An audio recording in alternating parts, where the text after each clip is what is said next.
Philips Norelco One Blade presents Shave All Things.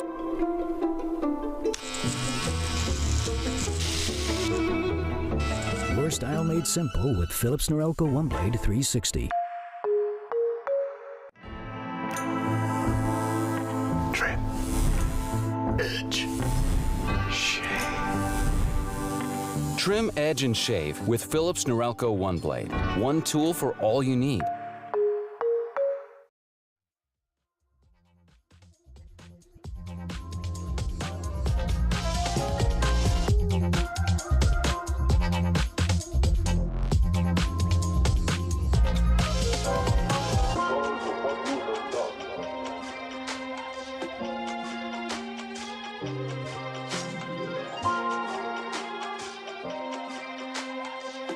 I have a wonderful electronic invention I want you to see.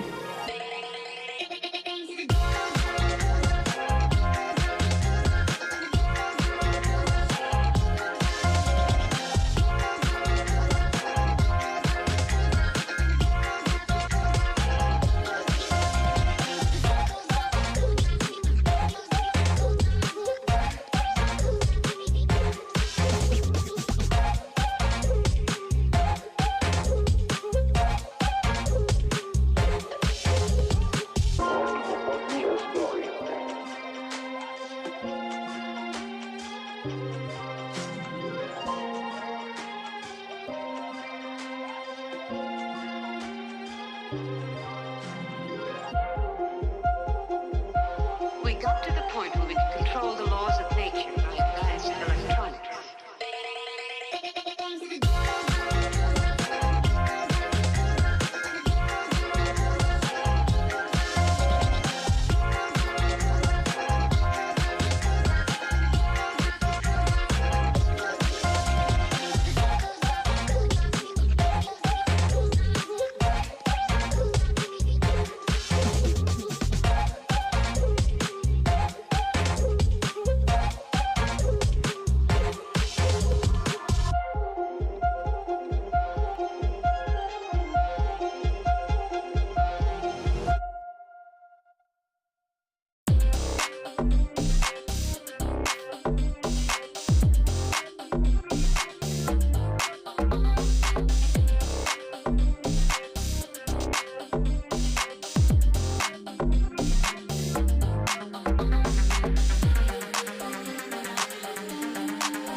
Trim, edge, shave.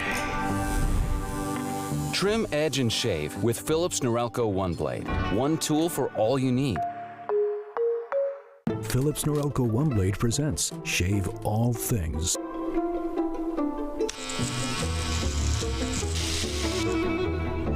Your style made simple with Philips Norelco One Blade 360.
Trim. Edge. Shave. Trim, edge, and shave with Philips Norelco One Blade. One tool for all you need. Philips Norelco One Blade presents Shave All Things.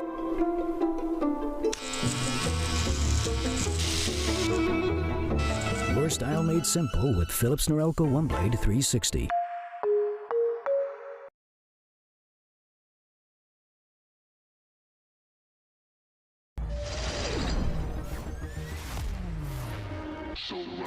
Rest of the defense on the side of Sad in the front side. That said, though, Rally is just gonna kill me. Oh my god! I'm gonna go. That's how we're gonna finish this match. Yeah, Joe in trying to shut the door with a Bucky already. What a swing from Payne. You've got footwear looking for the ace here. There it is. And now Derek pulls at a main. Yep, that'll play. Now Hugh has actually made his way in. He's closest up and is able to take care of Ange because of that. He swings back on the shot next. He's on the back. Oh, man. 3v2 now and 2 stingers. They've got to keep it close quarters. And Moose will do it all himself. What a way to end things after he was the one called into...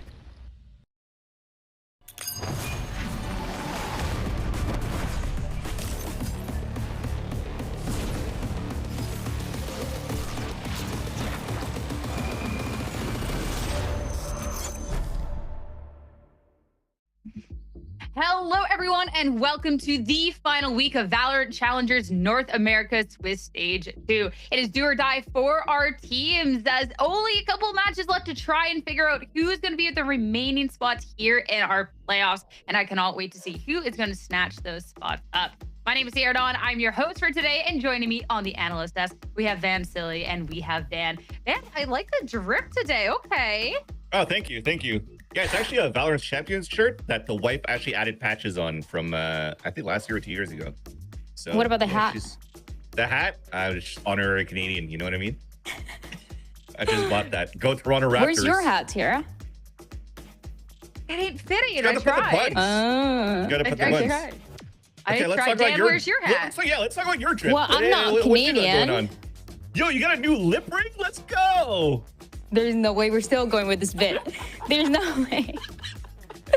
No way. Oh, it's good to be back with Dendride. we love Dendride. But we also love Valorant. Worst transition of all time. Let's talk about some Valorant, friends. That's why we're here, right? especially too. Let's talk a little bit of what we saw last week, because I say this is the final week to secure spots. And Vans, we got to see two teams that are fighting to try and get so much closer to securing a spot for themselves. Yeah, this is super cool in terms of a week. I think a lot of it was at stake.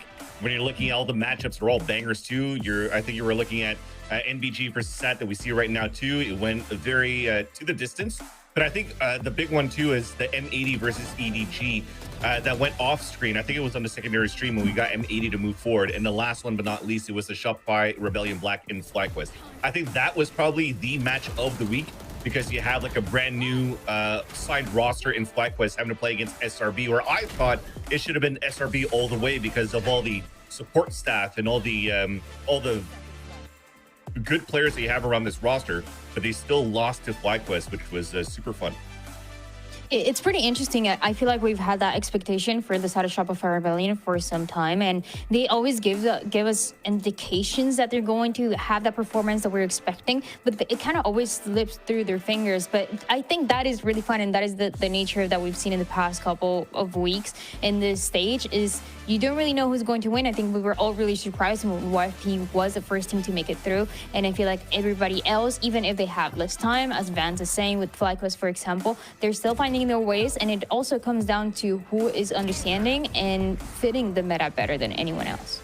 Exactly. I think that's the most important thing. Who's able to fit to the meta the best, and if it doesn't, how do you make it fit to play the best of your capabilities, right? Because if you're thinking about it in stage one, rather, after Santiago, everybody's scrambling to just insert the neon into every single one of the compositions and just start abusing the judge. If it's not for that, but some players still want to keep the Waylay for the team, even though she's got into a nerf, you're starting to see like, oh, maybe you're not getting the best value into this double duelist anymore, at least with the Waylay. So what do you want to plug? Do you want to plug in a second controller? Do you want to plug in the second initiator? Do you want to start bringing in even the Phoenix that we started seeing in the past couple of weeks over in the VCTs? But there's just so much to ask the last minute for a lot of these teams to prep to get into playoffs. As much as it is for VCL than it is for the VCTs, it does get a little bit iffy from time to time, and it's never going to be as clean going to your matches.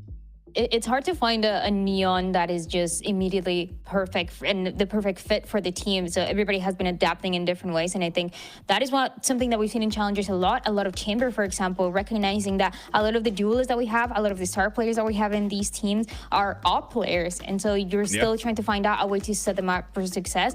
This is what we've seen the most. And a lot of the teams have found success in it. But now it comes down to the wire. It comes down to a single match to determine if they're going to move forward in playoffs. And anything can happen with these series.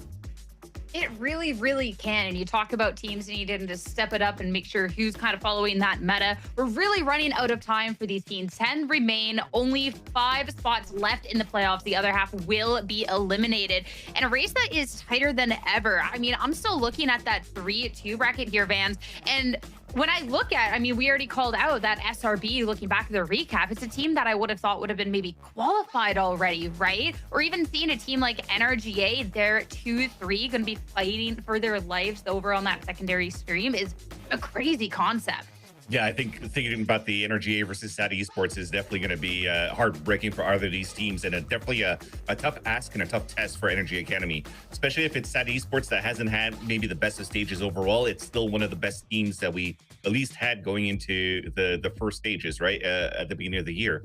So it is not going to be an easy game for that one. If you're looking at the EG SRB, I think this should actually still bowl well for SRB while still giving a chance for EG rather Academy to still move forward. So yeah, a lot on the line, and I think it goes back to the conversation of as much as we're seeing a shift in terms of the gap narrowing rather for a lot of these teams within the VCTs overall. I think you're seeing that for Challengers as well. So the gap even between Challengers for teams in itself, it doesn't limit itself to the top 3 or top 4 anymore. It really, really doesn't, which makes it so much more interesting when we get into every single match. So let's get into some matches for today, guys. With our very first one here on the order board, it's going to be Nightblood Gaming going up against Division 1. A matchup that is not equal, by the way, for Nightblood. This is to try and get their own spot within playoffs, where Division 1, we're looking at that possible elimination. So, Dan, very different stakes heading into today's match. Yeah, very different, and especially because it's a Nightblood that is pretty favored in this match because of their past results. It feels like a lot of some of these matches that were really close and that they were not able to close it out could have been a different story. This team, I feel like individually has some of the greatest players that we have in Challengers and potentially moving into playoffs, but they need to close out this year's against Division 1, and they are going for different approaches. I think we look at what happened last week. We look at the way that they are again approaching this meta that we've been talking about, and it seems like Nightblood, they have a little bit to test. You have the Neon, you have the Chamber, you have a lot of aggressive plays that you have playing on the defense, but you also have I think the difficulty of how that mid round is going to play for them. This sets the stage quite well between these two teams because they've played against each other in the an off event with the Fun Havers just recently. I think it was even yesterday where Zobi was going to get the cast later on mentioned it to me. So this is already experience going within each other, but I think what's important right now is it's a do or die for the right side here for Division 1. While for Nightblood Gaming, even though they still have a lifeline if they lose the series, it's always going to be super important to try to qualify right away. You're already seeing teams in the past like YFP that already went undefeated. They're already like 1-2 weeks off. So it gives yourself a chance, if you're able to qualify today, to take maybe a day or two of break, because it's been grueling, if I have to think about it, how much they have to prepare to get into this moment, so that if you're able to add an extra day or two of break before getting into the playoffs, that's going to help you moving in fresh into the playoffs itself to have a deep run here in this stage number 2. And for the team of Nightblood Gaming, again, they are so close. Looking over this roster and talking about the players, I mean, not only are they favored in record, but Dan, you were saying even too, just kind of with how they played, that maybe a little bit more favored in the series. Let's break that down a little. I really like the way that they play. I think part of it comes down to how they're able to anchor some of these sides alongside Fireball, alongside what Monty has been able to do. And I feel like I mention it every single time. Monty, to me, is one of the greatest controller players that we have right now. And part of the squad, I feel like he fits perfectly. When the team's struggling a little bit, he's able to step it up. But also the last piece as well is Son of Car is insane. And we talk about it every time. And even if he's not the one who's getting the most kills, even if he's not getting every single one of those openers, he is making so much space for when they want to step it up, whether it's on the defense with the set plays or whether it's on the attack sides, as we got the chance to see recently. I believe it was in Bind, where things can get tricky. They can be a lot of stall utility. They can be a lot of things to slow it down. And it seems like Somnakar, he always finds a way. Speaking of stepping it up, somebody's got to give Fireball Up's Dendride's Apple Box, so he can stand up and be at the same level as everybody else. Because actually, Fireball is somebody that towers over every single one of these players actually going into this stage 2. I think he's like the 4th highest rated. I think the last time I was on the desk, or at least casting NBG, he was like 8th or 10th going into the rating last week, and he shot up to the 4th place. And I think that's just in general how good he was in terms of just controlling the pace and the tempo of the maps to really turn it into the favor of NBG. He didn't have to play that being clutches against SAD. He was just there to anchor amazingly, and also having good timings off the lurks. So I think for me, he's somebody that has been very, very impressive. I think going back into, again, the BBG Academy days was just like a cool dude that's like, they have potential as a team overall for BBG Academy, but ever since now going into this year of Challengers, he's definitely leveled up greatly and is probably has to start being a lot of the scouters' radars. Yeah, he has been really impressive. And, I was mentioning everybody because I was leaving that one to you, Vance. But it's because of that, he has been so consistent. And I know that I was mentioning a little bit of Son of Car, but it seems like they're always working hand in hand in different ways, in the way that they're going for these aggressive pushes that I talked about with Son of Car, but also in the lurks and the timings that you see Fireball Ops able to find. And yeah, he's top 5 in pretty much every single stat that would matter the most. I think what I was looking at that was the most impressive, and it's a stat that to me is not often worth talking about, but how is his headshot percentage for all of these games so high? He has the highest headshot percentage, 40%. Mind you, he is playing that Chamber too in a lot of these maps, so the fact that he's getting away with it, it is really cool. And again, I think this is a team that should have been qualified already because of these two players. I mean, it's a team that's so close, though. They just have to try and secure it today. Going up against Division 1. Again, a team that is fighting to try and not get eliminated, sitting at this 2-3 record. A team, though, that has been able to show up, being able to get these wins. This is a team that maybe a familiar face or two, but fans, for the most part, kind of unknown heading into this, like into Challengers, which has been really exciting to watch and learn more about each of them. Agreed. This is finally going to be my first experience on watching Division 1 as well. I think if I'm looking at this roster here, I'm just thinking about Mikey and Dynamic. Mikey, I think if I'm not mistaken, also played with Monty in the past, but if not Dynamic back in the day in like the T1 Academy days. Overall, though, it was just like, who is this team? How the hell did it get here? Because if you're looking at this roster, they're I think they were playing as Calamity in the first place originally. They really didn't make it past through like the post qualifiers or whatnot. But once they finally got an opportunity to play here in this stage or in this year for Challengers, you can see at the bottom, they had an amazing first week upset against SAD Esports. And then after that, though, every other team was like a little bit off. Unfortunately, a lot of O's and Q's across these matches for Division 1, but they're able to bounce back with the, fighting against the mid pack. So they're doing well in that case, but at least what strikes to me is that the potential to be able to upset in these high-stake matches, especially if I'm thinking round 1, because sometimes you're just thinking round 1 is like, okay, they still have a lot of weeks to go into, but week 1 is probably the week where you want to show up the most to have some heads turn and start focusing on your team. And especially when you have to play against the undefeated SAD Esports of the previous stage, then that's going to give you a lot of confidence moving through. And unfortunately, that gas went out a bit, and hopefully they turn it around now today against NBG. I mean, it's not over till it's over, but definitely, again, they need to get this win today up against Nightblood. But when I'm looking at someone to maybe make that impact, I'm looking at Dynamic. This guy just loves to duel, just loves to get in there. We get to see him on the Chamber, the Viper, any sort of Senti, and Dan just gets in there at the fights, which I think just makes this player a really exciting one to watch. Yeah, so this duo that we talked about with Fireball Ops and Dynamic is going to be really fun, but Dynamic plays in a little bit of a different way depending on what map we're going into. Yeah. I think he is an incredible anchor, and that is the strongest suit that he has going into this series. We saw it last week, we've seen it recently, those third-party tournaments as well. The impact that he has, even on this Killjoy as well, is insane. I think he got four openings on the defense, and it was just from anchoring. It gave them that momentum that the team needed going against Rose, and he kept them alive in the competition. So he is a massive key of the potential success that they can find, again, because they are the underdogs going into the series. Agreed. I think that's the reason why you're also seeing Division 1 trying to run vetoes that runs into like a Lotus pick or into a Haven pick, because those are probably his best maps, where as a Killjoy is actually weak currently in this meta, but still very, very strong, at least on Haven. And she could slot in quite well into the meta. But at least for other rounds, as Danjai mentioned before, a lot of these players are oppers, maybe Yoros in the past, trying to fit it into the op role. And Son of Par was basically the win con for this team when they're able to play Lotus, which is their strongest map going into this stage. And that's because of all the not afraid of taking fights as the Chamber into the A side Lotus Rubble fights, and just in general how he's able to just disrupt a lot of utility in the first place to allow the team to play a long game run in terms of depriving utility into the mid round. And like this little matchup that we're going to see between Fireball Ops and Dynamic is going to be so fun. But for Phillips Norelco head-to-head, we have another really fun head-to-head to be spectating throughout this. Going into this, I mean, Son of Car was the first person, Dan, that you mentioned, and has been so impressive to watch. But Boomy, I'm excited to see what he can do in the server today to try and maybe take over that spot.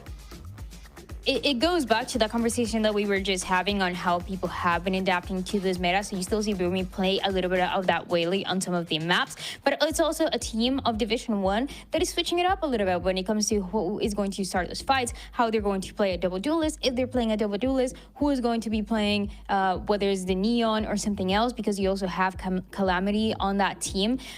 So it's a different style for sure compared to what Son of Car is, who is that consistent duelist piece that is opening up, is creating the space, is getting everything that you can ask for a duelist. So Boomy, depending on what map we go to, depending on what he's going to be playing, is the biggest contest that Son of Car is going to have. But again, Son of Car, not only because of the stats, but in the way that you see the team play and how coordinated they are, he does seem to be a little bit ahead. I think because most recently too, when they switched their comps over to Haven, they're playing solo duelists now, and they're giving that responsibility to Boomy to play that Neon. But if he's gonna have to play the Waylay, it works still quite well when they're playing double duelists, because he's probably gonna be the one that has to break Vice Wall and TP back so that the rest of the team can move forward. I think he's just gonna be more of a utility type support player going into these games. Heading into today's matchup, not only is it going to be the stakes, but where this is going to be really interesting is, again, we got to see these two teams face off yesterday, which has some really fun implications once we get into our map picks and bans, see how much it differs kind of a little bit from yesterday. And I feel like the biggest kind of note for me is Nightblood, they lose out on a map, even though it's so close, 11-13, and Vans, they ban it out. They do not want that at all, but D1 going for a different approach. D1 going for a different approach because they put a lot of reps trying to play some Breeze too. So they are playing dynamic actually on a Jet for that one as well. So they do want to add a little bit more pressure that way with Boomy as the Neon. So you are playing to what seems to be tending towards the decision or the direction that they want to take here as Division 1 to put that Neon mainly on Boomy. And it's worked out quite well. It's just have to see how it's going to pan out here against NBG. For the rest, though, I think it really pretty much makes sense. NBG, Haven is their probably strongest map going to the stage 2. And to see the maps, the map picks and bans on both sides, you kind of want to float that vine. I think that's like an on and off win con for both of these teams. So I think this should still go into a 3-mapper because that's what Division 1's good at. Losing Haven and then just always fighting into a 3rd map. This is going to be a cool one as well because, yeah, we just talked about it. There was a third-party tournament where they faced each other recently, but Breeze was not one of those maps that they played in. Even though both have a general idea of what they can be playing, you still want that element of surprise of how it actually feels like when you go into the series. And for Division 1, it is the strongest pick that you can have throughout this year. They're 7-1 in this map, both in VCT and also those third parties that we talked about. But I think for Nightblood, you can't really count them out. We talked about it. They are really strong. They had a really strong attack side when they were playing against Rose, and once again it's going to depend on those players that are working around the extremities when time is running out, when things are getting a little bit scary, so maybe so that Nightblood can get some things going early on. I mean, we've kind of set the stakes for the match from the beginning. We've seen the maps, see the predictions. Okay. All right. Awesome. We can't cut around the corner, right? It's pretty much that. It's so one-sided for NBG for this series. Yep. So getting into the agent select for that. Capitalize. Again, I think this is a must-win here for Division 1 Vans. You talked about a little bit about the agents. Now we get the confirmation from Nightblood as well. That's a fun one, though, to see Sage coming into when they're playing this Viper and Sage and not actually adding that huge factor of the op that we could bring in here for Son of Car, even if Fireball Ups could actually hold it up as well. But Fireball Ups, Viper is probably his second best agent outside of the chamber too. So I think it kind of works. This is also very good to stall out any type of like double dive from what they currently have by adding Zeke on this Sage. So an interesting look for sure. Yeah, I was wondering if they were going to be changing that Sage to put Zeke on something else a little bit more proactive, but going into this attack side, you just need to pay attention on how he's going to be placing these walls, trying to create that delay for the double duelist, because we talked about it for Division 1. It can be really fast, it can be really overwhelming, but again, if time is running out, they do have some win conditions on the other side, and is what has worked for Nightblood Gaming on the attack side over and over again. I mean, it's time to see if the win conditions that Division 1 have set out can find them a victory here, with Haven on the horizon as the next, a must-win here with potential elimination on the line. Let's head to Breeze and find out how this one's going to turn out with your casters. It's Jaws and Zobi. Thank you very much, Sierra. Yes, Division 1 and Nightblood Gaming. A bit of an odd one, this one, Zobi, because Nightblood, if they win here, it will be qualification and Division 1 will fall. But if it's the other way around, well, there's still one more opportunity for both teams. Absolutely, and that puts Nightblood Gaming in a really good spot further than they made it in Stage 1 versus Division 1. This is new territory in terms of navigating the Swiss, but not new territory when elimination is on the line, right? It was last week up against Rose. They found the win there, and they came in fighting. Despite this being a rematch, Division 1 knew what they were doing picking Arcane Debris. It hasn't been played in almost a month by Nightblood Gaming, and they were pushed to overtime by a no-name team, but they're starting out on the attack. Aside, they got a 9-3 up against this team and with this such a defensive style composition with the double smokes and the Sage, it begs the question, okay, what are we going to see here out of Zeke, out of Sunakar to bring that monstrous scoreline? Division 1, yeah, I mean, they're just going to go fast, right? This double duelist trying to get in ASAP. Nightblood, though, starting off on the attack. Division 1 on the defense. The barriers will drop. Nightblood Gaming currently slacking their way over here. Very quick engage by the looks of it. Foreign puts up that orb, but already fast line in is the Neon, as predicted, already on site. And Monty, Practo, they've already got kills. There goes the wall. And Mikey, yep, only one way to enter this site now, and it's going to be through that smoke. Nightblood Gaming get the spike down. And they immediately swarm the wall. They swarm the backside. They're going to hold these arches till they perish. Surely right, Monty. Oh, chugging Mikey to 23 HP and a slow orb. Doesn't stop him from getting the kill, however. Wall gets peaked, and this pistol round looking very, very over. 3v1, Boomy in the choke, and they have a decent idea where this Neon is. Not gonna happen. Relay bolt goes wide. Zeke for the kill, and that's the pistol over to Nightblood Gaming.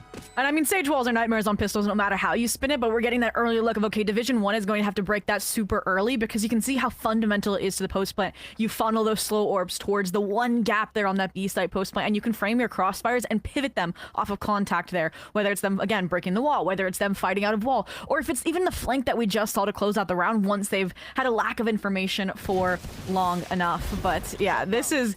You can see, even if Zeke's not going to have the highest KDA, the impact here is going to be paramount. And that's where also I'm wondering if Division 1 are going to explore taking space across the map, you know, towards A side and getting that flank pressure earlier on, instead of being kind of a final all-in from Boomy.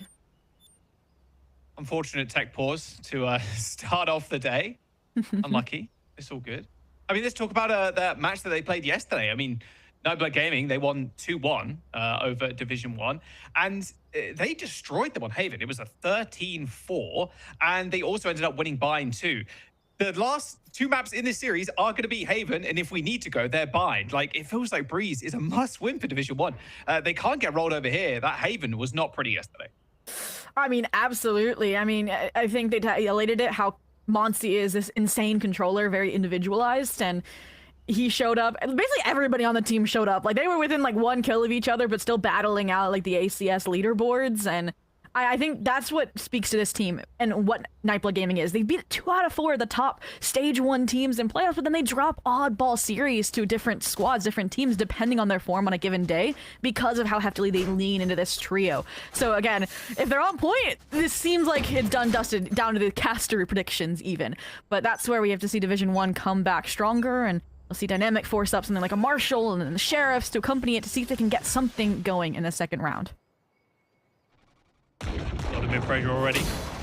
Marshall, yeah, unfortunately there. The wall is going to stop any kind of ingress from Nightblood Gaming. They can't punish that Jet who dashed through the wall, but the lone Jet on A, they're all kind of stacked up already and taken down. Okay. A little shot sent towards Practo, but it didn't end up even connecting, as a B stack for Division 1 is not going to pay off. Yeah, unfortunate there. With not even getting the chip damage that Zeke could have healed up. And this is, again, that leverage of the Sage. They take the deep sight space off of the wall, and they frame around it. And these post plants from Nightblood Gaming are looking so strong and so difficult to fight back into already. Yeah, I mean, you're against an Outlaw as well. And then a rifle as well. Like, what do? You really can't do much apart from maybe die. Okay, well, die through the smoke. That's, I guess, an extra thing you can do. All right, Mikey. At least one bit of damage, maybe. Well, they're going to delete the wall for you at the very least. But, oh, well, yeah. Okay, they know where they are now. Unfortunate. Just going to die to the spike, I'd imagine. Don't want to give up another orb. Maybe get a kill, but yeah, pretty unlikely. Nightblood Gaming, second round.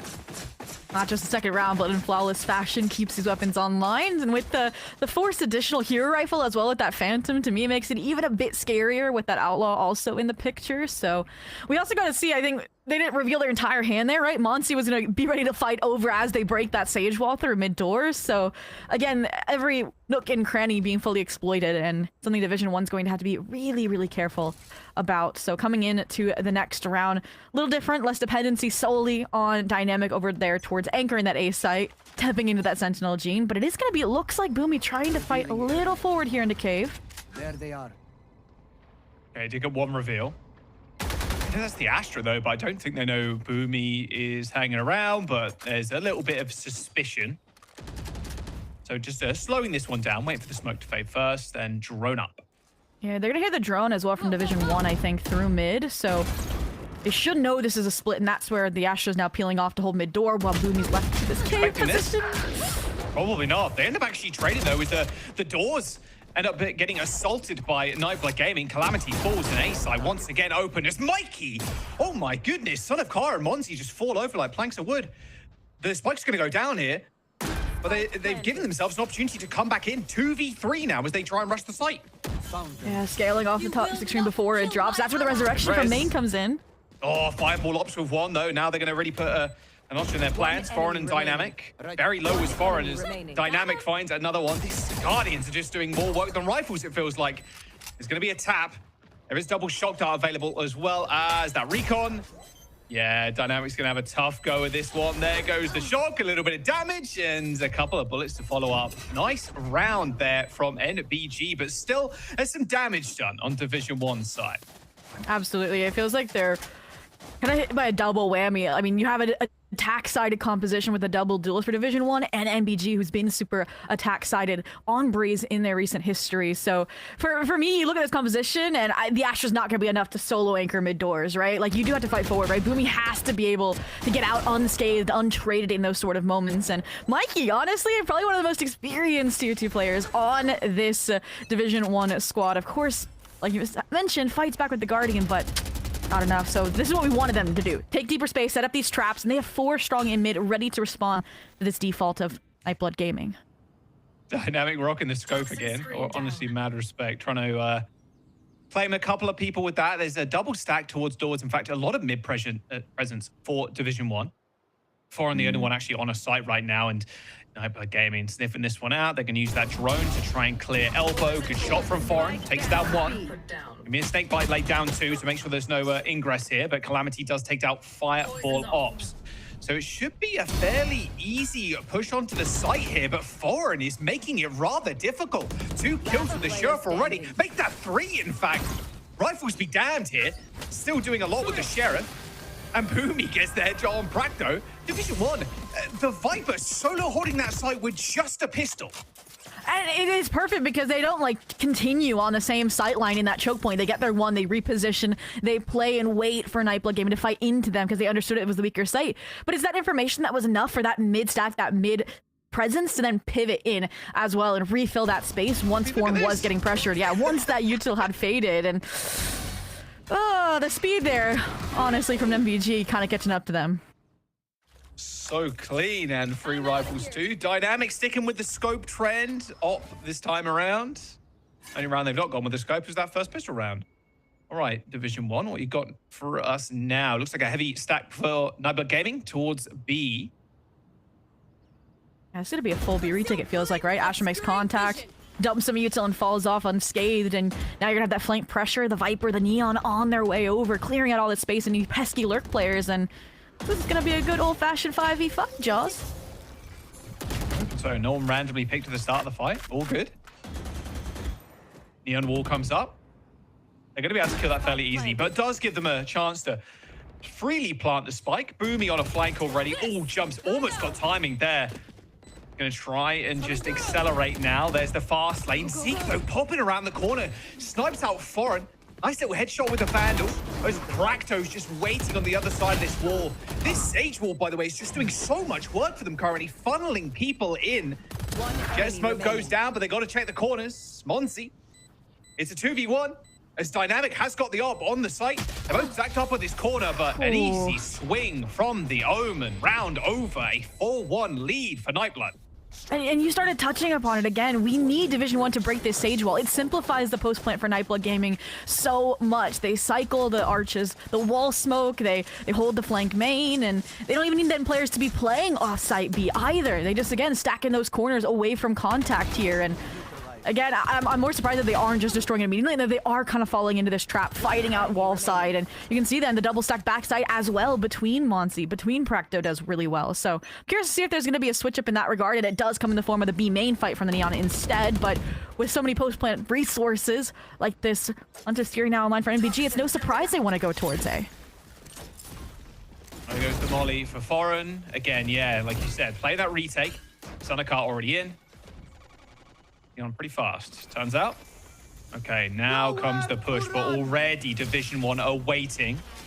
Hunter's Fury into the spawn. Monty ends up going down to that op, but at least they end up trading here. Returning the favor, though, is Mikey. Finds 2 in that last shot. Zeke, Sanakar already down. And now Fireball Ops and Prakto to try and hold down this site. They're going to try and drone out this Soba in the center of the point, so they're going to know where the player is. However, Fireball Ops with the swing and the peek, now in a 1v1, as Boomy gets destroyed by Fireball Ops. Tries to pop the ult as well to save the round, but save he did not. Oh, and I'm still trying to piece apart that round because I'm usually against the early Hunter's Furies and the one that came out there from Prakto, but I think it set up then those players in backside pretty firmly. I think to be prepared once that Viper's wall dropped, and you even saw, I think, Sonokor trying to get ahead of it. And even with Mike with the double piece, I think it's just this late refight. I think I'm not expecting, because that Hunter's Fury came out so early, to Prakto to be so close, playing off that Sage wall, playing for the drone denial. And again, it's that tag team nature that is making Nightblood Gaming look a lot more cohesive than some of the recent matches I've watched, like up against SAD, where it was more individualistic. So this is looking like a scary squad, and why Division 1 early on is leaning in to this timeout. And Jaws, okay, we framed it, okay, they have a double duelist, right? NBG already have a really strong attack side. How many is enough for you to become a Division 1 believer that this would be a close matchup at halftime? Oh, you got to get 5, I feel. Well, maybe 5? Not, maybe 4. Maybe okay, 4. Okay. Yeah, maybe give him 4. I think, yeah, like you said, with Boomy and Dynamic, you're going to go super fast. Maybe Nightblood on their defense playing a little bit more retake, using that Sage wall to force kind of rotations for themselves and make it a little bit safer. They've got 1. Look, there's a few more rounds left. They can get a couple more, surely. But yeah, I think a safe 4 would be fill me with confidence anyway. And I'm going off of that, the fact that we got Haven next and then Bind, you know? Haven wasn't looking pretty for Division 1 yesterday. So let's have a look what they do in this round. Looks like a little bit of a heavy mid here with a TP from Monty into elbow. Yeah, this is more just, again, to respond to whatever Division 1 does coming out of their own timeouts. You can, again, pivot if you have these deep set anchors towards Nest, towards elbow, and I think they're more shocked they haven't run into anybody on Division 1, playing more information starving on this half-buy. Ooh, there could be a nasty timing here by Mikey, actually. He's in heaven currently. There's the recon, no drone. Nightblood Gaming already funneling through that choke, because, man, the Sheriff's their bane of their existence. Is that just a super effective move? Like, use a Sheriff against Nightblood Gaming, you're going to get kills? 2 already as they make their way onto the site. And Boomy's waiting around here with a judge. Sanakar shuts the Neon down, however, and the spike, while it's in their hands, they're yet to actually plant it. Mikey's taking the tool against Prakto, but taking a little bit too much damage, ends up backing off. First post without a Sage wall, let's see how it goes. Revealing area. On backside. Yes, Sanakar 20 HP as well. But Prakto is already in the wings and has made this a 1v3. Dynamic got 1. Needs to get a couple more though. Still with a flank. Bonzi ends up going down. Now the 1v1. Jet Knife straight to the dome. Over the top. Dynamic saves the round and gets the defuse. Wow, I mean, the realization that Monty was in fact coming from elbow, wrapping there into Nest, and the blades coming out there, Dynamic having a slow start, but a bounce back to give them that half-buy clutch, to give them that second round out of the timeout. Super, super impressive. And it showed, okay, what happens when Nightblood Gaming don't have that crutch of a Sage wall? You have players like Prakto step up, and I wish he had a bit more support in taking each one of those engagements, especially when Son of Car was a bit lower HP after clearing out the site. But these openers from Calamity just set the tone. Yeah, so early. And, I mean, here again, like, it's Prakto fighting this alone. And, that's where we, again, it's give and take if these players are on the same page or not on Nightblood Gaming's side, but it's not going to slow them down. And you look at how fast the split is set up. They're going in. Popping the ult here for Sanakar straight through the orb, and unfortunately, Judge and Neon name a better duo right now in the current meta. They're going to jump onto the site almost instantly there after the Neon ends up dying. Spike ends up going down, though, in a bit of an awkward spot. 4v2, Practo and Monzi trying to keep this one alive. They're already on the site, or at least Monzi is. But good luck recovering this Spike. There's just no way it feels like. Nice shot onto Boomy, of course, but Oren now sitting on this one like an egg as Practo takes him down. Okay, hang on a second now. Not going to speak too soon, but maybe I should have done. Calamity finishes off the round, and D1, hey, they're up to 3 here. One more, and they get their 4. I was getting a little nervous. They found the timing to break up that backside crossfire, and they would have had the From the Shadows online, but no. That was a really good, I think, identity shift from Division 1, where they were previously playing the full-scale Rejects, respecting kind of this 5-strong attempt out of Nightblood Gaming, but I think they're realizing how difficult it is once NBG have cemented those positions, once those Sage Wall defenses are up. They have so much utility just to play delay between the Suns, the Shocks, the Mollies, and obviously those Sage slows. So that's a great look. I wanted them to, again, play more for anchoring these sites. It's something Dynamic is good at. And that's why I think the Viper also is back towards this A space, but broken economy now for NBG. Hugely juxtaposed by these ultimates. Well, how much do they invest? Sage has a Bucky, so anything's winnable. Oh, maybe not. Well, Monty ends up dying in choke, unfortunately, and Sanakar, while on the site with the Bucky, is half HP. Plant's going to come through. Foreign might just take the chance here and just jump through this wall. Yeah, wow, no way they expected. Shorty out. Oh, jump straight into the stun. That's unlucky. All good, though. The rest of the team are going to clean this one up. Fireball ups with the Sheriff, but unfortunately, it's not very effective against D1.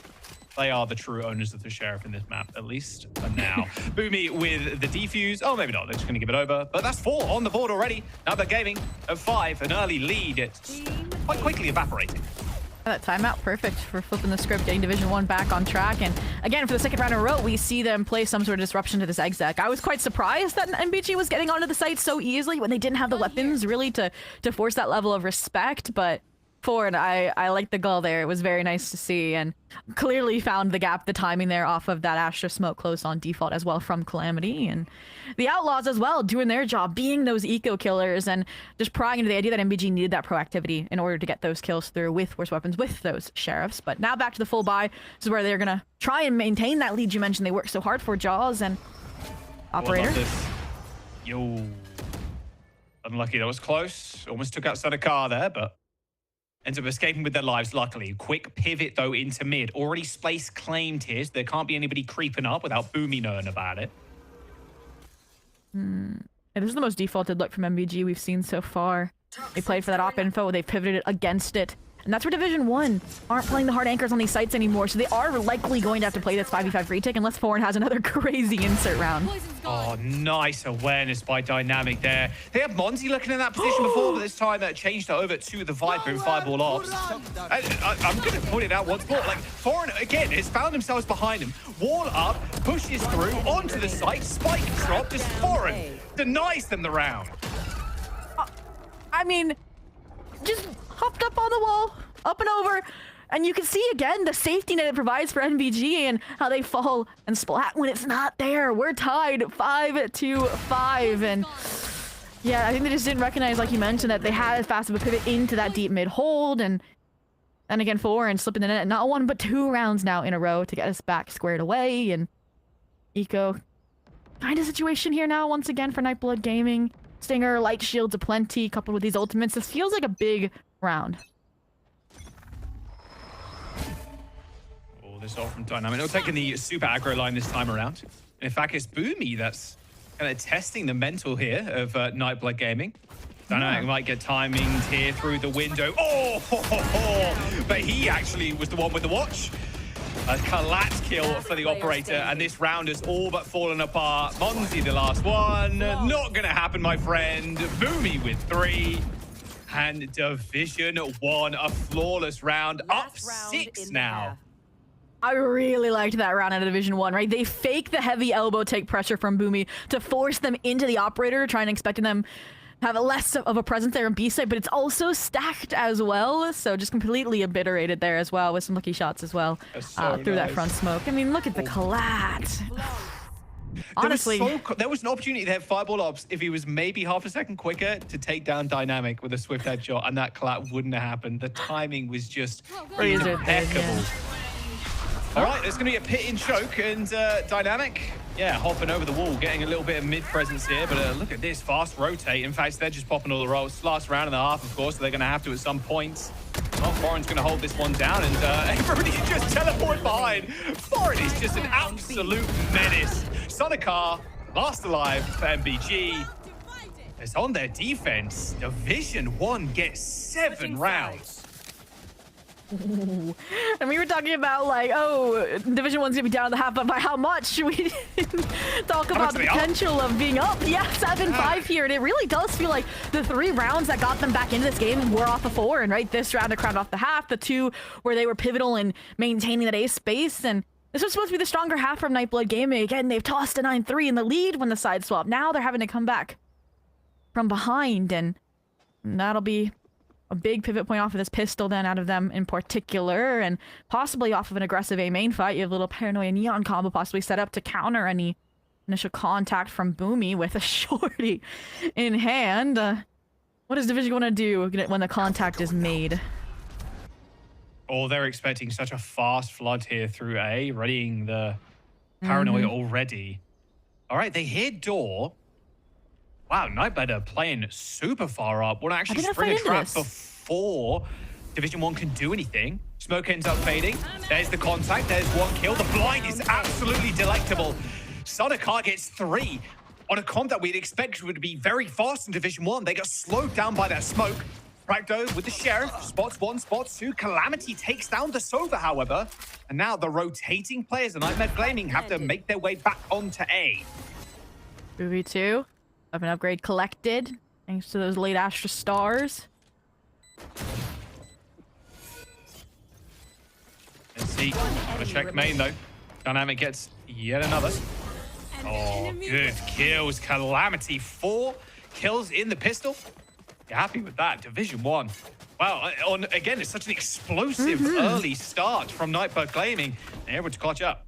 Yeah, they just started slipping after this brilliant opening trap play, right? You would hope that players like Monsi would back off. You would hope that a player like even Practo would just wait for the rotates to come through so you can play the numbers that your teammates A main worked so hard to establish. But those mistakes start costing them, maybe an underestimation of Division 1. And that is now 1-for-1 pistol split across the board between these 2 teams, and Division 1 started to cement that lead. Oh, real force play aside from this outlaw that's quickly dealt with by Dynamic is gonna make this even messier of a picture. Yeah, full mid control now, and as expected, they're going quick, but they can also pivot quickly as well, and that's exactly what they're doing. Unfortunately, Zeke on their lonesome, gonna have to turn into a Titan to try and actually save this one, unfortunately. Oh, Boomy, hello. Zeke, what you got for us? There's a little classic. Double peek, should be good enough. Mikey with a no-scope kill onto the stage. Still don't know that this site is completely cleared out. Fireball Ops is gonna get their way in already. Is actually Practo with this outlaw takes down Calamity, so it's not safe right now to plant this spike. Yeah, 3v3, an Omen flank from Monsi Brewing. This is far from over, and it is on Division 1. Either fight into them or hopefully bait these presents out, and they've realized that everyone's just screeching to a halt, not giving on either side. Pixel angle for the outlaw. Needs some intel though. Oh, Monsi tried to swing off that dark contact, but unfortunately now completely spotted out as Division 1, making this one look fairly easy. Only lost 2, so it wasn't too much of a hit to the bank, right? As Division 1 collect another round. Absolutely, and it goes back to if Monsi had a Paranoia in hand, right? If that dart was a little bit further to the right, maybe that window of opportunity could have been open to crack wider, but all in all, I agree. I think Dynamic might do a good job keeping a lid on that round, on the second round buy up for Division 1, and giving them a pretty decent third round bonus as well. Nightblood Gaming. Quick look across, nothing changing in terms of their defensive default either. Again, it's going to be A pressure, it's going to be a Sage Wall likely over towards B, and your Sova mid for info, but you gotta get that info quick. Look at Dynamic, yeah. You want info? That's a free kill, thank you. Taking down Zeke already, so no fear of the stage wall now. Fast lane in. Hello, Boomy. Goodbye, Boomy. Fireball Ops, anchoring up. Calamity, wow, both of them kind of caught a util in their hands there, but quicker to the draw is the Astra. Shot comes through for Son of Car, but Calamity safe behind the wall. An upgrade of the gun for the Neon, but this rotation here onto A for both teams is going to be a full 3-on-3 as they push in. Ooh, I thought they spotted Son of Car. Doesn't seem like it. Oh, the timing. Oh, the timing is just so rough. Oh dear. There goes the wall, and there goes the spike. There goes the even 3-on-3 as well for the post, the retake. With no dart, Practo has to find a comfortable spot to drone and are just contact out alongside Fireball Ops. They're waiting for do you want to make a mistake and do you want to arm biting again? Even Astra, Calamity's going to lurk in mid right now. Yeah, nice kill. All right, 1v3. Fireball Ops, he's got many ops right now. One of them 5 HP, 25 shields, fairly easy kill on the Viper you'd imagine, but it's just not enough time. Yeah, just backing up, looking for exit kills. Actually just killed himself. Oh, nice swing. Wow. All right, Calamity, head ripped off, but that will be another round for Division 1.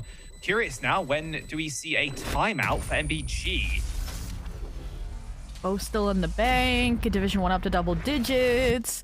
I would ideally hope 1 here, and then that should get your comeback back to 10-10, and then maybe 1 towards OT, since it is a few rounds to slip up. But I mean, this round, the only fault it felt like was them not expecting the secondary lurk after the jet shut down mid, right? Calamity opening up that entire A pivot. I like this on the car fights, showing that we're not going to let you just rotate, that we are going to run interference on that play. And okay, timeout taken. So maybe, again, nothing at the big picture to me seems wrong just yet.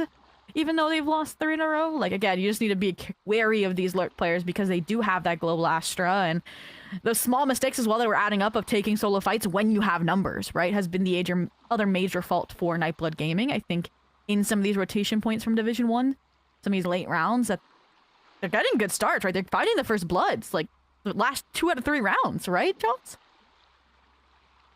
Yeah, you say 3 in a row. It's 3 in a row this half. It's actually 9 in a row total. I know, right? I mean, it's gross. It's absolutely. I'm surprised they didn't take out a timeout a little bit sooner, to be honest with you. But better late than never, I suppose.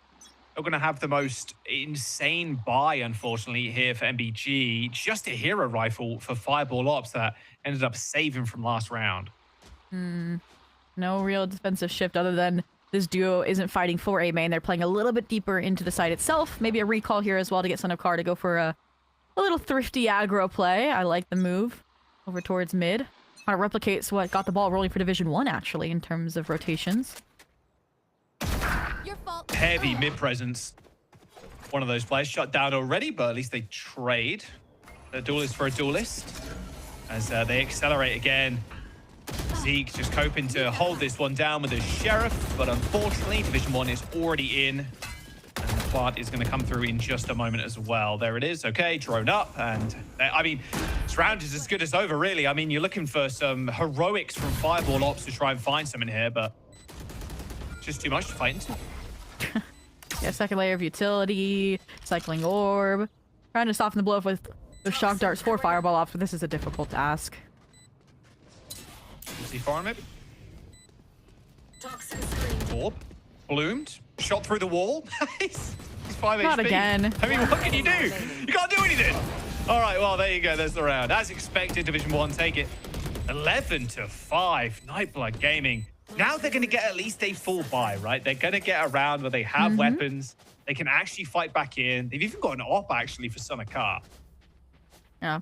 I'm still hung up on the fact that Foreign is like always behind Nightblood Gaming now, even on this attack half, it feels like, in the retakes. But yeah, that's where we're question mark. Okay, I like them putting the operator in mid, right? They're not realizing dynamics like lurking there every round, right? They're the ones that are stemming our rotates from Monsi, right? So that we cannot have like a cohesive retake unit.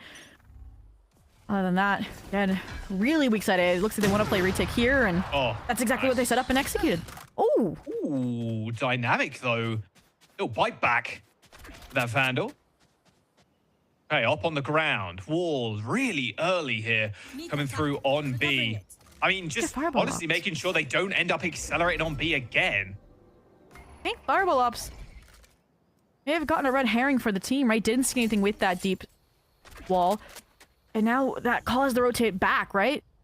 Now with the second look, you're going to realize you made a mistake. Yeah, a lot of players here. Molly's going to go down as well. Could be an easy double spray, and it is. Fireball ops in, elbow shuts them down. That timeout into a full gun round is working out. Now, Mike Key in a 1v3, and they've saved the op as well for Son of Car. So they're in a good position, even with Fireball ops going down. Can't speak too soon. There we go. Yeah.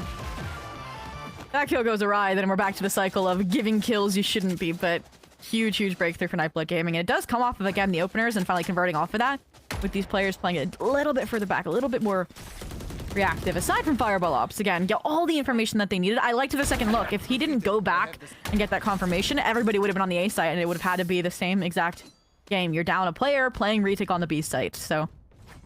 5 more rounds needed, though, to tie us up 11-11. Ult's favorite Nightblood Gaming should keep this ball rolling after their timeouts, and if we go like 9 for 9 following timeouts, that's crazy, Jaws. Oh, little spray through the box. The drone's going to spot Monzi out. Teleport, though, required. And there's Nightblood Gaming popping that neon ult straight around the corner. Those knives melt in the face of this laser as Son of Car still kind of spam through this smoke, but once again, another wraparound for D1. As Boomy, kind of, as everybody's distracted, look into the default spot, it's just flanked them completely around pillars on the site. Son of Car now with it on. Oh, gets the no-scope on Boomy, expected someone to go for a flank on them. And now Zeke in an unenviable position against the operator. Foreign and Calamity end up winning the round, and that is going to be map points, 12-6. Ooh, operator collected as a trophy there as well. I mean, I liked the setup there. It honestly was just Boomy again, and these cracks in the defense that they slip through, they exploit, and you saw, again, them trying to get a leg up in the retake there on the Nightblood Gaming side, and just unfortunately did not pan out the way that they wanted to keep them from getting that plant down, and that's again where the Division 1 pauses have been so fruitful on both sides of the map for them.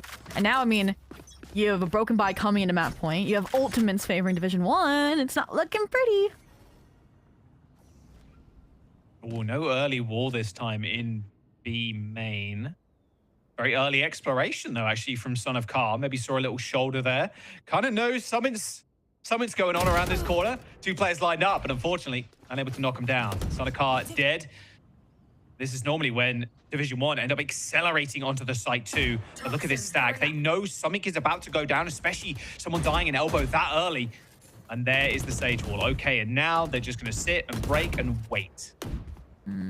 Look for an overpeak. Look for an off kill. NBG decline and cancellation. Start to peel off and look for answers. Split up gang, get some clues, but Zeke, they're gonna run into a stack. More exploration. I mean, Nightblood Gaming just trying to get information without any util here, just without any tools, and they're just getting run over. Division 1, only 2 players left to kind of deal with now. Fireball ops on the site in elbow is going to get the kill onto Calamity as the spike hits the ground. Molly to try and help survive, but actually Molly said straight towards his head as Foreign, yeah, you know what, falls, but it's all good. Dynamic straight over the top. 1v2 as Monzi tries to save the round and save the map. Mikey with the peek. He's going to go for another one, and Monzi with 3. Keeps their head in the game. Wow. 2 wide swings basically defining the round, right? Fireball ops anchoring the site, finding Calamity, and they're the 1v1 clutch up from Monsi. And yeah, I think they had a little bit of a tunnel vision there on that Viper backside, and that's when Monsi was able to slip through and find a few cheeky kills to keep Nightblood Gaming afloat. 5 rounds now needed. And money still strong for the opposition for Division 1. And it did look like Division 1 knew exactly what NBG were doing. We're looking for these answers. That's why they redistributed into mid. But yeah, each player on this squad just finding their own, and +1 led to the advantage. And now, ults the buy. We're trying to get for that big like swing round, and here it comes. I mean, the post-bounce is going to be nasty as well. I mean, they've got that pit, of course, and yep, they're just going to rip it on the site. A lot of tools, however, for Nightblood Gaming as well. A counter pit for Fireball Ops. They've got a res, they've got Prakto's got his Hunter's Fury. Like, there's a lot here to deal with this pit. It's whether they can actually get past this wall to begin with, to be honest. And yeah, look at this is a mess on this side, absolute mess. Monzi ends up going down to Dynamic, aside around the corner for Son of Car, finds 1. Resurrection comes through onto Monzi. And now, scared to peek out of their own pit here, as Dynamic has found the flank. It's a 4v2 right now, and he needs to get his one. This fireball ops that shuts it down. Calamity in a good spot to actually shut down the defuse, but there's just too many bodies on the site. And the defuse comes in, and it's Nightblood Gaming still keeping their heads above the water, but just barely. Absolutely, and that round, it felt like Division 1 knew what was coming and then just sprung the go button to counter it too late, right? You saw Boomy pull out, right, that overdrive to counter as the Hunter's Fury also was getting invested by Practo and just couldn't get ahead of that slide from Son of Car. So, again, a matter of seconds maybe defining the outcome of that round. And also, I think that Viper's Pit also dropping so early on the Division 1 side made it a bit difficult. But, all right, Nightblood Gaming. 4 more needed. Switching up where the stage is playing, this time A-centric, but Division 1 saying we need one more round, rinse, repeat until it works. And this time, heading up elbow first and foremost. It's okay. Look, I'm scared if Nightblood Gaming, sorry, Division 1 have Sheriffs, to be honest. It's scary, man. Look, they're going to TP for some information. Practo's going to hold down this mid, and yeah, Division 1 completely change up the game plan here, but Nightblood Gaming have worked their way up mid. Yep, they do. Yes, okay, good swing. Just the information gain there with just Zeke pushing up in mid. Oh, Boomy. No, it's all good. You can sprint across, you're fine. Sanakar now, completely blinded. This is dynamic, just right-click Sanakar with those knives. Division 1 still, though, they're on the site here. So this is going to be kind of a retake effort for Nightblood Gaming. Only a Sheriff and a Vandal, though, so Boomy feels the need to be that spear. Puncture back sight off of this dart. I know information gained at all. Spike just faking it over and over again, hoping someone overswings so Boomy can take him out. Orange box taken down. Okay, Practo dead, but it's just too many people. And Mikey's got a Sheriff. I mean, look, the Sheriffs have been good for Division 1, but have they been 1v3 good? No, they have not. Unfortunately not. Fireball ops with a nice 90-degree flick. Again, 9 rounds. I mean, this is a complete turnaround from what you've seen before. It was 9 rounds in a row for Division 1. That timeout came in, and now we're up to 9 for Nightblood Gaming. And how they navigated as well, that 2v4 was utter perfection compared to the start of this half, where again, the big mistakes were around how they were giving too many ones away when they had numbers. So again, that patience there from Zeke in mid, again, just playing for the trade and then backing out and waiting for fireball ops is what's going to get them towards that over time. And Division 1, the rotate was good, but again, NBG set the trap off that from the shadows, executed it perfectly. And speaking of execution and traps, it's again a Neon Omen combo. Can't push off that stun though, unfortunately, because that's slow. Oh, they're just going in. Sanakar trying to mix up the tempo. That Molly isn't going to do too much. Little tickle in the damage there onto the Viper as Practo waits for them to rush through these doors. And Nightblood Gaming bait them in. That trap play looking great. So they know where the Viper is. Oh. And there we go. Okay, there's the kill. I'm not sure if I was expecting Zeke up there, but I don't think anybody would. Does that make sense? It's like Division 1 are trying to repeat successes of previous rounds, but NBG already have patched that up and released the notes on it, right? In the discussion form. Because last time, you're right, that trap was punished because the players came so fast through mid-door and they didn't have that backline support player like they did this time around. Practo playing between pyramids was an extra layer of support, so they could inform like, hey, they're up, pivot, let's crunch them. And that's exactly what they were able to accomplish. Division 1, final timeout now invested. It's what kick-started, right? That over 9-round streak to get them in that firm lead. Now it's only 2 rounds away from overtime. Their money, those reserves finally depleted as well. So Nightblood Gaming, as long as those Sheriffs don't come up to bite that you've loved so much, Jaws, have at least a chance to get us to that 12-11. Yeah, I mean, you're expecting Division 1 just to fall as much damage as possible here. You know, maybe take the op out of Sanakar's hands, but looking fairly unlikely. And the economy is just so good. So Nightblood Gaming, they're good for up to OT here. So Division 1, it's going to be a miracle if they win this, but looking for the next gun round, that's to be certain. I mean, the Astro will be online as well. Like, they're not going to be in the worst spot in the world, considering the ults on the side of Nightblood Gaming. Pretty much everybody's out. Maybe the Sova gets an ult here. Maybe we get a Sage res, but the wall is going to come into Division 1's favor in the next one, round 24. Division 1, again, goes to try and get these closer fights with these sheriffs through elbow, through mid. I like the drone up. It means like a duelist could be following it up, like their eyes, their intentions are on B, when in reality they're trying to pop out their mid door. And Monty, great position to counter. This is great, yeah. Just up on top of that box. Doesn't even get stuns. And there's the lurker kill too. Mikey down. As Sonikar with the op. Oh, a swing and a miss there. And, oh, stingers. Yep, they can do that to you. It's not quite a shotgun on the neon, but it's good enough. Oh, hello. Oh, that was awkward. Oh, Booby's all the way back. 70 HP. I actually end up turning this one around, though. Okay, awkward. I'm surprised he went for the repeat at 70 HP, but Spike does end up connecting with the ground. And it's a 3-on-3 with Boomy upgrading a gun. Same with Dynamic. There's an op and a Phantom on the board. Like, very winnable here, actually, for Division 1. Think buy through for the delay. They're going to buy as much time as possible. Oh, good kill onto Dynamic. Takes the op out of the equation. Same with Boomy.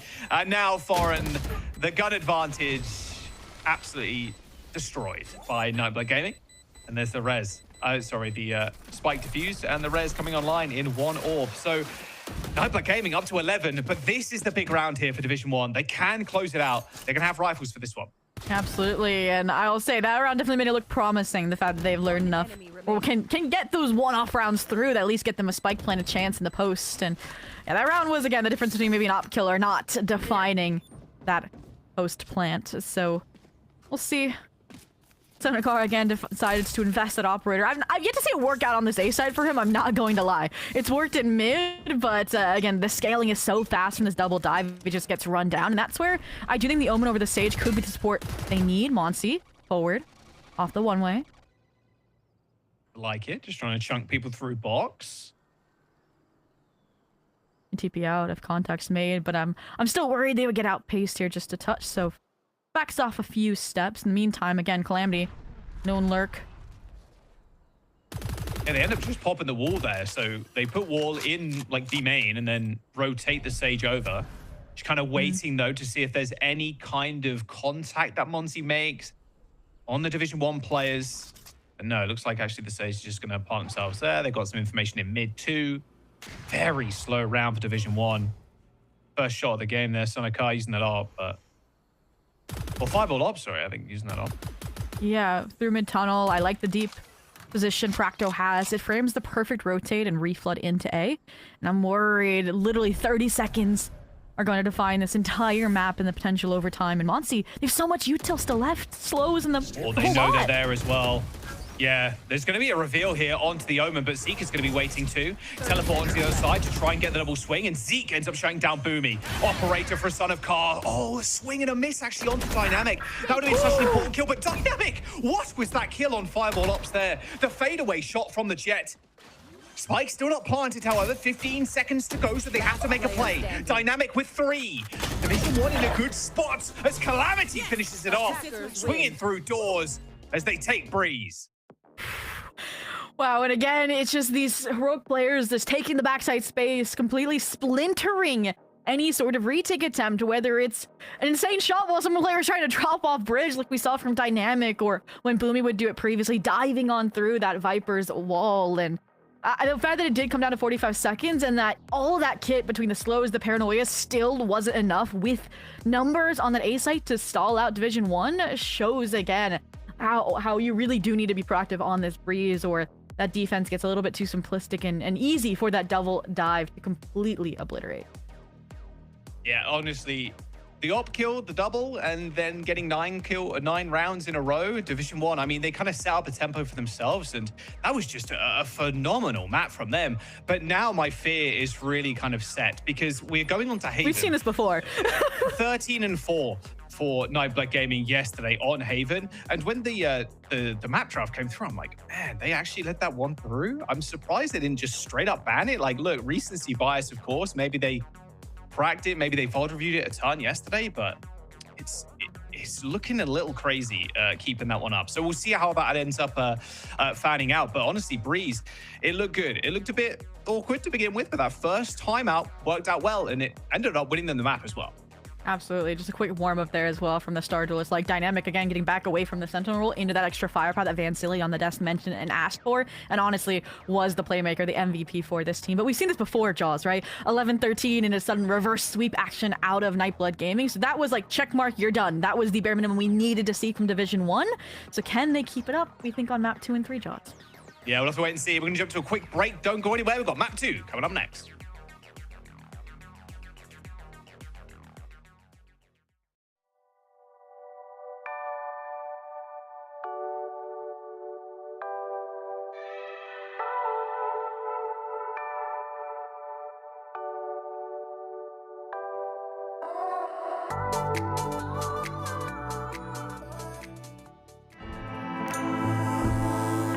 Trim. Edge. Shave. Trim, edge, and shave with Philips Norelco One Blade. One tool for all you need. Philips Norelco One Blade presents Shave All Things.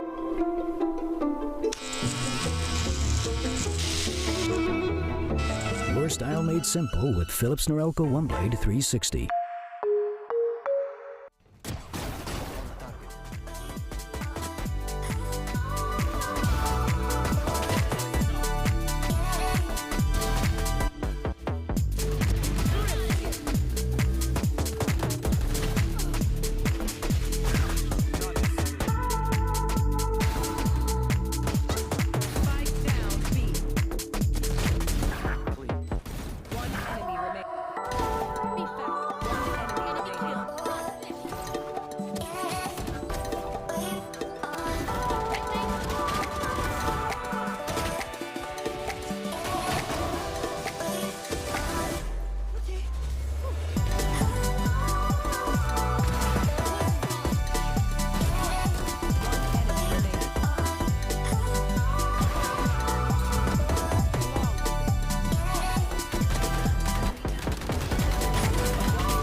Rest of the defense on the side of Sad in the front side.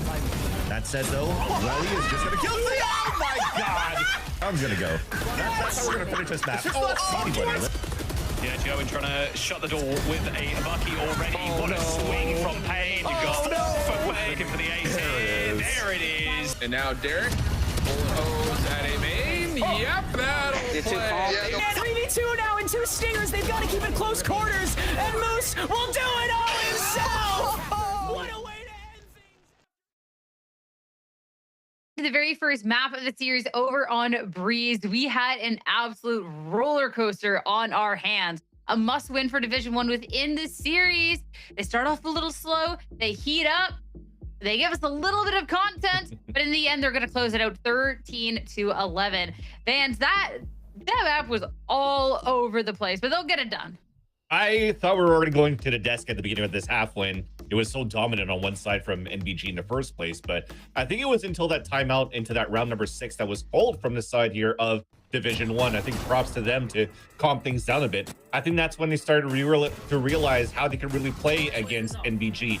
Don't give NBG too much space. Make them also think that you're giving up space from time to time. So if you're not being proactive from certain rounds, when they're actually going to executions for the side of NBG, you had actually great players on Division 1 that were finding timings and a lot of backstabs, more specifically onto Foreign on the defensive end. So I think overall, it allowed for them to steamroll so many rounds onto their defensive side. And when you convert bonus on the attack side, it takes so long before you could actually get value of weaponry on the defensive side for NBG after, and it was too little too late in the end. Not the fake comeback. Come on. Yep. I honestly, I believed, even though at the beginning I was really scared. We talked about the expectations for how these two teams were going to be playing, and the double duelists really came through on the side of Division 1 when they needed to get those openings. I know we talked about Son of Car, but he was really struggling. I think it was 3-4 rounds in a row where he was getting taken down first, and sometimes the team was able to convert that 4v5, but it still puts him in a really uncomfortable situation. The way that they started coming back was thanks to those clutches, was thanks to one of the Muncie clutches in that 1v1, and slowly but surely, even in the eco rounds, trying to make it happen. But Division 1, it was just a matter of time. And they had everything in their favor. They had the openings, they had the strategies, they had the ultimates as well towards the end. And for Nightblood, I think it really hurts, because maybe if it was the other way around, it would have been possible, especially with the way that they started with the bonus rounds. But you know, it's one of those maps that you just need to act like nothing happened and go into the next one. Yeah, just kind of shake that one off, right? It wasn't your map to begin with. Even if you came so close, you can't be holding on to it for so long. The more it went on as well, even though they had the lead, it kind of seemed like just little things, a little not really peeking off each other quite as well. Those little mistakes, which are really just going to bite you in the end. But looking over the match as a whole, I mean, you can even see by the first kills, Vans, just how ahead Division was, and was ahead in so many of these rounds. And also when you're realizing too that, you know, you're playing somewhat of a default comp for the set of NBG, bring out the Viper and the Sage as well as the Sova. Again, I think the Sova is still really good. The Sage is still really good on this map, but it also shows that when all that utility is gone, it becomes an aim battle for the best aimers. And you saw from our highlight reel, a lot of it was around dynamic on finding openings on their attack side. Yeah. Mid battles, super long range, kills it with a Vandal. The sight, how he closed the round in round there, number 24 there for dynamic. Insane shots. So it just really shows to these type of maps where you're not really as prepared into what you want to bring into the playstyle or into the map in terms of preparation, that whoever has the best aim can really turn it around into their favor of the team.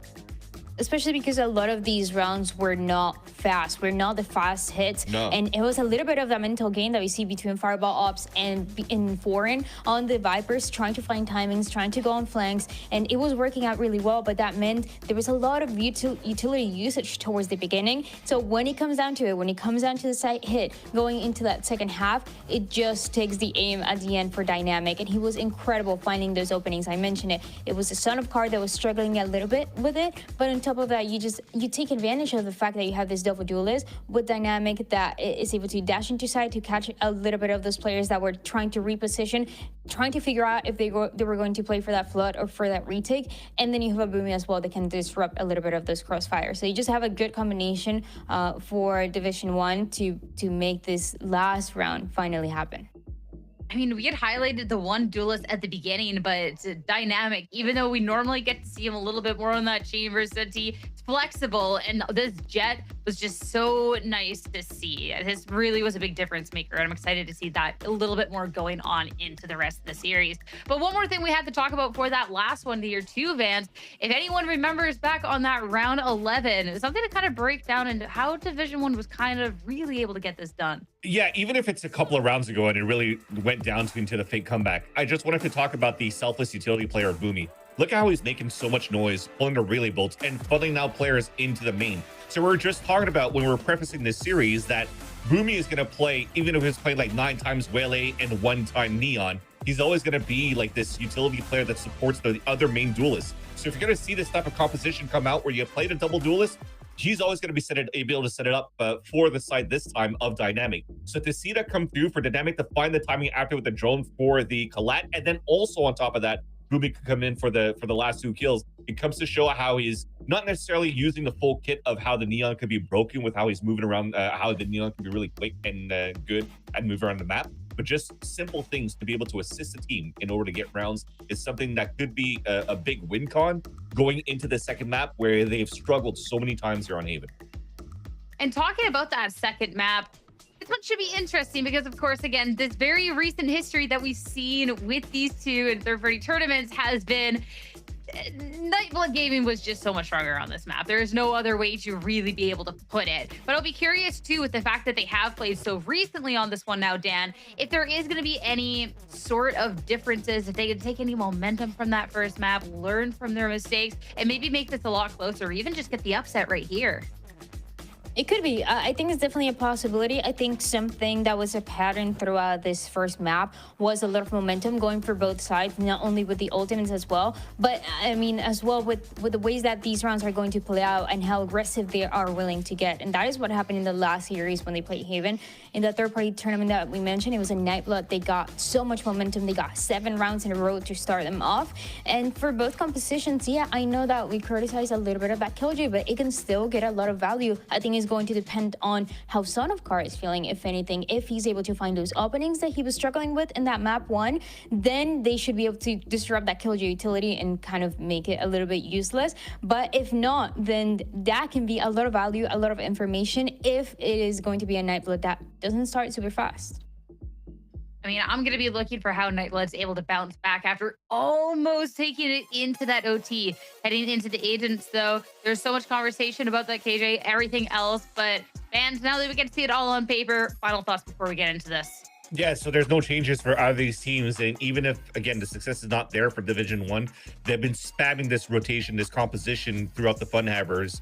Also, I think losing all 4 times that they've run it through. So if anything that you want to pull positive out of this one in terms of cope is that at least the reps are in, so they can try to get the maximum value on being able to perfect the double controller meta for Division 1. For NBG, though, they've been so good on just playing Fireball Ups on this chamber. I think them not playing the double controller because maybe the Son of Car wall slice is enough for the Neon for NBG, because you want the area to be clear right after from these walls on their execution, so that Fireball Ups could actually get some good value. For Division 1, this is a do or die situation. They need to get this win, and it would be so much easier if they make it in 2, especially with the recent results, with the recent read that they have in Nightblood Gaming. And in order to win, they need to get a lot of space. If Nightblood Gaming keeps getting that space, keeps getting that spike planted, that utility that they're going to have for the post is going to be so annoying to deal with. So Division 1, if they need something right now, is to be proactive. And again, this is elimination match for Division 1. So to be able to take the win here, close out the series, and see another day in Challengers would be everything. Can they accomplish it over on Haven, or is this going to be the start of something good here for Nightblood Gaming? Let's find out and head to it with your casters. It's Zobi and Jaws. Yes, thank you very much. And like Dan said on the desk, a 7-round lead yesterday for Nightblood Gaming, which just propelled their momentum, not through the roof, just through the stratosphere, through the atmosphere, straight up into space. Like, they just didn't stop after that. And it was 13-4 at the end of it. Nightblood Gaming, they win here. They go to Bind, which is a map they also won yesterday. But Division 1 could put a stop to that and keep themselves safe in the Swiss. And that's what makes our starting sides that much more peculiar, right? Nightblood Gaming got those 7 rounds starting out in the attack, and Division 1 opt to run it back, right? And that goes back to what the desk mentioned is going to determine the fate of this series. Did Division 1 learn from their mistakes in that third-party tournament yesterday or not? Same comps, same gaps, same ideas to exploit. And we already see a change. Division 1 not going aggro, scaling down mid, just hard anchor seaside. And I mean, they've got the correct read. Look at Nightblood Gaming where they're headed. They are ready, but unfortunately, someone's already in. Son of Car shut down pretty quick. There is assist coming through. Should be a fairly trivial retreat now, especially with that wall up. A little bit of extra spam on top there for dynamic, but yeah, that I think Vance even said there, that wall to kind of stop that Killjoy utility popping off. A lot of that's actually up in B and in Garage, so we'll see them slow down and pivot towards A now. A very defaulted split. You want to play rotate, you want to play retake here with how Division 1 is spread out, even giving up all of that A-side space, worrying about a backstab that Procto is in fact cooking up. Turret down.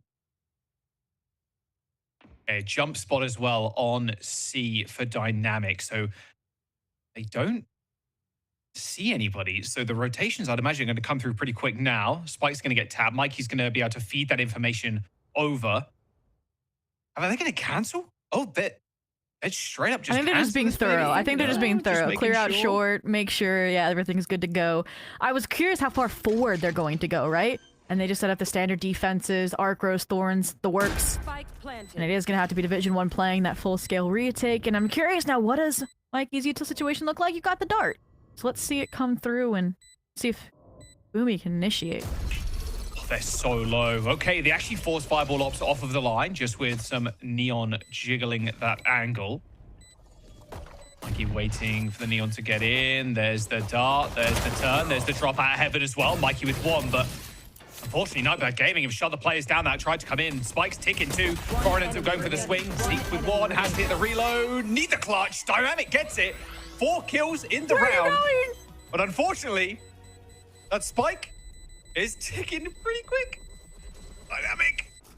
Oh, 0.8 seconds. My goodness, if we took a second longer there to decide where the Spike was planted, unfortunately, that would have been the round of NBG, but it will be the pistol for Division 1. Looked like he was doing a little jig for his 4K clutch, and yeah, I was scared. I can't lie. I was worried too. I mean, the side smoke again, the benefits of that Viper pick, and why the composition shift for Division 1 went away from that double duels with the Waylay Neon is that moment there exactly, right? You kind of force Precto away from the stack that's in hell, and then you can slice and dice and isolate, and that's exactly what Dynamic was able to do, and that's after rotating from the C stack, and they're just going to repeat that exact move if they have the confidence to retake this A space, or they can fake deep A control, which is exactly what they've gone for this round off of that relay bolt, and then immediately pivot. Full of confidence, not again, and they're going to force up here with Stingers, and of course, a Bucky for the Neon player. Sonacar gets shut down though, and that's a molly on top. Oh, it's double molly. Oh, good luck. Man, that looked painful, to put it lightly. Straight in the Boomy there, pretty blind, but it is only Zeke left. There's a Stinger, 46 HP. But unfortunately, Neon with a judge. Who'd have thought? That's a pretty good combo.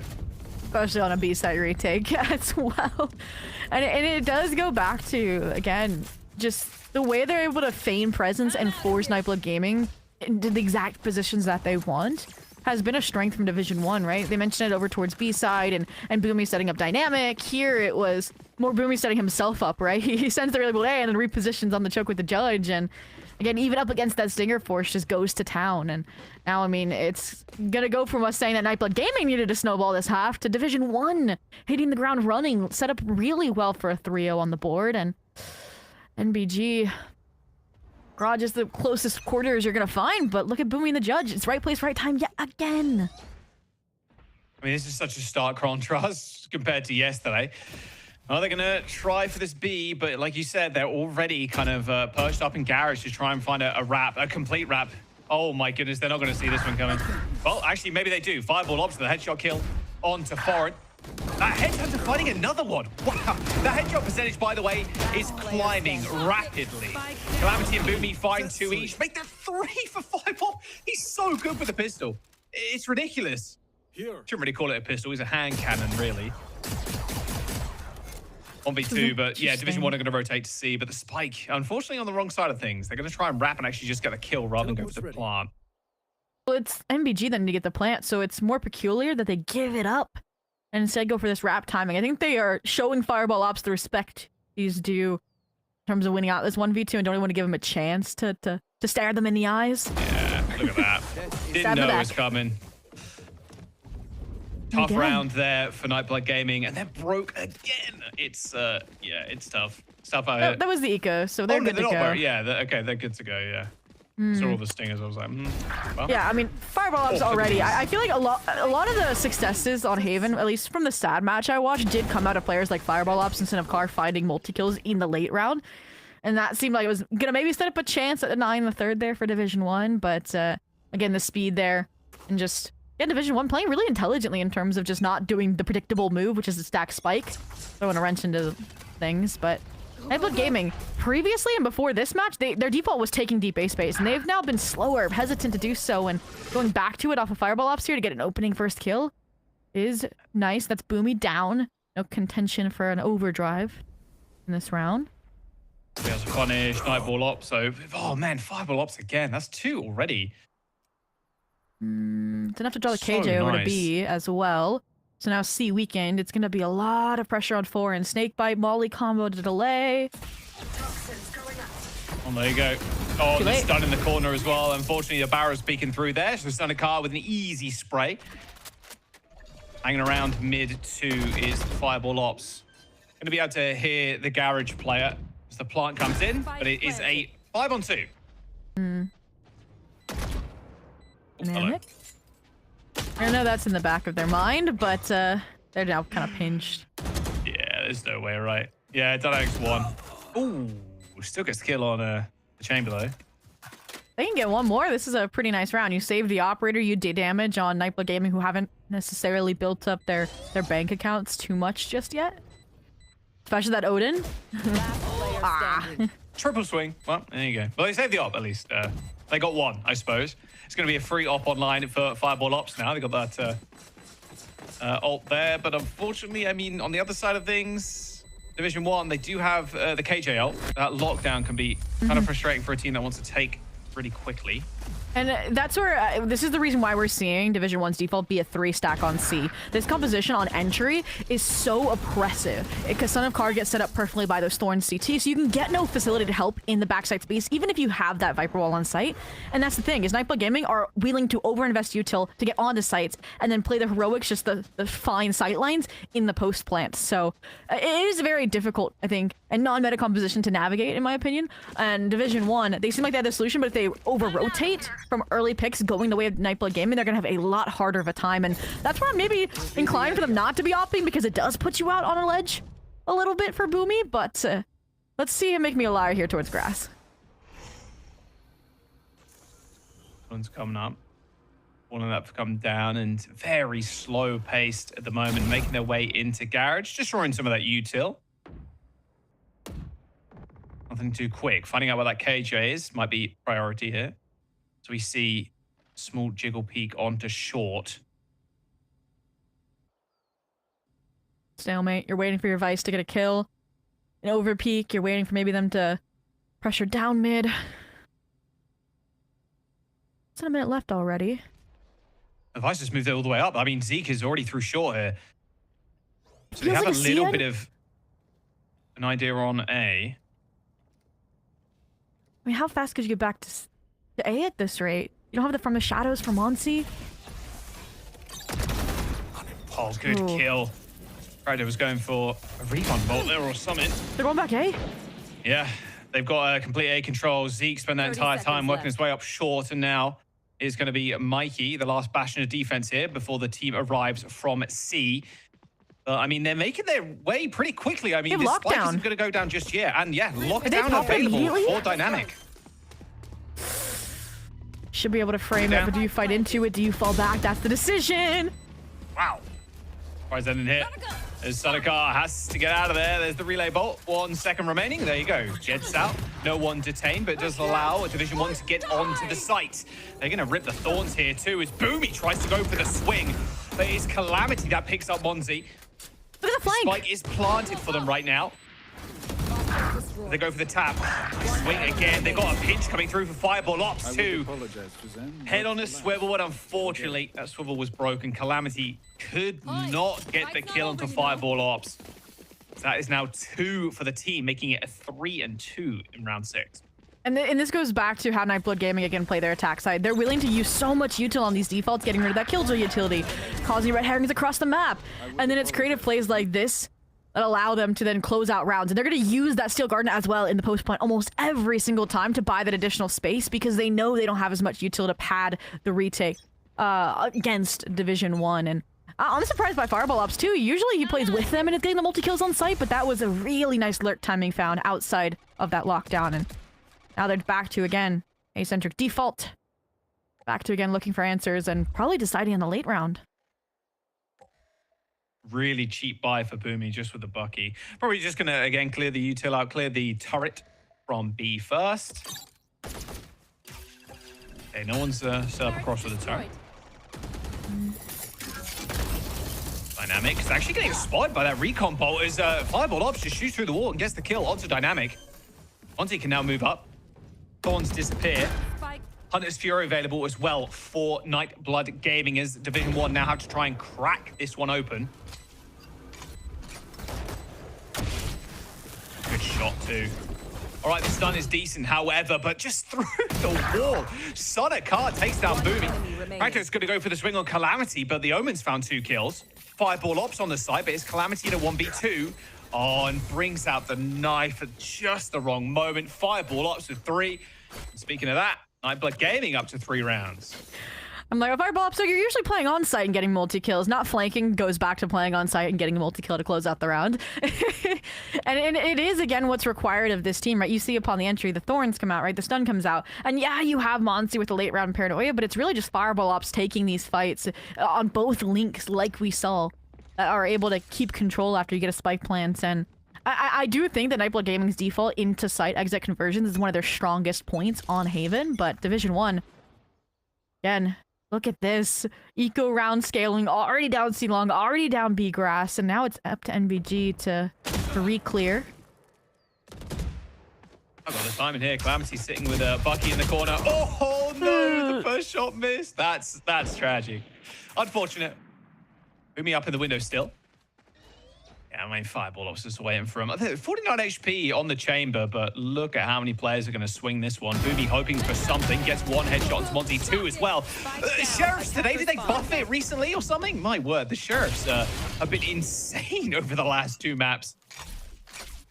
And while it was the Boomy show, look, everybody rotated from C over to A, and they're now backpedaling towards C, where they found that opening kill onto the Omen, and Boomy, with that Sheriff Massacre, has the overdrive online.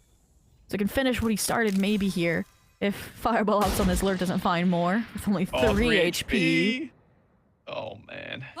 I'm pissed. Oh, yeah, Boomy does have the ult, but it's going to be really tough getting a lot done here. Oh, I say that. Maybe Boomy goes for the cheeky one through the wall, but yeah, Sonikar runs him over. Not able to pop his ult. Would have been pretty risky anyway. It was like 60-something HP. BG going to plant the spike. Dynamic might have a little look in towards Garage, but they're playing off spike. That's what's difficult. No weapons collected. Mikey obviously had the carried over Bulldog, so all that work might not be for anything, especially with the Hunter's Fury coming out. Denying even more space. Good kill onto Foreign too. Only 1 player left. Good body shot onto Fireball Ops, who was sitting at a measly 3 HP. Sonikar equally pretty low, but could get timed in by Sonikar. There you go. Vandal beats the Marshal as the round goes over to NBG. That's 4 in a row here, as Division 1 started off pretty hot out of the gate. 3 rounds look really nice, even with Nightblood Gaming kind of forcing up in that round 2. But it's all Nightblood Gaming now. Absolutely, they're kind of hitting their groove, but it again comes down to making the right decisions in big moments. Like, yeah, here the backpedaling was caught by Boomy. That's great from the individual, from that deep control they got off barrier drop. But then when it comes to, okay, you're either hitting into a stack A or you're getting a deserted C side or a player that's at 67 HP, Nightblood Gaming always seem to make the right decision. Coming to the next, though, full buy this time for Division 1. Operator back in the Neon's hands as well. Can shut down ideally the pesky lurking Vice, take some of those options off the table, but it's, again, procedural from MBG every round. Drone the alarm bot, walk up and break the turret. And I need Division 1 to do something to punish this because nobody's playing off of it like Dynamic just has. There we go. All right, Fireball Ops. Yeah, trying to get cheeky in the window after clearing the alarm bot.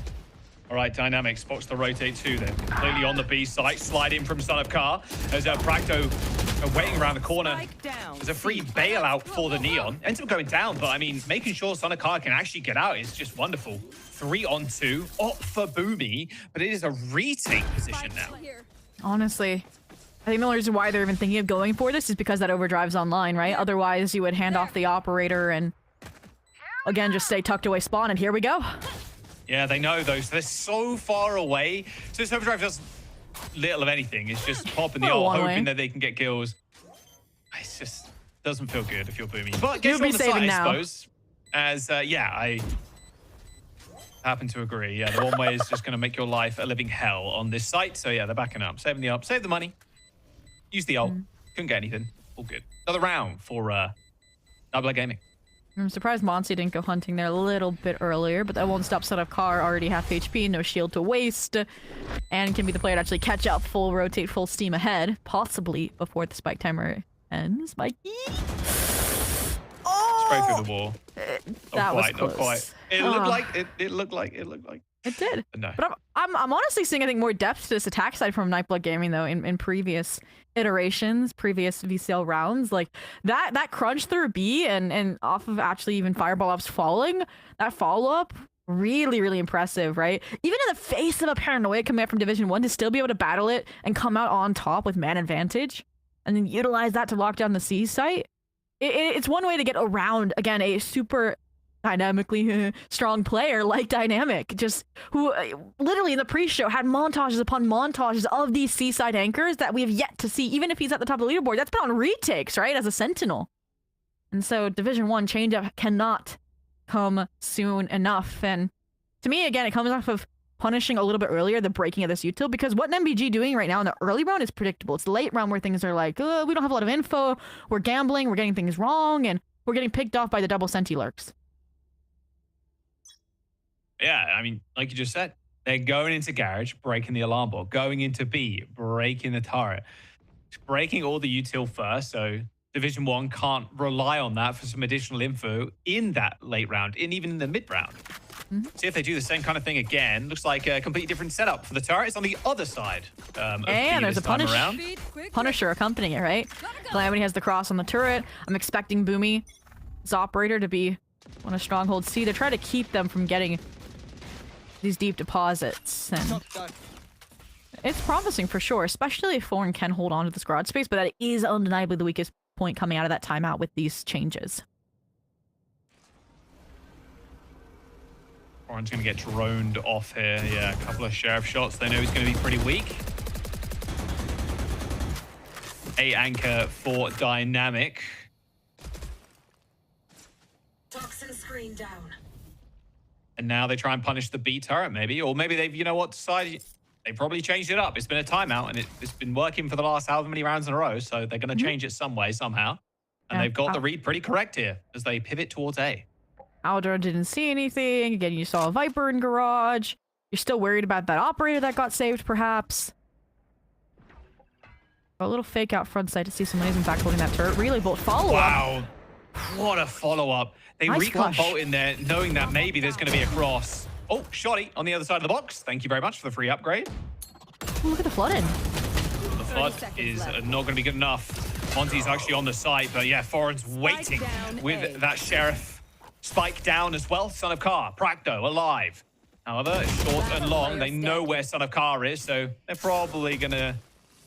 Yeah, it's a process of elimination here, just to decide where he is, and they pull it right. There's short, dead, and that timeout worked wonders. And again, that's the first round where I think Nightblood Gaming made the wrong call. They fought into the stack, right? Those two players coming in clutch after the KJ found the opening there, backfilling the space, and there it was. The refight as well, the relay bolt set up to give Dynamic another 4 kills and another lockdown. Now them going back to the old is what's now my big question mark, I think. Maybe they're then saying, okay, if they're having the operator C, if they're having players stacked in garage, let's go back towards A for the Nightblood Gaming side, but maybe I still have enough confidence in Boomy, and it's gonna prove me wrong here. Ooh. They're all going short. Yeah. The short push. And they've kind of reset their util up back to how it was over the previous couple of rounds. It's a turret on the left side of B. Good shot from Boomy too. Zeke tried to get a little cheeky with it. See if anybody's holding that line, and that's a lot of players. Boomy finds yet another. Sonicar slides in. The paranoia backside doesn't hit Mikey though, so he's waiting to shoot the players as they swarm out of Graffiti. Fireball up shuts down Mikey. Calamity in Heaven smoked off. Graffiti plays still as the spike gets planted just below Heaven. Spam ends up coming in, but goes wide. Oh, they are going to invest the lockdown, even if they're up numbers 3v1, even if they have the paranoid to get back in. They want to force Nightblood Gaming's hand, force them off site. Gonna have to get out.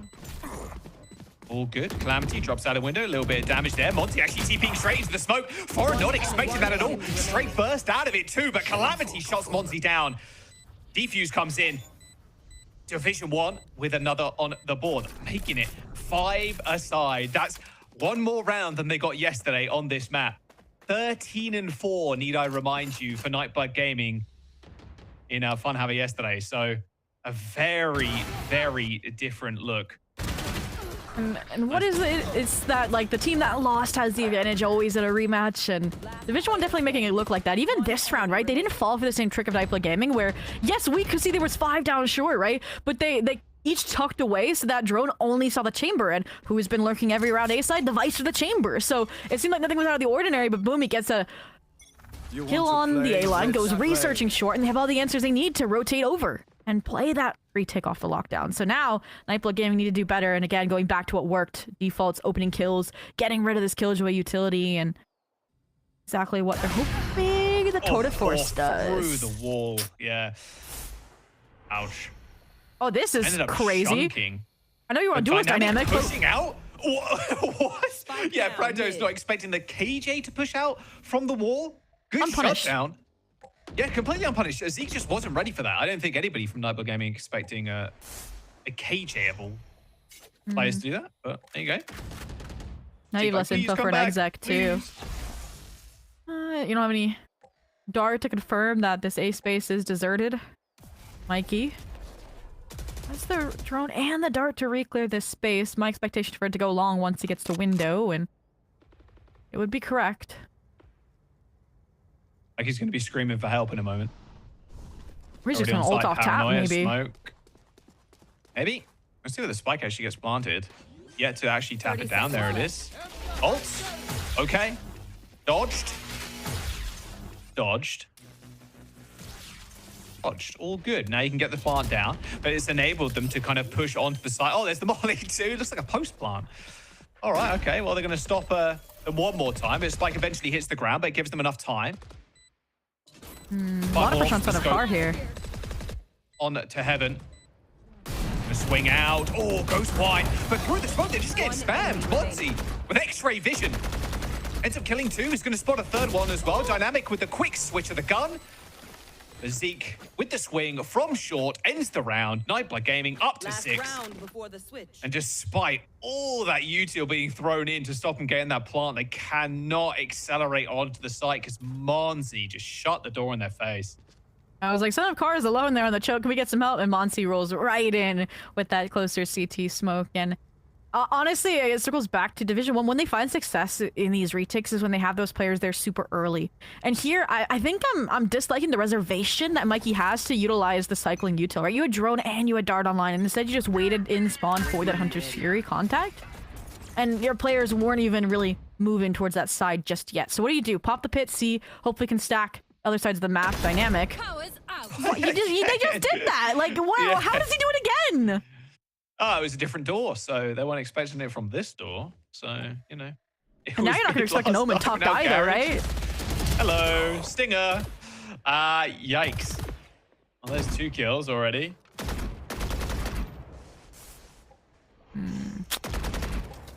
Okay, you're going to have advice for the late A pivot again. Firebob's still looking for more pickings, and I like the crossfire here. It's right outside of that rendezvous. Going exploring, man. Now, this is a situation where it's okay not to re-clear A. You have stark numbers, right? A 4v2 situation, right? You do not want to get picked off if you're Mikey here from them pushing into spawn. Mikey's been super patient. Just like waiting, chilling, it's all good. I mean, we can retake this, no problem. We have the numbers. We can just go for trades. Thorns are going to get placed in the choke. Oh, instantly triggered. Nice little jiggle there from Boomy, knowing that the Thorns ended up going down. Paranoia for the Omen. Monzi waiting. Oh, sees one and gets foreign. Okay, so making it a little bit more even now. Smoke ends up fading, breaking the crosshair, breaking the ankles. Boomy, but Monzi almost with an ace. Mikey shuts him out, and that will be a 6-6 half. Division 1 Nightblood Gaming just at each other's throats. But this is so much of a better look. I want to go back to what you said earlier, like the losing team always comes out on top in the rematch there because they have so much like footage to kind of go over. Really feels like that's happening here. And these push outs from Dynamic, they had to have been stopped sooner. Like, it was just free kill. And it was just like late into the half too. So it's like you condition of the cage is anchoring, the cage is rotating, the cage is playing retake. Nope. The dynamic duelist style is back that we saw over on Breeze. Again, finding these gaps, these openings, and All right, now at the side swap, this is where we get to see what NBG have learned about this composition. And I'm already liking what I'm seeing. Previously, they would have nothing in Garage, and it was a super, super weak point to exploit. And that's exactly what Division 1 are framed around on this pistol. So the trademark, while the stack is still A-side, is very, very spicy and hard to read. And Division 1, let's see what happens once they realize. Broken the trip, going super quick. I wouldn't test that one, flip Zeke, sides. not with that smoke down. It's gonna be freaking Division 1 in Defender spawn and Nightblood Gaming in Attacker spawn in about 20 seconds. Once they actually break this Killjoy util. Or they wait for it to go down just out of range. Oh, wow. Okay, sneaky beaky like. Shadows travel. They're playing Splinter Cell. Oh, monsters All right, left well, behind. it is going to be A. As Division 1 have navigated themselves all the way through Garage to A, and Zeke with the info. Really nice. Can Dynamic get the kill? Doesn't look like it. Zeke's not going to give him this one for free. Absolutely not. Ooh. And Zeke's just gonna wait for the players from B-Link to come through for support. All right, there's the shutdown. Support ends up coming in. Oh, Monty. That's a little bit awkward. Monty ends up getting the kill, though. All good. Mikey with the trade. Spike does not connect to the ground just yet. But Boomy just spraying and praying through the smoke. And there you go. Okay, Spike eventually hits the floor. This Fireball Ops takes to heaven with 5 bullets left in this Headhunter. How long do you wait for the Sova short? Big out at some point. Oh, ends up seeing Mikey here, but here comes Practo. Caught with the bow in your hand.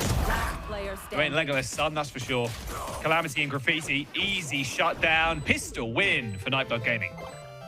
That is a huge, huge pistol to win. Keeps us squared away to a piece for the series. And, I mean, it was in such a roundabout way, too, right? Like, we literally had no contact from these players on either side until likely sub a minute into this round, right around that point. And there was some silliness on both sides, but it really did come down to the patience of Nightblood Gaming to wait for Proctor to get into position, or this would have been difficult, right? Those players stacked around the choke, everyone coming in from the same direction. That's, I think, what got them that pistol round. So no disrespectful force buy out of Division 1 like Nightblood Gaming did on their attack, but double outlaw, little bulldog action to handle your longs, and Oh, that was close. Oh, good. Damn it, with a very aggressive Wari swing. 2 players waiting. Well, this only ends one way. I've seen this movie before. You've seen a Judge movie? Yeah, I actually just watched Judge Dredd like a few days ago, so yeah, I did. Actually, pushes up glasses. I have. Was that how it ended? No spoilers, but okay. No spoilers. The film is from like the 80s. If you've not seen it yet, then come on. I can't help you, man. Come on. Go watch it. It's good. Okay. Back towards Garage. Again, the double snipes is what makes this dangerous. Fireball Ops position. Worried about the long pressure, so they've slipped the net into C-Link, but that's where Zeke was supposed to be. Okay, all right. Bandit, though. Zeke down. Fireball Ops. This is a very silly round. Okay, there you go. Double shutdown from Fireball Ops. Nice stuff. Easy does it with the Outlaw. It honestly makes these rounds feel so easy. The Outlaw on the after the pistol. Oh wow, 100%. That's a cheat code. In Division 1, we're looking promising, like the kills they were able to find, I think, in towards C-Link, and me think they could get past, but yeah, Fireball Ops just re-clearing the space that Zeke did fall to come to with that Stinger. Stinger, like, give it that it take it, I swear. It's so hit and miss in these players' hands. And into the next Nightblood Gaming. This is something I have seen from Zeke. Whether it's the deep wall or him just walking down without contact from the enemy team, it gives a lot of information over to Nightblood Gaming, but they're going to find it in a different way here with contact about to be made. I'm getting like a little 3-2-1 action, I'm guessing, from Division 1 here. Very deep wall. Oh. Whoops. That went a little bit too, yeah. It's a scare tactic. A warning shot. Yeah, sure. Just open someone's hair gets trimmed there. I don't know how you'd even get up there, to be honest, but there goes the orb. Wall, Boomy shut down. I'll take the gun, thank you very much. Oh, son of car. Spike down, C. Calamity. Yeah, you can try. And he stuck the thorns. Actually dodged him. All good. Rado should be able to shut this one. All good. No, Calamity gets yet another one. So a 3-on-1. But there you go. All right, spam through smoke.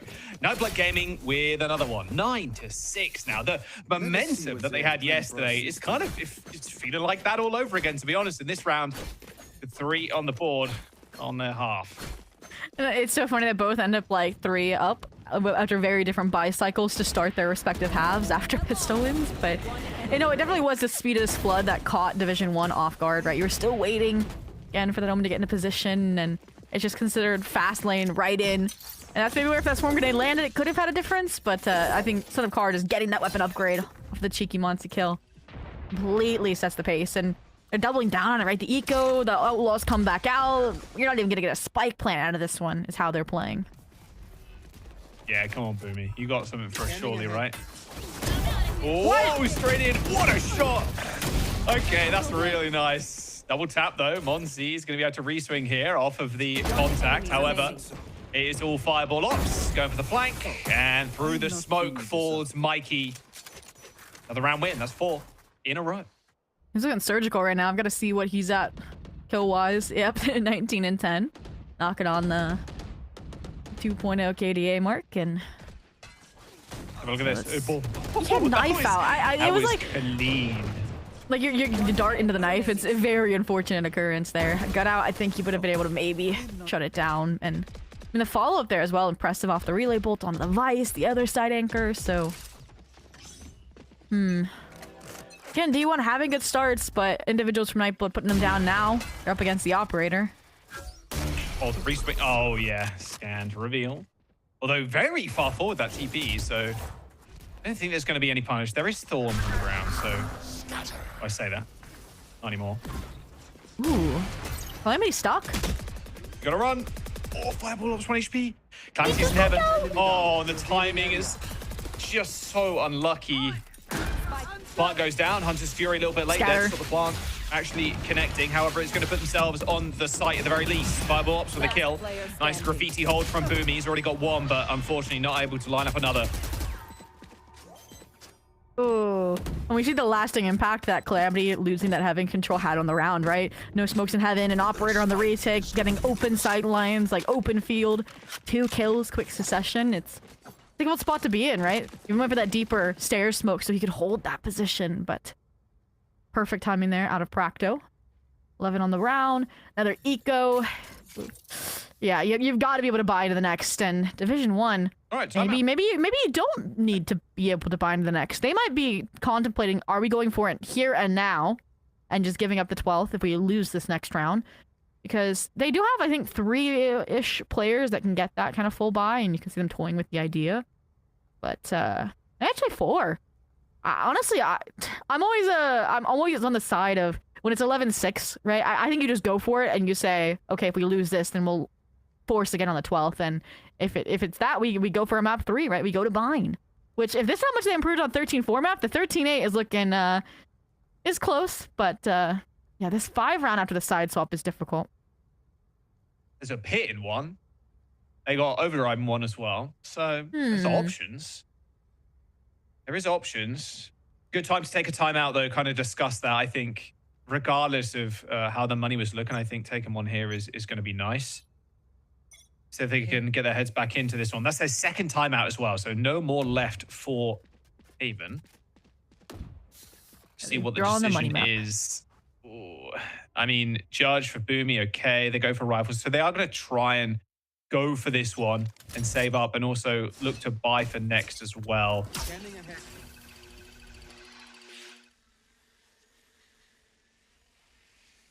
Blood Gaming was taking, and it's going to be a head-on collision in window to possibly decide the fate of this map. Already, I mean, yeah, this buy looking a little bit worse now. Ooh, unlucky. Mikey escaped with his life. Thanking a whole bunch of people there for that one. My goodness. Boomy wants to make something of this. Straight in. Thorns get popped. Right, though, yeah, there's no one here anymore, unfortunately. They've actually just ran out. It was just a 180 to trigger those Thorns. Foreign still lurking in short, though, is in fact the rest of Division 1 are going to join them. So they're going to be able to pop out here. No Thorns to kind of worry about.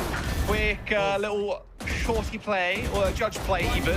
Trail just on a car, but Bracto gonna make this 12, holding down this sites, be the anchor that they need. Fireball ops for the last, and Nightblood Gaming, they're up to 12. Division 1 getting at least 2 more than they did yesterday, but still not looking so hot. And I mean, albeit, that was a great idea from Division 1. You mentioned the 180 to get the Thorns out, right? It is very typical after you start A to leave your Neon there. They make a ruckus off their fast lane while you're, again, redroning B, while you're pivoting through Garage. And I think the fact that they kept that Sova on the site with a really nice crossfire with the Neon just completely obliterated that plan. So, again, Nightblood Gaming not falling victim to some of these creative strats. And, oh, not another First Blood. Not another First Blood. Oh, we're getting more. Yeah, foreign. All right, they end up trading. Just slide into Garage. And now a Judge can get picked up as well. To kind of hold this one down as Fireball ops. Does it with a scope, does it without. Basically do everything. But Dynamic with a couple too. Suddenly it's a 1v1. We're barely into this round. Lockdown available for Dynamic. There's a teleport as well from Monzi. So there are tools. Spike is in an odd spot with no information for Dynamic on where this Omen is. Alarm bot. Outside C is not going to do you much.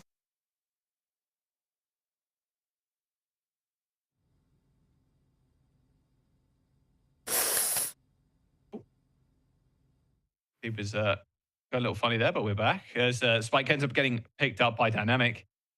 They still got 50 seconds, a lot to kind of play with, but yeah, Dynamic is having to clear every single corner. Only a turret. Creeping up to B.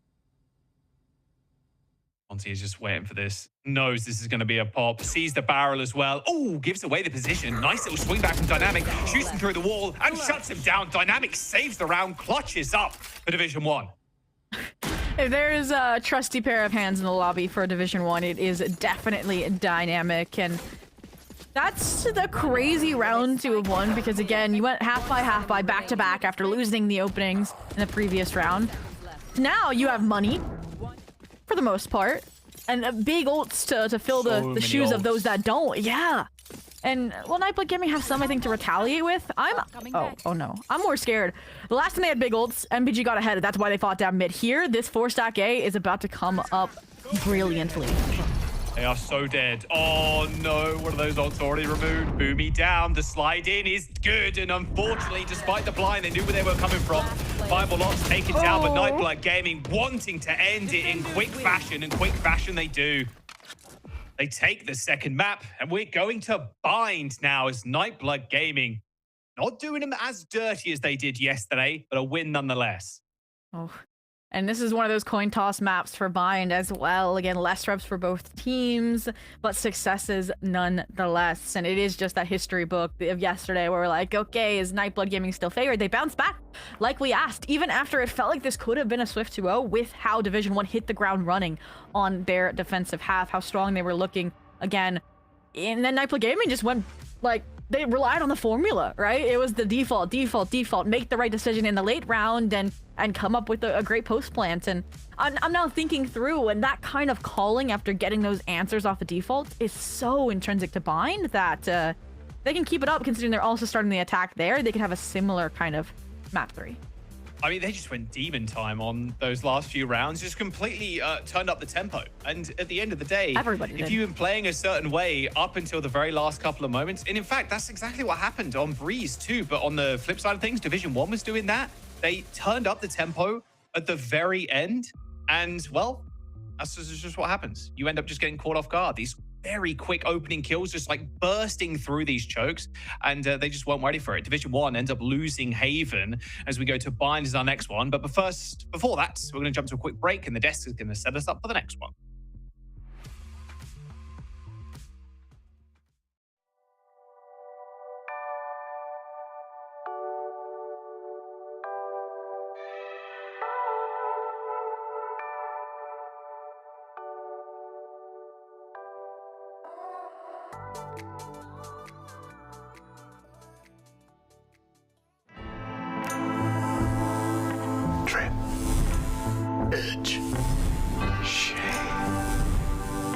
Trim, edge, and shave with Philips Norelco One Blade. One tool for all you need.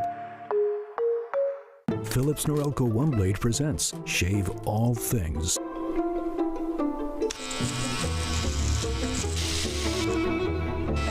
style made simple with Philips Norelco OneBlade 360.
Rest of the defense on the side of Sad in the front side. That said, though, Welly is just gonna kill me. Oh my god! I'm gonna go. That's how we're gonna finish this match. Yeah, Joe, and trying to shut the door with a Bucky already. What a swing from Pain. You've got footwear looking for the ace. There it is. And now Derek pulls at a main. Yep, that'll play. 3v2 now and 2 stingers. They've got to keep it close quarters. And Moose will do it all himself. What a way to end things. Getting into the second map of the series of Haven, this has been a very recent matchup between these two teams. As of 24 hours ago, it was time to see if there could be a switch up from Division 1s, but instead it's going to be Nightblood Gaming yet again to be taking the victory here, this time 13-7 to take us into a map number 3. I mean, Vance, we had questions about the ideas coming into it. If Division 1 could really switch anything up from yesterday, and even though it's a little bit better, it's just not nearly enough to get them across that finish line. It really came down to what you've learned, not only in the reps that you've put in with this double controller comp, but also having that recency playing against your opponent just the day before. So I think just look at this replay, even the wall in a pistol round, it almost feels like it was, okay, we've learned how to play against their opening on the attack. Let's just throw a wall from B to C instead and try to deny based off current utility and denial. And it almost worked out in the first place. But I think what was missing really from Division 1 after was the proactiveness of rotating your neon around or trying to funnel them to where Dynamic can be positioned here on defense towards the A site kind of time, where he actually did find some good value, like right over here. So again, if we were able to be not as afraid to fight against NBG in these early rounds, because we did find some good value on walking outside of B main, I think maybe we would have had some closer matchup going into the second half, because again, if it wasn't for Dynamic with these opening picks, it would have been probably a one-sided affair already going into bind. Yeah, what Dynamic was doing, it started with a pistol round as well. It just felt like whatever he wanted to do, he was getting away with. But it's also something that we talked about before we went into this match. It was really important for Division 1 to win this series in general, but to win this map as well. And it was tough because just yesterday they played it. Both of them are playing those mental games.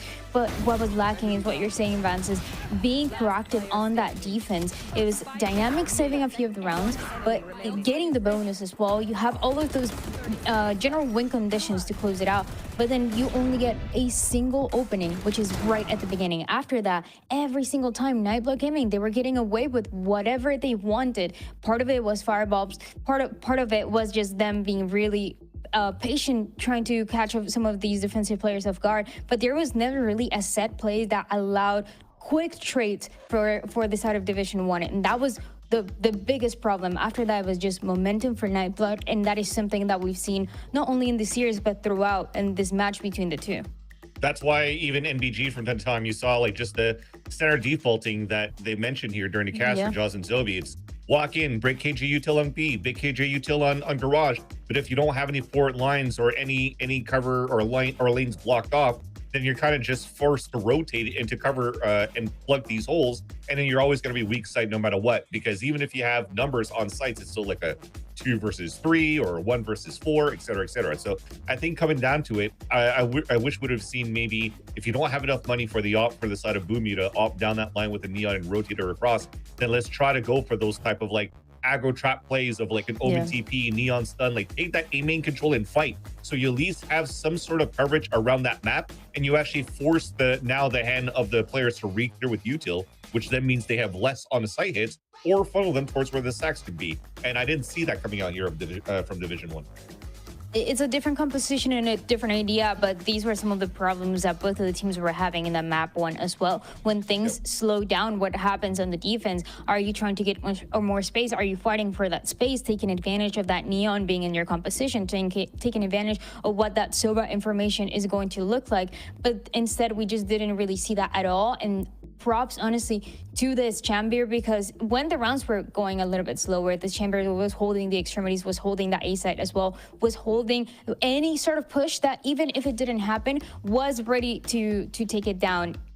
Sometimes he was a little bit closer towards lobby, sometimes he was all the way back trying to get an off angle, just switching it up a little bit, guaranteeing that the opening is going to give them more possibilities in how they want to play the rest of the round. Look at him already looking taller in this stat card.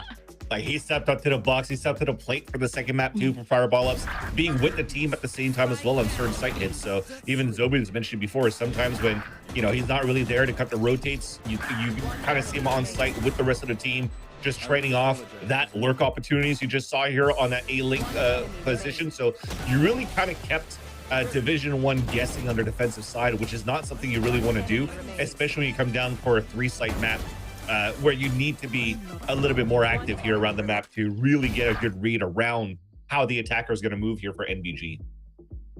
And I mean, Fireball was someone that we had highlighted at the top of the day. You had called out, people should be keeping an eye on him, and really being able to step up in this series was so welcome here for Nightblood Gaming. Especially that was what they needed to tie it up and take us into a map number 3. Reminder of the stakes, everyone. Division 1 is playing to not be eliminated. Nightblood Gaming, this is in a spot for the playoffs, and it all comes down to Bind, a map once again, Dan, that we got to see just 24 hours ago.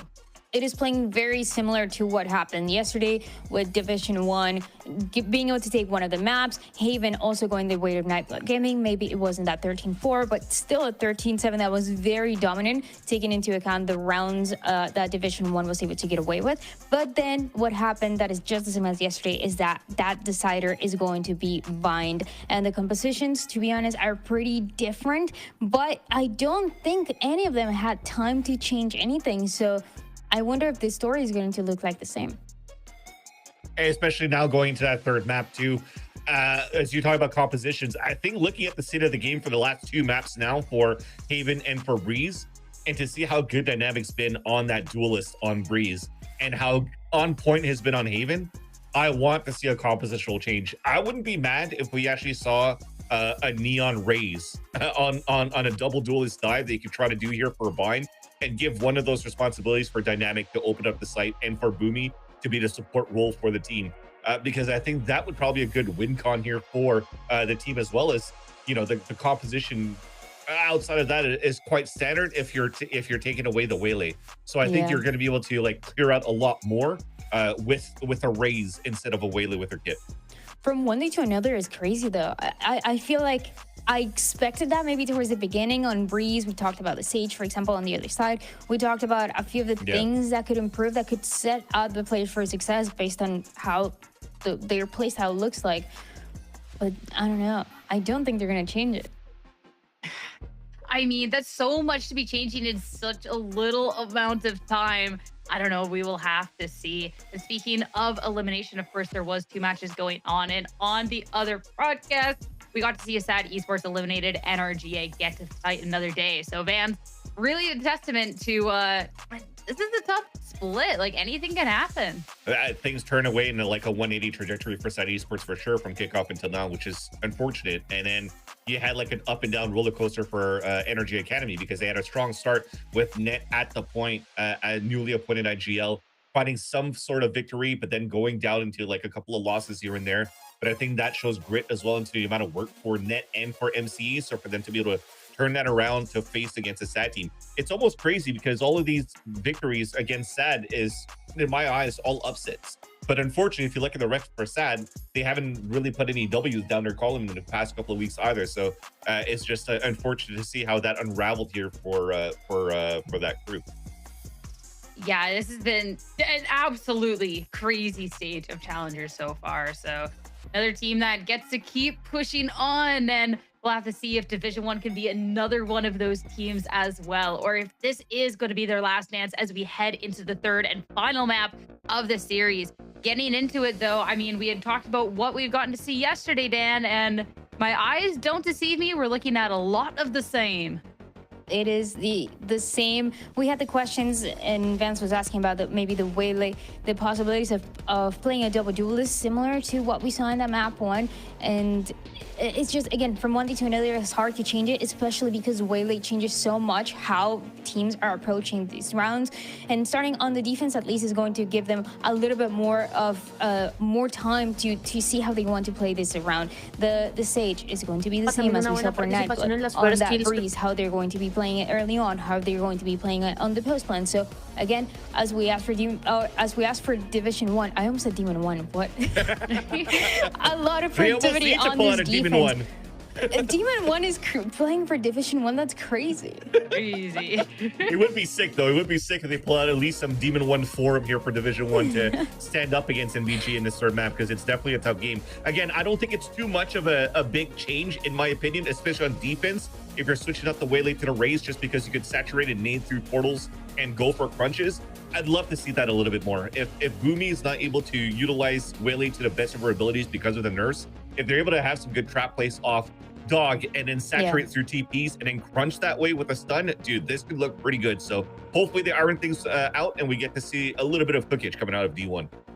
I mean, the tools are certainly there for the team. They're able to improve a little bit off of the last map performance. It's time to see if they can do that once again as we head into Bind. For Division 1, it's to stay alive. For Nightblood Gaming, it's a spot in the playoffs. Let's get to it. See how Bind shakes up with your casters. Back over to Zobi and Jaws. I love Demon 1.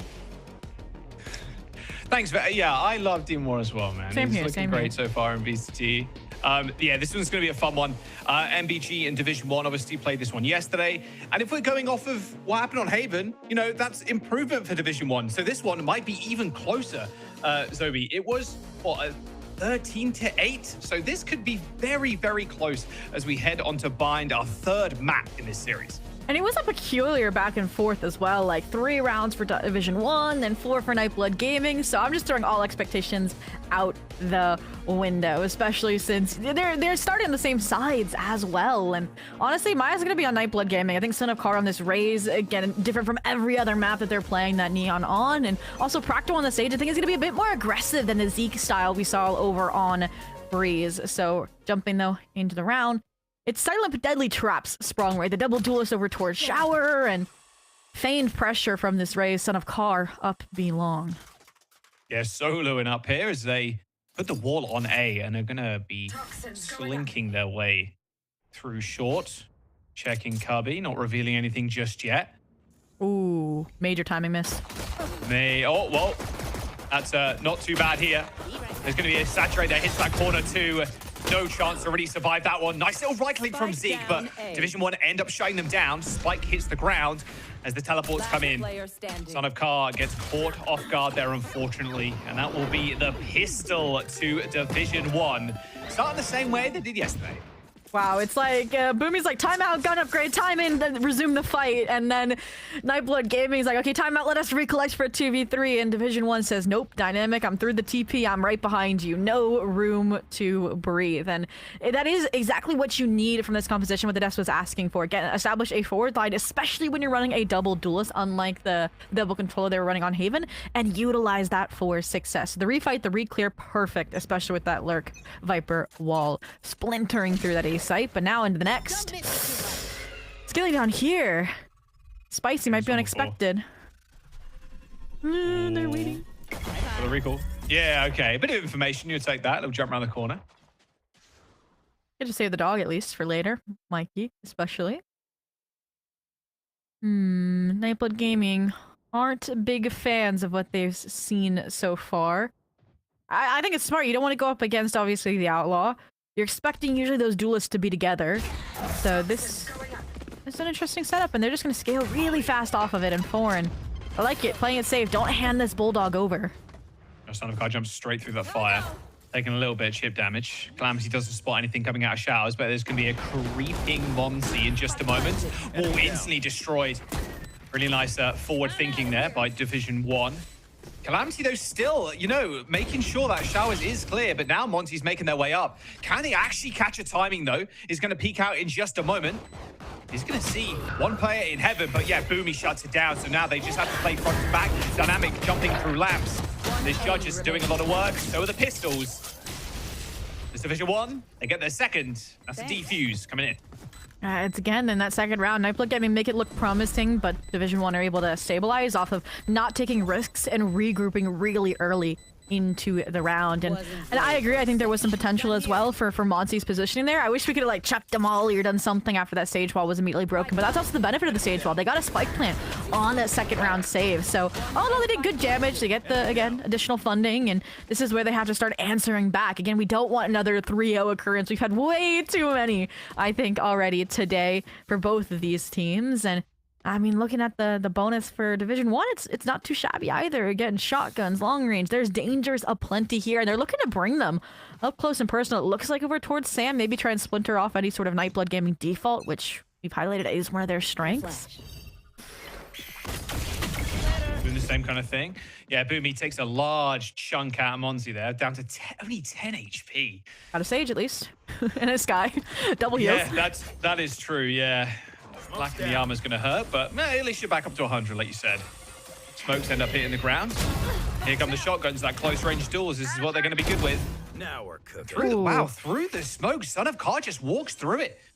Fireball Ops is going to spot the Brim, but the Foreign has gotten 3 on this site already. And, well, that's just a Waylay moment. Division 1 with the third round. Don't tell me this is going to look exactly like yesterday.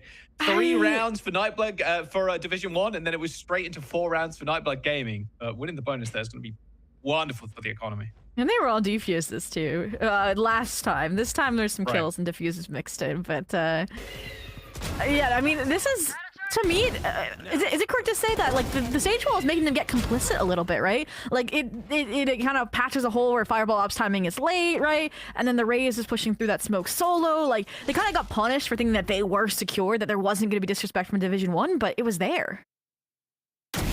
Really like these early peaks from the Outlaw. And Boomy now is got one, finally. It's looking good so far. Here come the smokes, the shotgun over the top. Fireball Ops with an upgrade. We'll take that one. Oh, the Son of Car already on site. 3v2. Mikey Dynamic, Vandal, and a Judge. Spike down. Fireball Ops followed. 2v2. Surely not. There's a resurrection here on Monzi. Same script, really? You wish Dynamic had more than a bandit. Oh, don't say that. The timing's going to get caught here. Oh, there's a bandit kill. Oh, almost another one too. Mikey gets another. Oh my goodness. Division 1, 4 rounds in a row. Mikey jumps out of the smoke, cleans them up. That bandit kill was crucial there on Monzi. I'd in a very different round if things didn't go that way. It's just the attention draw, the desire for the trade that allows Mikey to slip the net. And I thought for a second we were finally going to see D1 and that forward presence get punished, right? Is that balance you need to strike. Like, get forward, get the first blood, get out and play that retake, because they're going to reflood off of that to try and get that frag back. And this time they just got caught out short, but those clutch players come on through. Division 1, break the script early on, Jaws. No repeats just yet, but this is, again, that adrenaline. They know elimination's on the line. They've been in this position before, having to fight to stay alive, and they're definitely fighting. Look at Boomy again walking down, but this time, an operator. Yeah, not even going to give him the chance. Going to stay on the line, though, actually, without teleport back. Hang on a second. Have the ult maybe you can use in trying times. At least it's a parting gift. All right, well, Boomy thinking they've overstayed their welcome a little bit. I don't think they're going to go too crazy with it. Actually, just going to smoke it off as well. So, yeah. Waylay, no business staying around there, at least not for now. Yeah, you want fireball ops right down.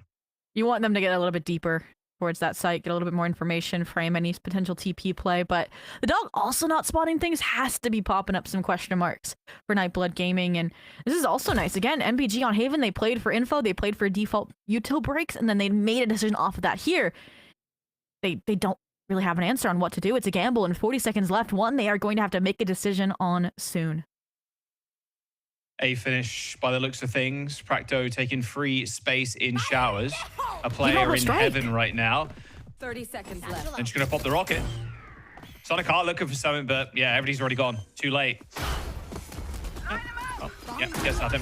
There's Convergent Paths. Oh, and it connects to... Oh, and that is absolutely disgusting. Division 1. Just dominating with the ults. These rounds coming through so early. I mean, it's just 5 on the board just like that. This is really feeling like they're pushing it to the very limits. Like you said, this is an elimination game. Nightblood Gaming win here. They guarantee themselves a spot in the playoffs, right? And Division 1 end up going down. But they get to hold on to this lifeline if they come out with a win here. And this is one way to start it off on map 3. And again, here, Complicit not taking that toy in the backside, understanding the gravity of the ults that were online, I think, either for Division 1 there, with time against them. And it's fun to see that Division 1's able to both, okay, play forward, get those kills, and get out, and also just completely play back and rob them of all of that information that they need to make these late round decisions. And if what is Nightblood Gaming's win con isn't working for them anymore, that's where you need an early timeout that's yet to come. You need a pivot point. And oh, we're gonna go from bad from worse. Nope, slow. No kill found with the op. Look at them crouch walking around that corner. They really want to force this op off the line. Calamity's waiting with a crossfire onto Showers. And yes, Sanakar ends up getting out of them, but he ends up getting shot down. Nice little kill from Boomy too as he rips around the corner with that operator, but quickly spotted out and smoked off in heaven. Difficult spot. Tap waiting for that Talatory utility. I like the refight here. Monty gets the orbital strike online if he had won the engagement. Really nice flash. Another bandit kill coming through. This time from Zeke, but the shorty doesn't want better. 6 rounds in a row for Division 1. If this isn't a confidence builder, I don't know what is. And more so it's the fact that you're also doing it with a double duelist on a bind defense, too. In Nightblood Gaming, I mean, finally, we get the timeout. If we end this in a 6-6 half, I'm just going to think that both of these teams' timeouts are magical at this point. Like, they were turning around the agenda every single time for both of these teams, no matter how late they were taken. The cheat code. Seriously, yeah. It does feel that way. So shout out to the coaches. Yeah, honestly, mad respect. Being able to turn what was a rather tough situation, even on, you look at Breeze, like turning that one right the way around.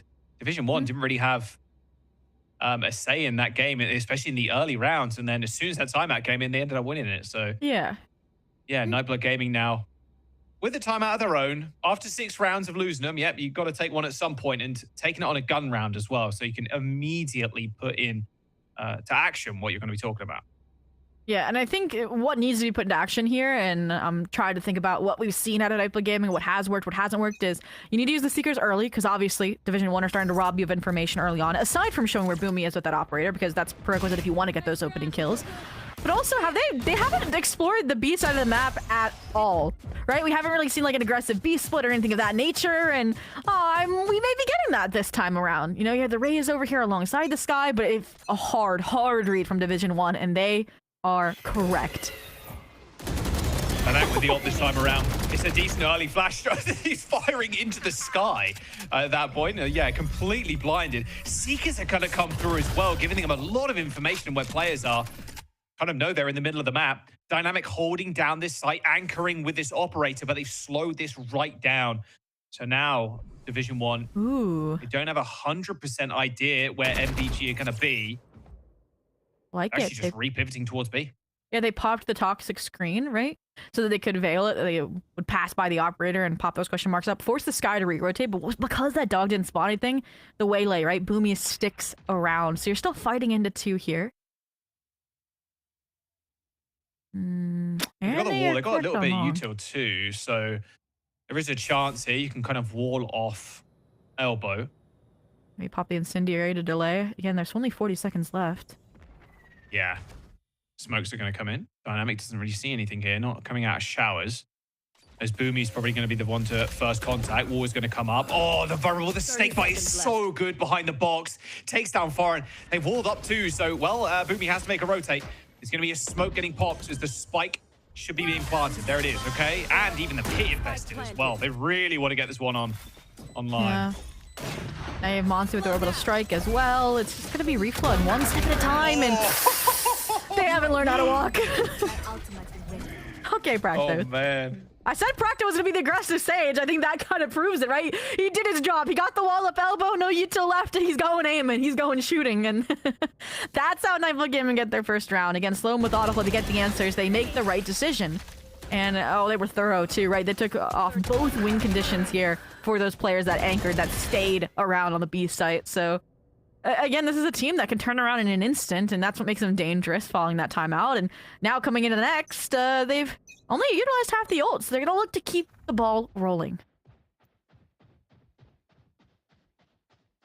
Hey, the timeouts, they work wonders in this series.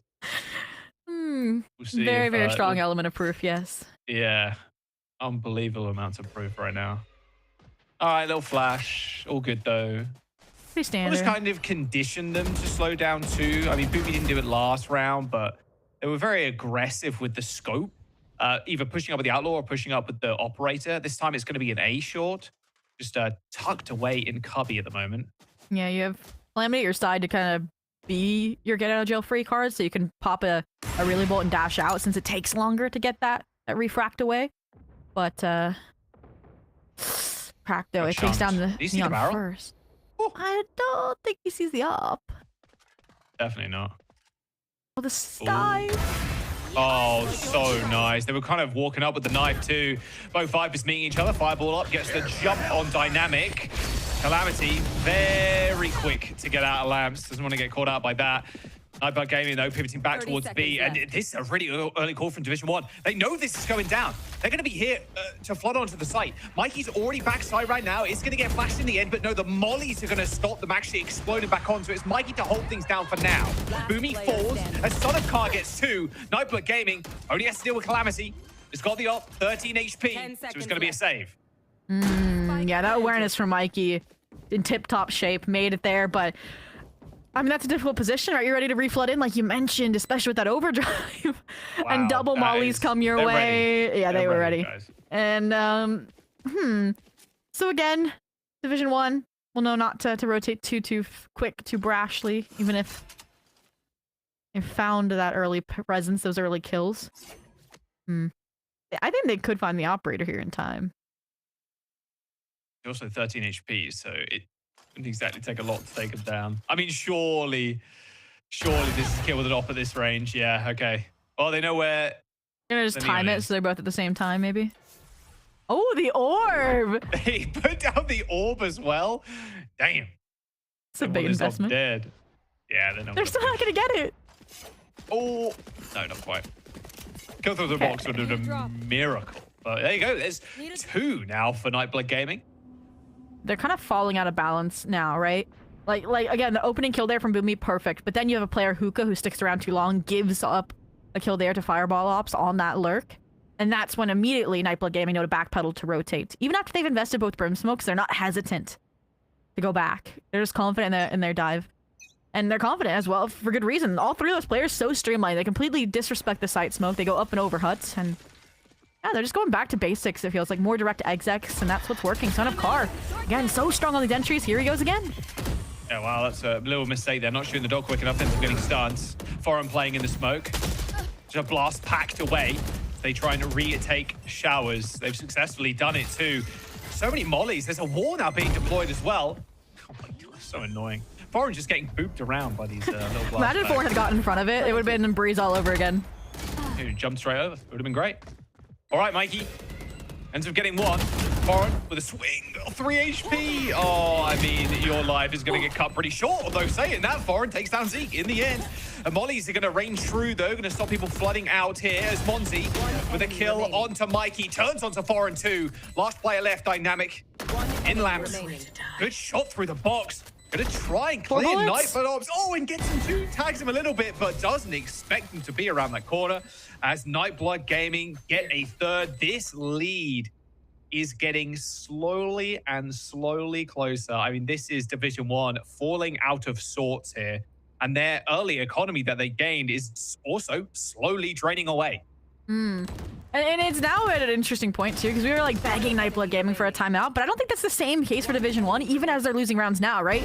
This should in theory be your weaker half. And you're already at 6, so you're happy. You'd rather use this maybe for troubleshooting later on, and you'll also have that brief moment on the side swap as well to get back on the same page to break up that comeback Nightblood game is forming. And all right, we interrupt that broadcast for this shower fight. Oh no! Oh man! I mean, yeah, playing up in showers.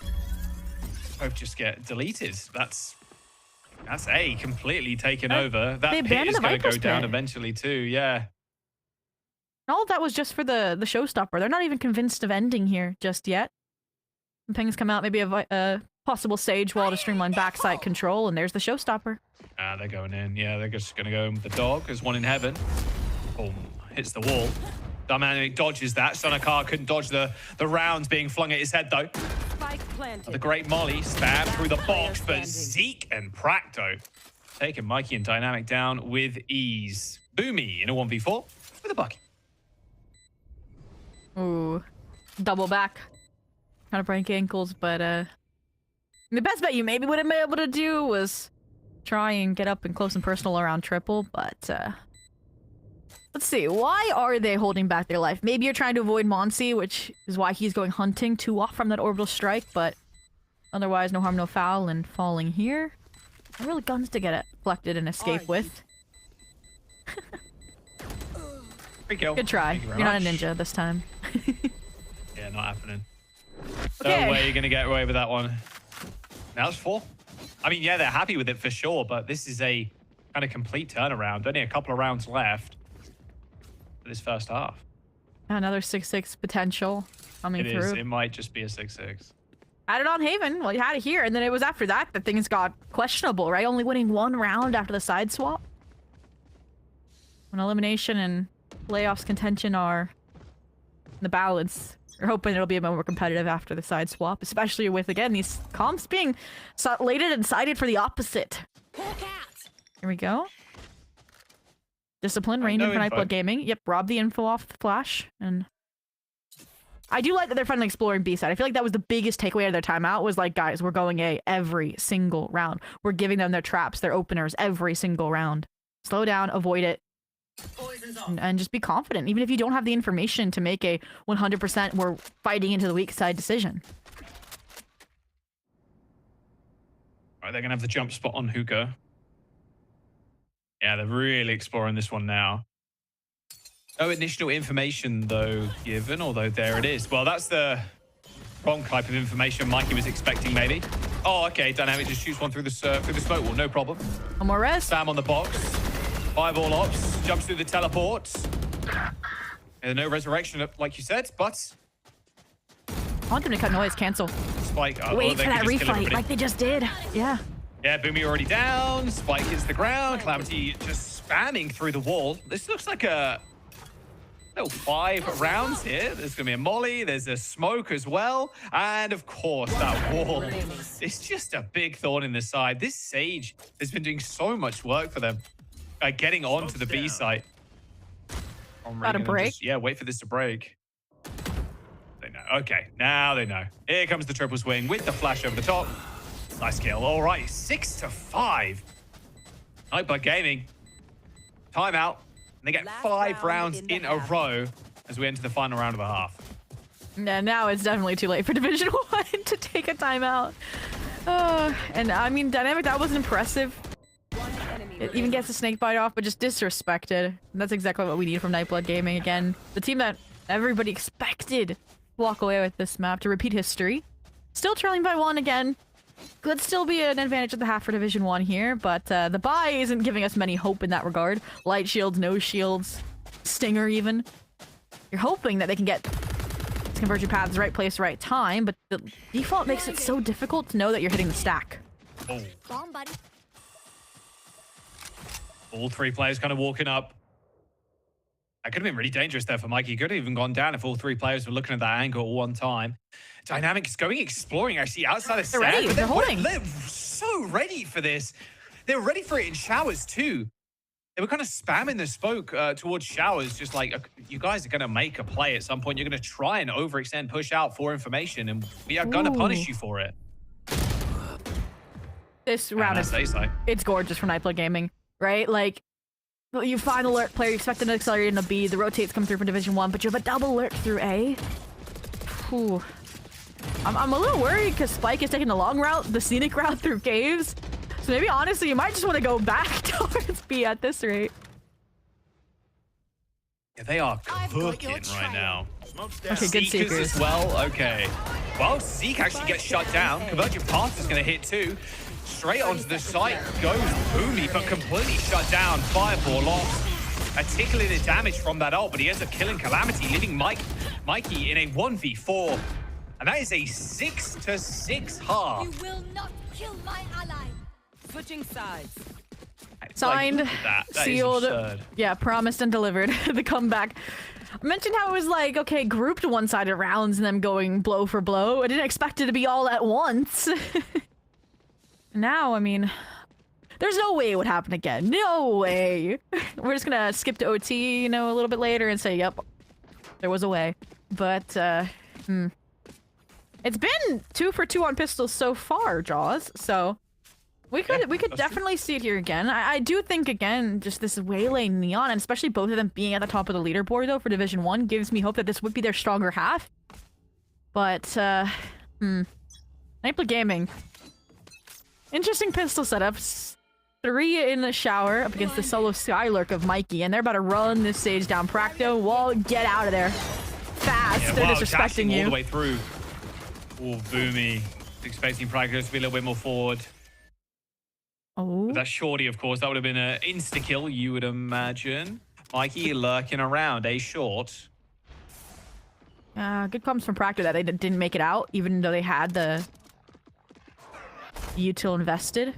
This dog's gonna further complicate if they were right on full anchoring this A side. They're trying to get answers through shower as well, and in the meantime, B kill surprises them double back after it, and you can see they would have expected them to lean A, hence the rotations now from spawn side. And after all of this work, they're gonna realize that it is in fact a B end.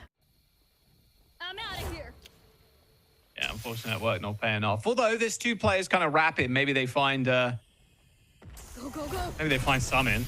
They're not gonna expect the timing for sure of this flank. Yeah. Calamity is already in. There's gonna be a molly in the choke. Flank's pretty far. There's actually only 3. It's actually Zeke following him up too. Calamity's gonna take elbow. They're gonna go long. I thought they were gonna flip the site effectively, but they double back, they second guess, and now we're gonna get punished for it. Yep, and Fireball Ops takes down Foreign. Boomy's gonna hold down the Suka. It's gonna be a disgusting little cross hit. But it's just too many players just swarming onto the site. Mikey with the kill onto Fireball Ops. Spike still ticking, mind you. There's the tap. slowly have to make their way back in, but this bandit is disgusting at this kind of range, but Practo is able to close in with the classic. They should be able to get the defuse as well. Nightblood Gaming with 7. That's another pistol. And Nightblood Gaming take the space, take their time on that retake, and will subsequently take the round.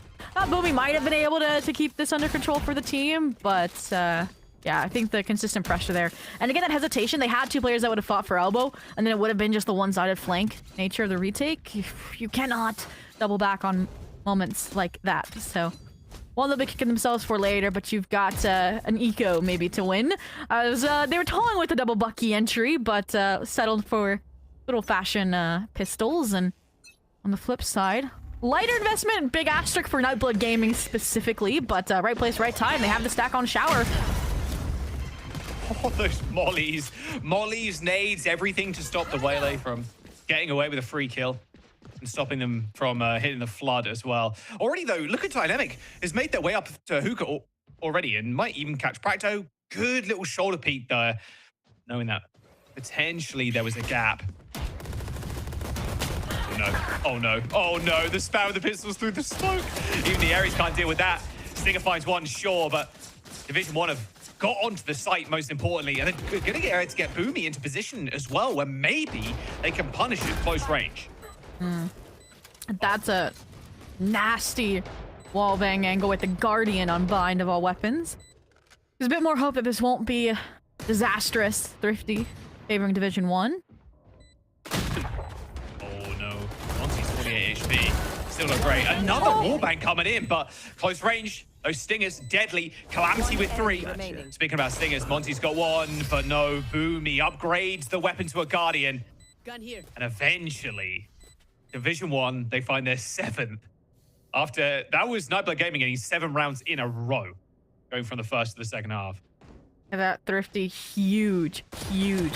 And it's off of, I think, again, you mentioned that forward positioning. Super, super early lurk from a player like Foreign and player like Dynamic. It was allowed them to flip the script. This fast scaling as well from that Bucky into the site and then getting set up on elbow. It all came together really nicely. And obviously taking some long-range stinger fights isn't the best on the Nightblood Gaming side.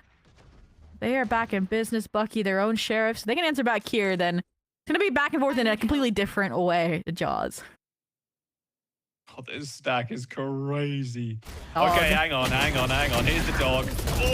Oh, yeah. The 5-player swing, pretty much. And Zeke's like, well, I guess I can stay around. I have a bandit. I mean, maybe I can get a kill. Oh, they're ready for the bait. Smoke. Nice flash. Oh, not quite. Unlucky Zeke. Rough try, though. Timing. Practo needs to get tucked into U-Haul to have a chance here. And find it before Boomy gets back sight. Oh, that is tragic. Oh, still gets a kill with a classic, though. There's a kill. Alrighty. They shut him down. That makes 8 rounds now for Division 1. I mean, that swing into short after that dog. I'm sure Nightblood Game is expecting that. Quick tech pause coming in. Need to. It's going to be an important round. Again, basically full buys for both sides. You're not going to virtually bonus after you're Thrifty if you're Division 1 here. You know how long haul some of these maps have been versus Nightblood Gaming. You want to wrap it up soon before they get the momentum that second time out exhausted. It's interesting, though, that we're not really getting too many big ults into contention just yet. I think you'd be kind of feeding, ideally, these duelists the orbs when you're going for these slower starts on the Division 1 side. Maybe that's going to be the starting of this round is, okay, let's get Boomy and Orb. Let's fight Shower. Let's fight Long. Would be the go-to here to make sure that you can shut down these players. Son of Karn the op. Oh, I feel like that's what I was thinking. I feel like it's not going to be expected right after you get thrifted in the second round, so I like it. Op light armor. You take those. Kind of close to ult, though, is Boomy. Maybe they even play for an orb here to Division 1 and then just run it down with a convergent pass. Easy way to kind of close the distance on the op as well if they do get an idea that Son of Kai is running one. And that's where, again, I look at like all of the delay util that Nightblood Gaming has and what really, I think, stopped any retake efforts from Division 1 in the last half and say, oh yeah, Neon can dash through that. Oh yeah, Waylon can dash over that. And that's where I do get a little bit concerned, and I do think that's where the operator becomes pivotal on this defensive side for Nightblood Gaming. Let's see though. Yeah, we'll get an idea what the tech pause is about. Hopefully it won't be too much longer. Of course, elimination for Division 1, if they do end up losing Nightblood Gaming, they just want to win this one out. They want to be able to qualify. There's a big weight off your shoulders too after today, if that's possible. And again, Nightblood Gaming, they were eliminated in round 6 of Swiss last time. They at least have the luxury of one more strike before, even following this loss today. Division 1, right? This was your direct team from here. They're here fighting, proving themselves up against top tier teams, right? They've beat SAD, right? That was a playoffs level team. And now they'll find themselves in elimination. Oh no. But we talked about how this entire series is also a rematch from literally a match yesterday. Who has learned from their mistakes? In Division 1, even if they do lose here today, right? They improved upon Haven, 13-4 to 13-6. Here, they've hit the threshold, right? It was 13-8 last time on Vine. And yeah, that is true. I'm gonna say we're not ending 13-8, Jaws. It's gonna be an improvement. I'm saying it now. Exactly. Putting my foot down.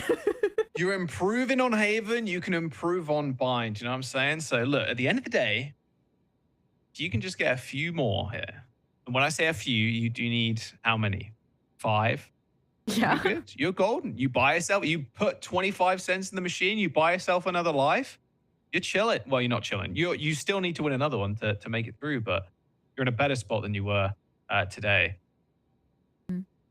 Let's see who's been making the difference in the server. Fireball Ops, obviously, right? Last half, really, I think, got them the answers when Division 1 was doing everything they could to keep that information out of the hands of Nightblood Gaming. Practo, I mentioned, I was going to zone in on him and the differences between his Sage and Zeke's over on Freeze. He's been delivering. Once he does his job as a Sage, he's less passive and holding cross as the team. He's just swinging everything and winning.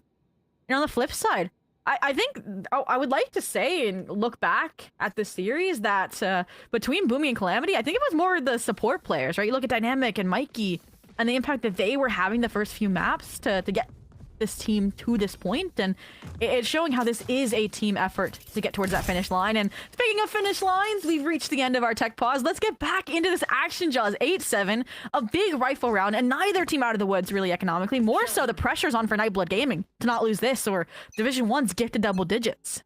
Toxins going up. All right, very deep smoke in A short. Dog and a slow Calamity. It's going to send out that stun, but wow. What did I say? Ready Sage. and waiting. You love to see it, honestly. Boomy with the chance to zip back, but actually stays around. Peeks around the corner. Monty falls. Fireball Ops with the trade. It's going to throw in a molly just after that. There is a chance to teleport here, but the resurrection is just so nice. An extra life now granted to them, making a 5v3. Monty quickly falls yet again. And that flash was absolutely beautiful. But Fireball Ops had the sunglasses on. Was able to see right through it. A triple kill for the Viper as Nightblood Gaming take us to 8-8. I mean, I can just envision the communication in that late round from Division 1. It's like Brim's dropping the spike like, I'm gonna make a hero play, just wait. And suddenly Dynamic's like, no, wait, I'm gonna make a hero play, just wait, running through the molly off the Sky Flash. And unfortunately, neither pans out at the hands of Fireball Ops. And we mentioned the importance of that round. I think they definitely played it that way, even investing the resurrection on the side of Practo. But that's where we wanted to see more forward planning at Division 1, right? We mentioned Boomy had the convergent pass, but they went so direct into that A space that, yeah, Nightblood Gaming are happy to hold their ground. And so now with it online, I think, yeah, you rinse, repeat, it's going to work out a lot smoother. Oh my god, the convergent pathing straight onto Practo. It's going to be a slow. Oh, it's so nice. And a wall as well to stop that ult from being effective. And Practo is also going to insert themselves onto the bench. Unfortunately, shut down by Dynamic. It was way too low to kind of stick around. Was lucky to even get a kill if they did get one. 30 HP as Dynamic ends up just popping through, looking at pipes. Again. I've got your train. Popping through, foreign, going with the operator. Oh, it's so nice. Oh, and Son of Car misses the shot as well. 23 HP on the raise. Seekers is so nice. It's going to slow things down. They're okay slowing it down. They got to get Son of Car back up to full HP. Do you hand the weapon off, let Son of Car go for a Stark re-entry? Doesn't seem to be the case. Oh, they definitely know where foreign is. They're spamming the op through the box. It's got to move at some point. There's the flash around the corner, clean up on the bench, and here come the Seekers from the other side. Nightblood Gaming gonna have full information now. Both players tucked into short. Flashes are coming through. A good shot on the diffuser, but you cannot stand up to the might of Zeke and Fireball Ops as they end up defusing the spike and taking us to a 9 rounds. Still with timeouts available, by the way. Worth keeping that in mind. Nightblood Gaming looking good on the defense so far. Yeah. I mean, again, they're kind of overextending on the Division 1 side. Like, I'm all for fighting for backside space, but Dynamic feels unsupported at times, right? Other times, Mikey is in full check. That round was not one of them. And it is unfortunate that they just kept pushing through that agenda that they weren't playing back on. Again, they have pretty strong post-plant composition as well. And there were some mistakes there from Nightblood Gaming too, but those got swept under the rug, right? Son of Car gets on Spike outside of the pit while it's still dissipating, etc. But it's just they're keeping numbers. And whew. Alright, switch up, Division 1. Over towards B. Information off the dog deny. You don't know the op is here, but if they spring fast enough through hookah, it won't matter. Fireball Ops not be able to get anybody convergent paths hits. And so does Booby. Shotty. Good kill onto Foreign with the ult, but Nightblood Gaming has to lock this one down. I mean, the spike's right next to Sanakar right now. They're just jumping out of hookah. Pit ends up getting invested as well. Immediately obliterated. Now, it's all down to Monsi. I mean, Son of Car, that was hard position to be in. Wait. Wait. We're second here. Monsi, oh, Division 1. Wow, it really couldn't be any more back and forth on this half. Spike planted 2 some extra cash. 9 and 9. Whew. I will say, I think Division 1 has the best stabilization in these late rounds between these two teams. I mean, look at this, right? Like, they get hard counted. They can't clear out long effectively. Son of Car's up in their face, dropping the pit down, and they still somehow collect themselves and win out this 2v1. Ooh, so if everything's thrown at them, they can survive. Let's see if Boomy can do the same. 3, I mean, actually there's 5, I can't count, guys. Over towards B, for Nightblood Gaming. 4 about to peek them long off this guiding light. It's too easy. It's too easy with the Outlaw. Nice headshot from Fireball off. He's just going to run it down by the looks of things. Wanted the gun? Free gun at the very least. Yep. Yeah, Boomy doesn't want to stay around. Absolutely no way. They're going to put themselves on the site, though, knowing that 5 players were just ready to make a play, a springboard play into sand. Oh, the timing with Zeke. Oh, can Zeke get this kill onto Boomy? Should be an easy trade, you'd imagine. Yeah, it's only the bandit. All good and Clammy had a rifle. Evan for Fireball Ops now, but his post-plant is so nasty against the Brim. It's going to be almost, well, next to impossible, honestly. Especially with a practical with a scope. No orb either for Retake makes it that much harder, it feels like. And an orbital strike and a molly. Yeah, it's just the wall can't even help you. Any orbital strike out would be huge here on Nico. Yeah. Oh, rip. Well, do that. Unfortunate. Ooh, nice kill from Fireball Ops, but yeah, gets shut down anyway. Nightblood Gaming will have another buy at a minimum. Kind of a silver lining here. Again, it's Division 1 that needed to keep it clean. And that's where, again, the reason why we are so suddenly back and forth. But yeah, Division 1 are doing a good job, I think, starting to recognize what is coming, and they're not letting any mistakes slip through here, right? Dog comes through TP, they immediately clear shower to see if anybody was behind it. They take Zeke down, and then get back to business holding down the site. They're leaning to the full potential as well of the post-plant util, instead of playing too far forward, which was a major issue that they didn't even need a timeout this time to remedy. Hey, it was the breather during the tech pause.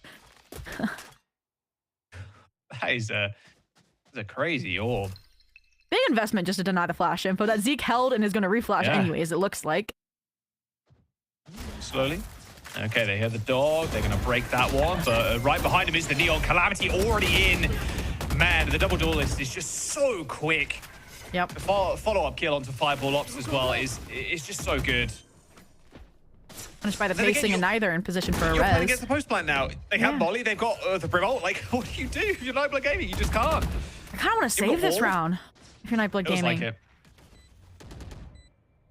It sucks not to get one of those ults out, but like you're gonna be in a similar like big decision moment to what Division 1 had on the previous map, right? When they were down 6-11, they took a timeout. Like, okay, are we buying here? Are we not? And this, I think, is your best chance at the long term. Again, Possible OTs, possible keeping them at 11. You beat them 13-11 now twice in the past 2 days, okay? So they're no stranger to taking it down to the wire, per se. They're just going to go hunting, in fact, actually. Division 1, I think they're waiting for it. Whoa, trying to break the crosshair placement. That's Sonic Car showstopper, gets though. a couple. Res. You're just lucky to give the res to Practo, I guess. And, whew. Again, it does feel like Nightblood Gaming just haven't pinpointed the timing that this double duelist has, right? Like, and that's where, again, I think that orb invested then allowed them to get that deep dog and Calamity to follow it up. And I do think that the Neon Waylay, honestly, I'm sad that Division 1 have parted from the double duelist on certain maps because it has been their strongest look. I mean, look at them. They're uplifting each other. 20 and 13, 16 and 16. Another Convergent Paths online as well off of Boomy dying in the previous round. It's a dangerous one. And they're gonna use it for a fake, I think. Dodged. Okay, wall ends up coming up. Oh, and Boomy just gets the spray kill on Zeke. I mean, that is gotta feel bad. Stage wall deep in shower. Multiple panels to break here if Dynamic wants to go on the lurk, and so you're stacking over towards short, waiting for the Boomy recontact. You have got the Raise Rocket, so like, you know, Showstopper could be something they could use if Division 1 do want to flood in. There's going to be Seekers, a Molly to try and deny some of that space. Convergent Path does end up hitting Monty, and yeah, you're dead. Unfortunately, that ult combo is just impossible to escape from. Wait, res. Oh, yeah, the resurrection is available, but they actually going to be able to get to it. Oh, and Son of Car. What? Son of Car. Not only snipes Boomy with a rocket, but straight up and kills Mikey through smoke. Fireball ops with the kill onto Calamity, leaving Foreign the only player left alive. No ult. There is going to be a Molly in a 2v1. There's so much time still, though. There is. Molly. Okay, Molly. Yeah, they're going to tap in early. They're going to get half as well. And they're just going to back up. Fireball Ops tanks it down to 7 HP. It's going to go for the swing first. And doesn't even need any more HP. Or shield for that matter. He wins the duel anyway. Nightblood Gaming up to 10. This is an OT game if I ever did see one. And that's what the thing is. As soon as double digits are reached, Nightblood Gaming just flip the switch, right? They go from scrappy mistakes to individuals locked in. Like, we need a Son of Car replay for that. Well, I was about to call it, man. Crazy showstopper. Yeah. Like, how? I mean, tracks the dashing Waylay and still gets a kill benchside with the weapon. Like, whew. That's like what saved them, right? After Procto was trying to get across, gets hit by the Waylay util to get the res, that falls flat, and that's the duo you want to be in form. Fireball Ops and Son of Car. They have to keep up. There's still one trailing. Still have money in the Division 1 side. Oh, they're in a re-clear short. Wait, they're gonna catch the lurk player. They know Viper's alone.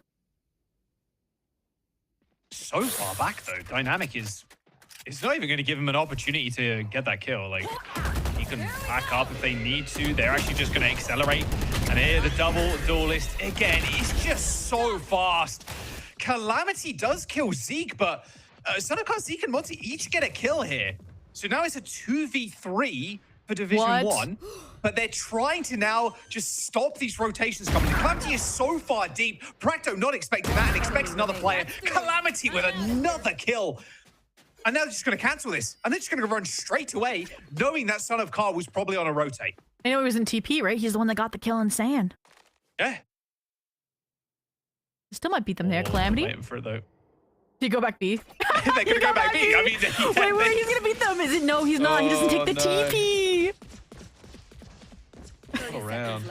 Oh my gosh, what a round. It's not over yet. Son of Car going long. And Calamity's there. Calamity's waiting. Man, playing 5G chess when everybody else is just playing checkers. That is ridiculous stuff from Calamity. Getting way ahead of the game. That double kill in the spawn, like, they're not expecting Neon to be that far pushed. And that's the thing is you should be expecting it, right? Like, they would be giving a res over if they didn't keep that CT space, and it circles back to, I don't know, at times, Nightblood Gaming, it's felt like they've underestimated Division 1. I mean, we surely have. They are the ones on map point, keeping themselves alive, yet Calamity, insane. Again, these duelists finally locked in. Honestly, I just kind of really want NBG to take, like, 2 steps back right now. Like, they play a retake. That's been their strongest look as a team. This is Matt Point. Look at the buy coming through for Nightblood Gaming. It's not pretty. All in short. Division 1 need this too to stay in the competition. They lose this, not just this round, but this map, they are out, and Nightblood Gaming will end up advancing. They need this one to give them an extra life. Calamity showing himself for a brief moment, but again, the double duel is just so quick to execute on a site. Practo is going to be able to dodge out the saturate. They've not committed anything to yet. They still have a teleport if they need to do it, if they want to do it.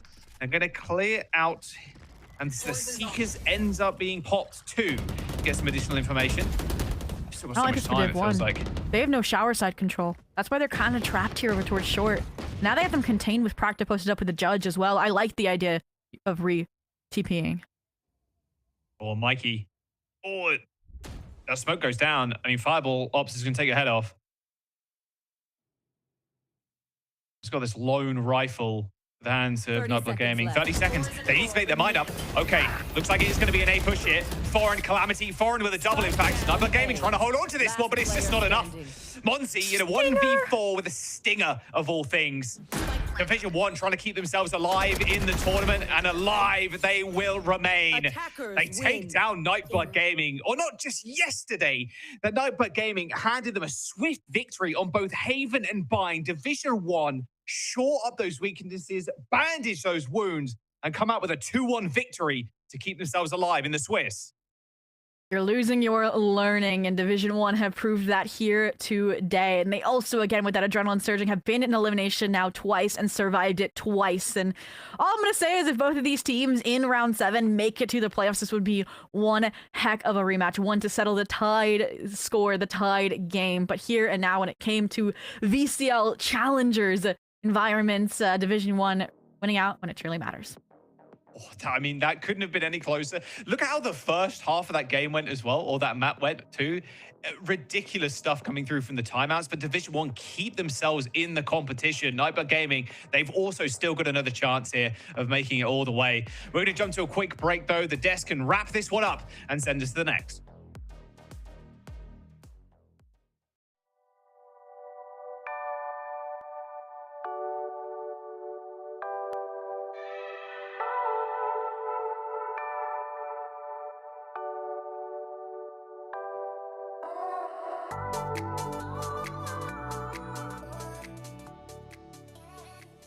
Philips Norelco One Blade presents Shave All Things.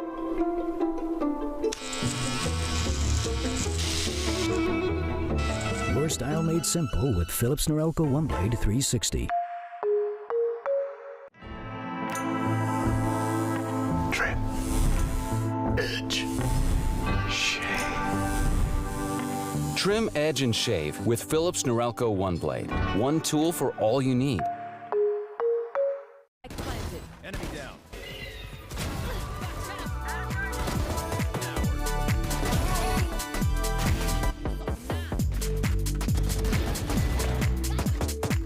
Spike planted. Last player standing.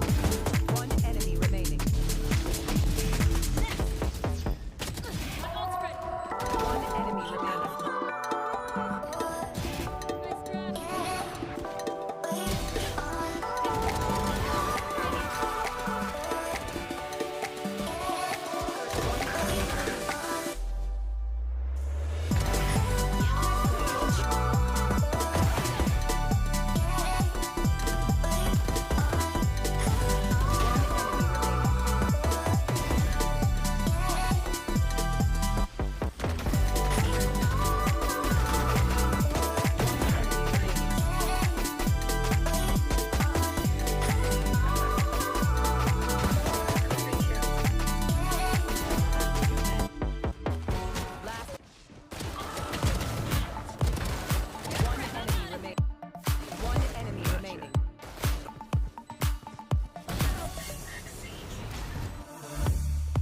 rest of the defense on the side of Sad in the front side.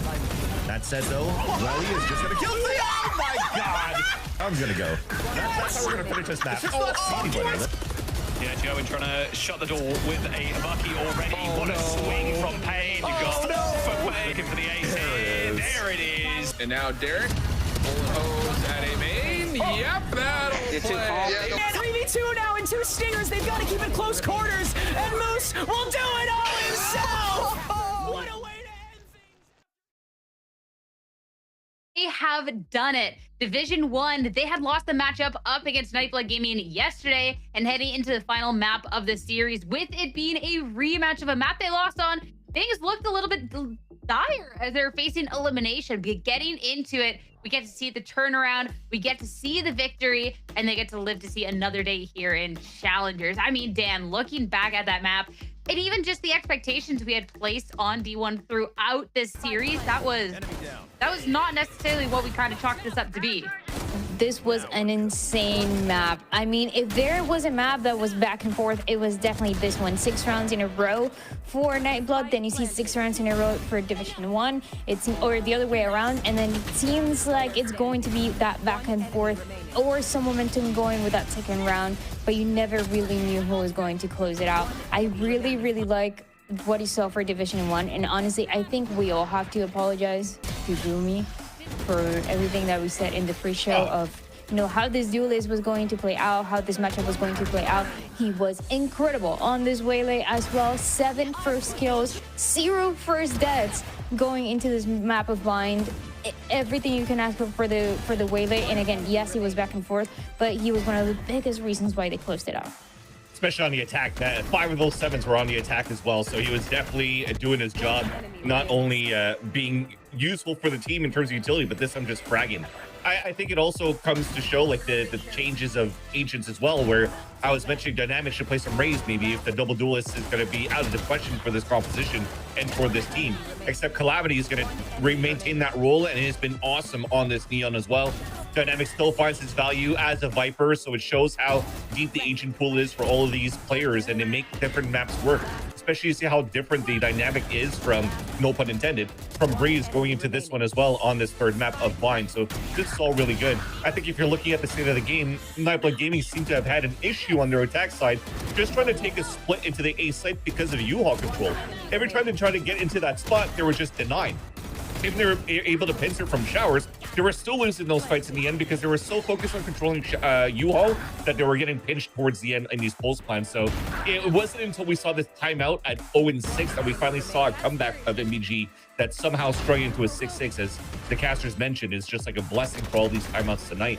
But the ones you saw here, D1 take over the attack side, man, it was a different story too when it comes down to these post plan scenario in their favor. And another one of those maps here, Dandride, where First Bloods come in favor of D1. It seems like it was all 3 maps where there was an upper hand in that sense, and a little bit it was the double duelist, a little bit it was how they switched it out when things were going wrong. But I mean, you talk about the attack side as well and the recovery that you see for Nightblood, but then when you look at the defense as well and you look at how these post plans played out into that second half, it seems like that's really what guaranteed some momentum towards the end for the side of Division 1 to close it out. There were some opportunities for retakes that were lost. There was a round that where they saved. There was a lot of utility as well that they could invade, a lot of ultimates as well that they didn't invade in the rounds that matter. So then they start to stack, they get taken down. There's a little bit of the combinations that we see for the side of Division 1 as they're going for that side hit, whether it is on A or B. And then you have the numbers disadvantage that is so hard to recover from because you are going with this retakes where you have already the brimstone smokes and the full kit as well. So I mean, I think it was very well deserved, and it seems like they definitely learned from the mistakes and the things that went wrong yesterday. Yeah, look at the versatility, dynamic. Jet, KJ, and Viper going to 3 maps and finishing at a plus 12. But you do have to still tip your hat over to the losing side with Fire Bollops. But despite them losing the series 1-2, he went plus 29 in the series. So top fragging in the last 2 maps, and then probably like still dropping 20 on the first map, although he wasn't top fragging for the team. So again, keep your eyes out on this player for Fireball, man. He's been really stepping up to the plate this year. So for me, looking at the state of NBG right now, yes, it's maybe red alert for this team, as they're now currently at 3-3, just like D1 as well, are trying to fight for their way into make it into playoffs this Wednesday. But if they don't clean up the act potentially with maybe changing out the stage or trying to find ways to get proactive around these comps or give value around these comps, then it might be dangerous games for them going into their next matchup. I think Sage is one of the biggest things, but it is kind of the best case scenario for people who are enjoying this matchup, because you have a Division 1 that doesn't get eliminated, but you have both of them still having a chance to make it to playoffs. So I think both of them have really cool ideas. And again, for Fireball Ops, I think if this was elimination, it would have been heartbreaking, but it's okay. They have some time, they learn, they go again, and maybe they can have the same story as Division 1 today. Flat Hacker strikes. Never. Always the curses, always the curses. I mean, looking at the side of Division 1, it was something that, I mean, Dynamic had talked about with Liz after their last win, where they were also facing elimination, was talking about how, you know, it's an inexperienced team that has that potential to still surprise people. And I think when we had set out this narrative and talked about the differences with these teams, of course, with them getting the up pair, yeah, they were the underdogs, but it's a team, Vans, that has continuously showed up and surprised individuals. And if they can do that one more time, then they're in.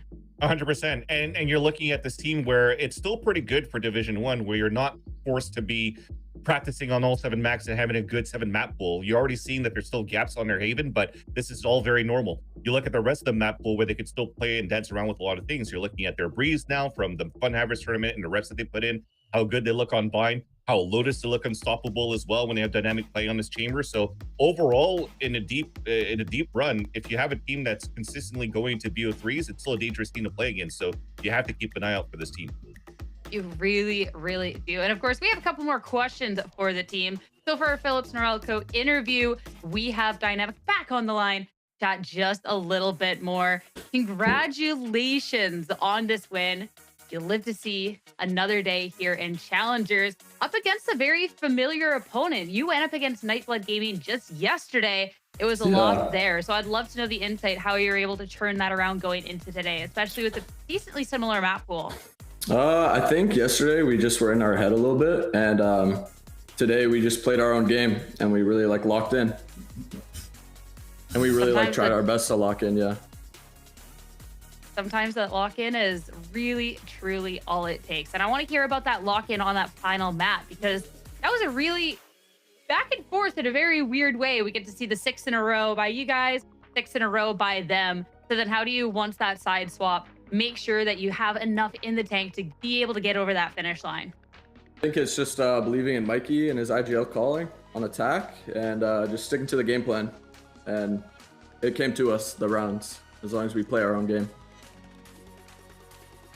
Makes a lot of sense. And we were talking a little bit about how you, when you're talking to Liz, had talked about, you know, a team that's able to surprise a lot of people out there. And you've been able to do that consistently over and over.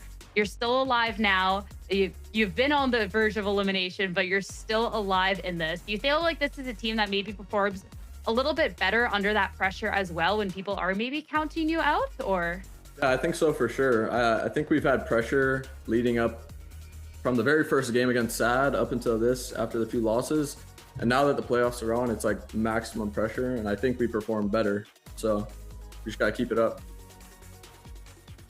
Last but not least, I mean, we're in dire situations here. This is the final week of our regular stage.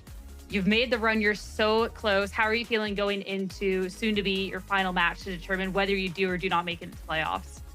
I'm super excited. I think the whole team is too. We're all young and we're all super eager and ready to play good teams and just prove ourselves. So we're super excited.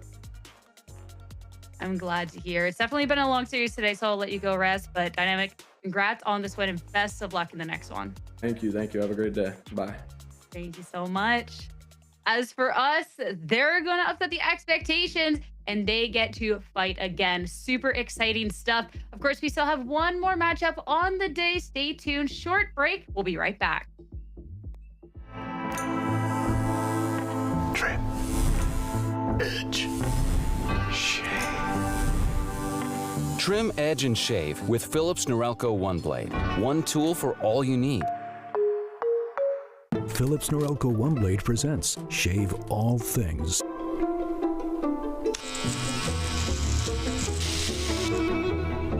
Your style made simple with Philips Norelco OneBlade 360.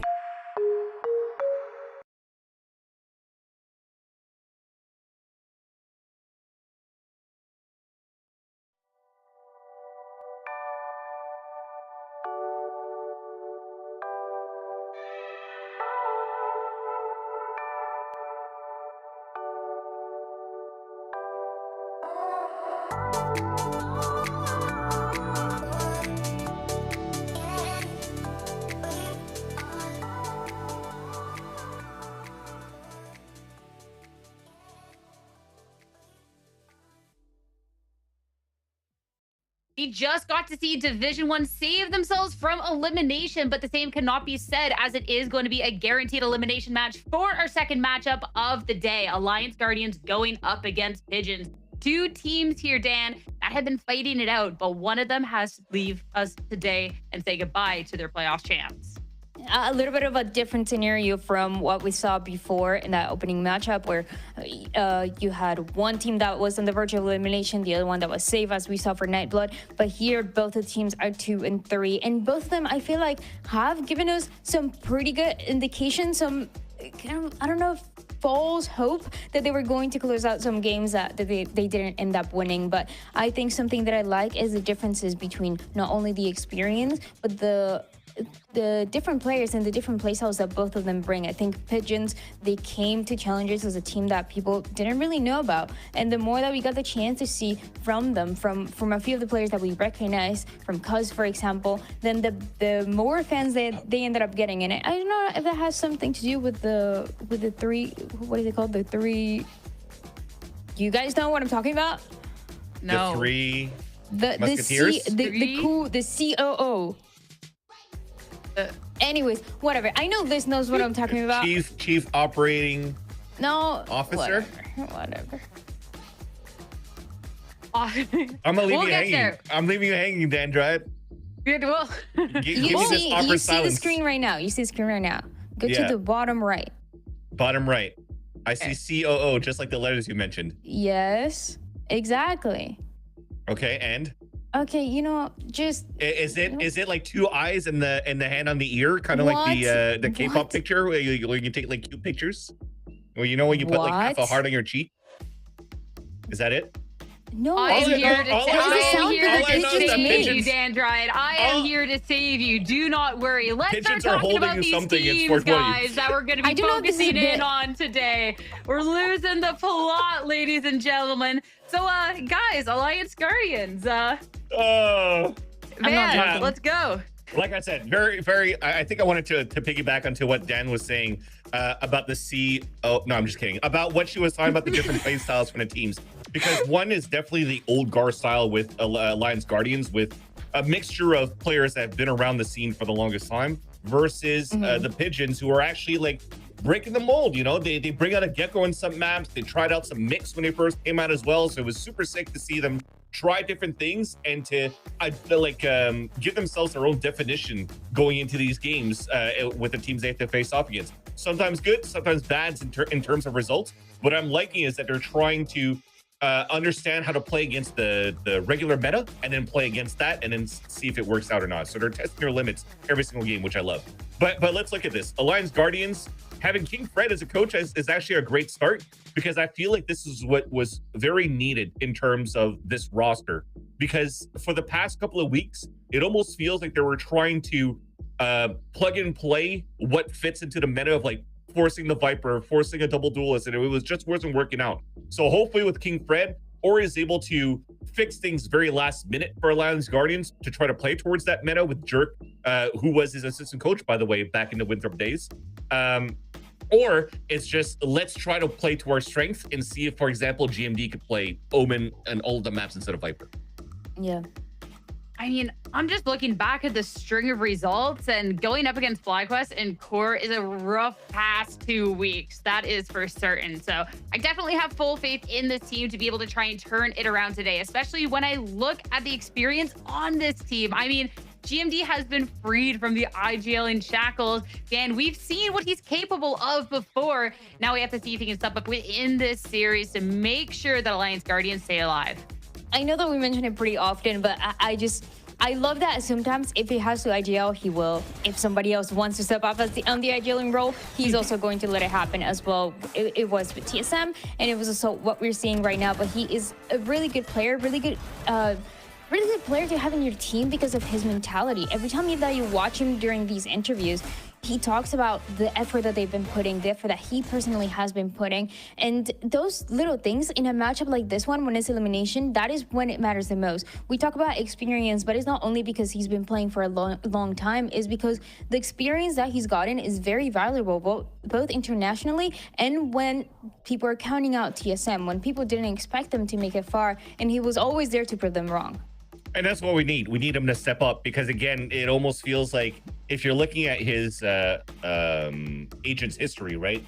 Well, a lot of Omen, a lot of Astra, then trying to fit into a Viper a little bit, it almost seems like he's not necessarily as comfortable playing like timings of bringing walls up, walls down when he's hyper-focused on his crosshair. That's probably the reason why he's always jumped back and forth between IGLing or not, because as soon as he's able to give that responsibility away, he wants to focus on his crosshair and shoot. So let's not go into like the whole Viper utility up and down. And Omen, you can just throw your smokes, go fight. Flash, go fight. DP up, go fight. Astra, drop your stars, suck, go fight. You know, so like that type of play style that I want to see from GMD hopefully comes and shines into this one here.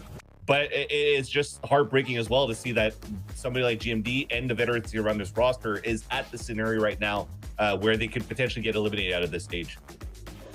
I mean, there is that GMD lower bracket blessing, right? Hopefully that can come in clutch with, you know, being 2-3 here in the regular Swiss state. It's well, I mean, it is a Swiss bracket. We are playing a little Swiss bracket, you know? Sure. We're all, you know, we're going with it. We're moving, we're grooving, right? We'll have to see. I think today will be the test to see whether that's going to be true or not. But of course, on the opposing end, a team that also has been fighting tooth and nail, it is none other than Pigeon. Best name, best try code, best logo out here in that's Challengers. What I was saying. Oh, that's okay. Well, there you go. The try. Wait, what are we saying? What are we saying? The try code, the little COO, yeah. Try code. I was saying that everybody became a fan of them because of that. Oh. I don't know if you guys were trolling me. Wait, anyways. I swear, no. I just said no. But I mean, it's a team that maybe if that's how people became fans of them in the first place, I mean, it's been a fun team to really watch, especially too. I can't speak for you guys, but fans, I didn't really necessarily have too much expectations on this team when first seeing them. And that's been a team that seeing like a couple of these wins they put out, like okay, like they've come to play. Like this team's capable. Yeah. And there you go. I think we've seen a new graphics now where we also see a Rubies that's also coaching for Pigeon. So it's either or King Fred or Rubies. I'm gonna have to go with this one over here because I forgot about that on the roster as well. But again, I think it's them trying to really identify and redefine themselves as this roster going into this, and they play with great aggression out of this roster too, ups and downs in terms of results. But seeing that they were still able to bring the fight very close to M80 on that week number 1, where M80 was still kind of shaky, trying to figure out their play style going into the season, especially it was just then until Kaplan just joined the roster right after being let go by Sentinels. So and then Nismo is coming back into the fold for M80. Yeah. So it was a great opportunity for Pigeons to really put themselves up on the map. But now you're still seeing that they're still struggling on some very tough games where again, this elimination game with AxG, it could still be anybody's game. I feel like it's going to be very, very scrappy no matter what. I mean, if we're looking at a bit of a struggle through a couple of these maps and these moments, that's where we really are going to have our eyes on Coburg, IGL, to really be able to help this team get it done. I feel he's done an exceptional job calling, especially looking at how close a couple of these results were, Dan, and it'll be how he can really perform in the server with not just his calling, but even just his individual skill to help bring this team to victory. And Vans just talked a little bit about that and other opponents that they've had to face, but I really think today they have they have a lot of things that they can do. They have a lot of things to answer just because of him. The IGLing that we've seen from this team and what I got the chance to see last week was really impressive, very proactive, very good in the mid-round calling, which is, it feels like where some of the IGLers that we have in Challengers are lacking a little bit. So I have a lot of confidence in what they're able to do in different ways as well, because they're switching it up a little bit. Like Vance was saying, sometimes it's going to be the Gecko, sometimes it's going to be maybe a slight change in a composition that you are not expecting, that allows this IGLing to change a little bit and to be different from everybody else. Yeah. And last but not least, before we dive into the series, because you know we love talking about the duelists for Philips Norelco head-to-head, we have Riker and Zamal. I mean, they're fun, they're flashy. What can I say, guys? And of course, if we're looking to who can start making that difference in the map, other than the veterancy and the experience of the IGLs and stuff, I mean, Van, this is where it's going to start. 100%. I remember seeing Riker in some of the interviews too for the past victories that they've gotten throughout the stage, where he was very composed, and you know, they're very stoic in terms of what they've learned throughout their matches, how they want to bounce back every single time as well. But if you're looking at the comparisons of what's going on so far, you might have to give that edge over to Zamal, who's been just spamming the neon nonstop as well. And if anything, the later that we're getting into the weeks here of VCL is an opportunity for a lot of these neon one tricks to start studying what's been going on, not anymore in APAC, because Dambi doesn't play it anymore, he's playing Phoenix, but you're seeing, for example, Dante, who's been so good in Ascension in the past couple of years, and now owning it with Crew. So you're looking at studying the movements, how you're able to jump around, create some space, find your own timings, find your own fights with the judge. And if Zamal's continuing to just spam this neon, especially going into the fun havers as well, then hopefully it shows that type of neon that we see currently in the VCTs that could be such a pain to play against going into the series. Yep.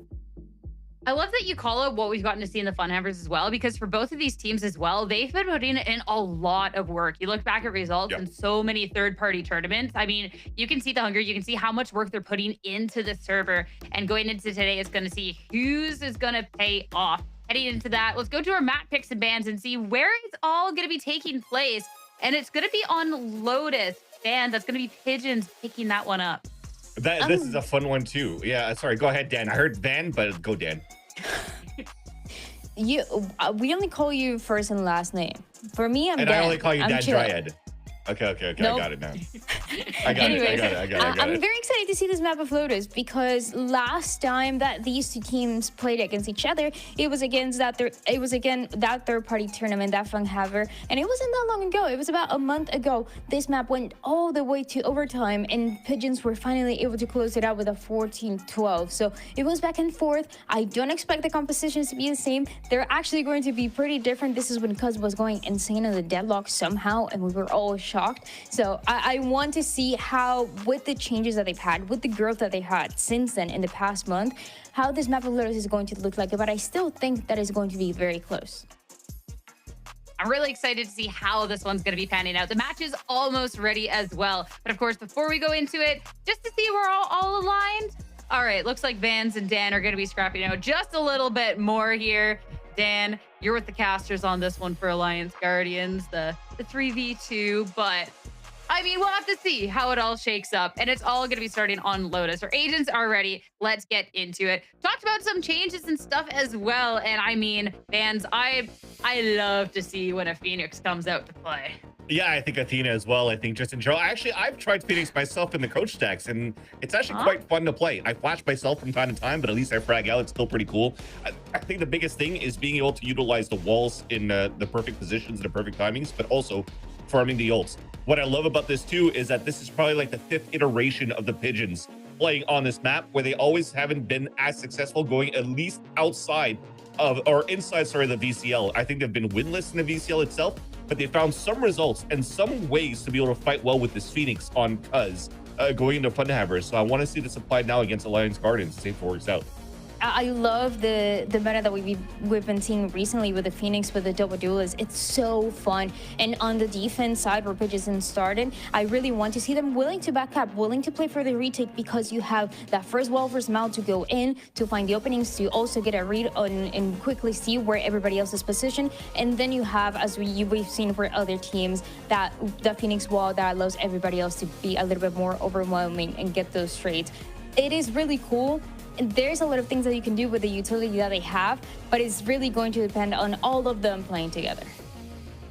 I mean, for these teams, their time is quickly running out. Elimination on the line. It's time to see, heading into Lotus, who's going to be the first one to put a point up on the board. It's going to be with your casters, Zobi and Jaws, to take you through. Yes, thank you very much, Desk. We're back, and elimination time here for Pigeons and Alliance Guardians, like the Desk pointed out. Do or die. Both teams sitting at a 2-3, and a 2-4 means you are dead out. A 3-3 means you've got another lifeline to make it to those playoffs.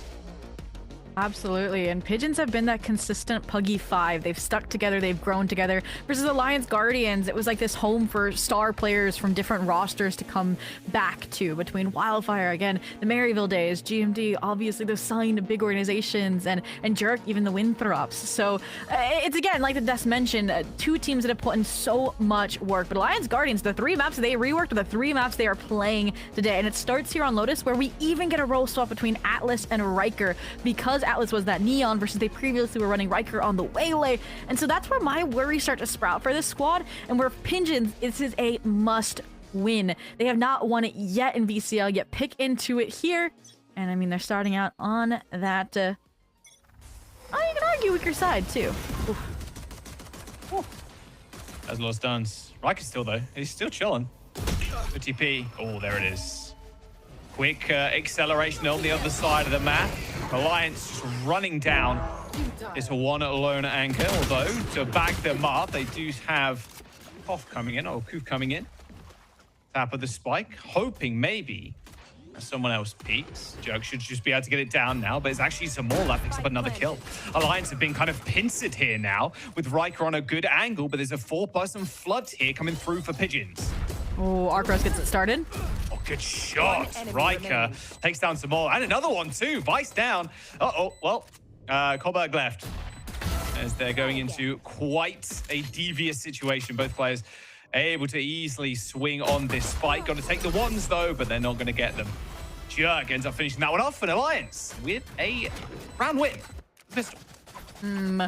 I mean, it's only a pistol, but I'm already getting some of those answers and satisfactory results out of Alliance Guardians and this composition shift. I mean, you have to when Riker put up a performance like that, when it looked like Pigeons were just strolling their way into a retake. And Riker, the concerns are more with the lurk timings and that role as a chamber, more so than his ability to fight in the post plants. But if he's going to stay with the squad and get those late round post plants, I am all for this, especially if Atlas can be that entry. Yeah, he got shut down and traded by Zamal, but they got the spike down. He did his job. And now, with weapons in hand, have you seen a quad collab before? That may be a first time for everything. Let's go, let's go. Oh! Still gets one, though. Take that. That was close. 5 HP. Oh, Anderson. Can you get the timing? No, actually a timing himself. That's unfortunate.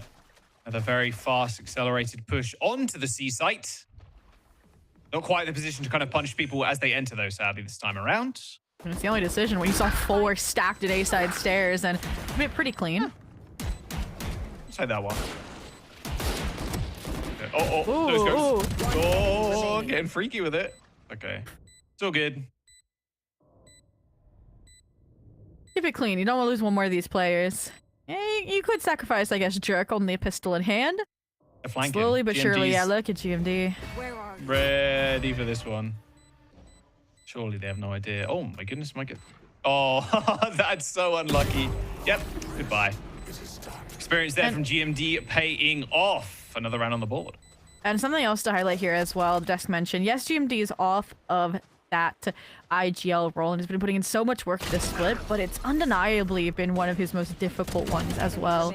And that's where, again, a lot of these composition changes you're going to see have put him back on the Omen over that Viper. Wildfire will be occupying that role more often than not, and you're going to see him, again, playing more aggro. Like Valiant said, smoke, fight, forward. And even that little flank wrap there in the late round, again, doesn't have to focus as much on those timings. So all in all, looking strong, looking good, but ooh, Pigeons back to the A fight. Flash stun, no go, no trespass. Yeah, Riker was super ready for that. All tripped. I like this, just getting rid of that util. Free default. Gonna pop the door. I don't think they're gonna see this easily this time around. Astra and Vice both here. And the double duelist has not left A main. In fact, they're baiting for it, and that's Viper down. It's real good. Oh, Cobbler almost gets another one there, but it's actually Kaz that finishes off Riker. It's way better for Pigeons here. Almost made it perfect, but GMT scope it up, takes down both duelists for Pigeons. Is giving them a way back into this game. Baby Door has been killed already. One enemy remaining. Oh, this, wow, Spike the down spray A. timing there was kind of nasty. Ooh, Paranoia trades the C, Spike recovered, Shrouded Scepter secure at least the plant on the bonus, so that's bare minimum, good to go. It would be the ace clutch for GMD.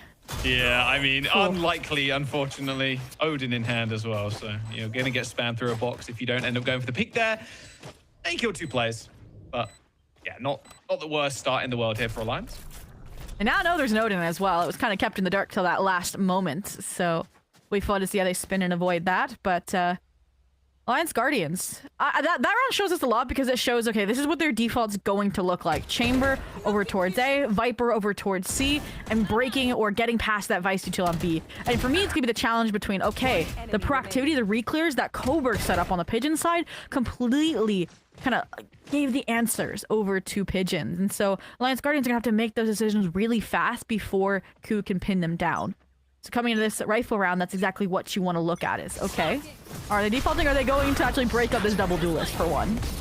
Oh, stun actually on Rubble, but Riker's ready for the aggressive push. GMT's already also made their way up as a blind onto Zamal, who goes sliding through the wall. GMT all day. This is a very chaotic round. Just leaves, unfortunately, just the Vice on the rotate. I mean, they got an Odin. Oh. Got some timing there by Atlas. Unlucky round for Koof. I do really like that Alliance Guardians early on take the head-on fight out of A main. A lot of the times when there's a double duelist and you know what the full brunt of that utility looks like from your lurking chamber, you avoid it for as long as humanly possible until you start losing rounds elsewhere, and then you finally either take a timeout, come up with a plan to work out how to take the A main space, but they immediately had that solution, okay? From the shadows into the backline for GMD, and that crunch, that full force distraction of the dive from Atlas. And again, these are players that know how to work together, and it's looking strong. And now, okay, if A main take's not working anymore, Pigeons 3C. Oh, they're very ready for this one though. Straight over the mound there, quickly popping their heads around as Atlas and Zamal end up getting traded. Spike down. Quickly onto them, both fades getting kills. Headhunter whipped out for Riker. 2 players still stuck behind this mound. Pixel perfect shot by the chamber. Now it's just Anderson. Okay. We'll have a Guardian at least to navigate this. Get some wall bangs, or might have beaten the timing altogether to cross water. Ooh, no isolations. There's a lot of info. Oh, there's one. You say that.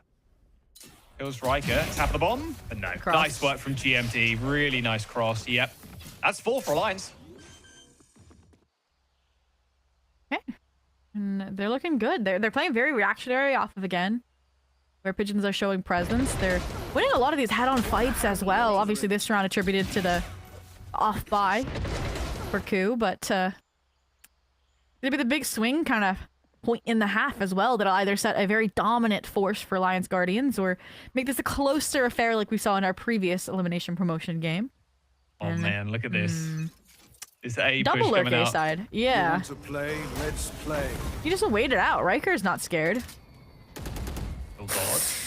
Into the smoke goes Riker. Oh, they're going to miss each other completely here. How thorough is the neon? Oh, not thorough thorough enough. enough. Jer gets one onto the Vice as well. Oh, another. Ouch, this round not looking so pretty anymore. Shorty doesn't do the work required, though, to kill the Phoenix. A little heal up now for Cuz after using that ult. But that door is being hounded. A flash out isn't going to actually deter Riker at all. There's no way Cuz gets out of this one. A miracle shot, though, onto Riker. The scope wasn't good enough. Spike down on the floor. No flashes left remaining for Cuz. It's just a straight-up aim duel for him and Wildfire now. And Wildfire wins it. Unfortunately for Cuz, they had no information that Wildfire was potentially still there. Was still, like, checking his backs, making sure there wasn't a creep up on Baby Door. And Wildfire's really that underrated player this stage, I will say. Again, his flexibility, molding to whatever Alliance Guardian needs has been paramount, right? He was that player even when we casted last, right? For their debut, I think it was. That, like, he was putting up numbers even though they were losing in like 113 fashion, right? Like, it's definitely a player that on the lurk role should thrive and can win out those 1v1 head-to-heads when required. And now, money, again, Pigeon's dangerous position that they're in. Didn't even get to get the full force of those ultimates leveraged for a round win. They're worried about an eco push. Yeah, no early presence though over towards A, so there's no like crazy A push, which means you can take Rebel for free, right? You just scoped up, walked up. That's why they gather the forces. Probably will get the late confirmation, so these B players, the double duelists, will now pivot. Now it's a matter of how long can you delay until those forces get here.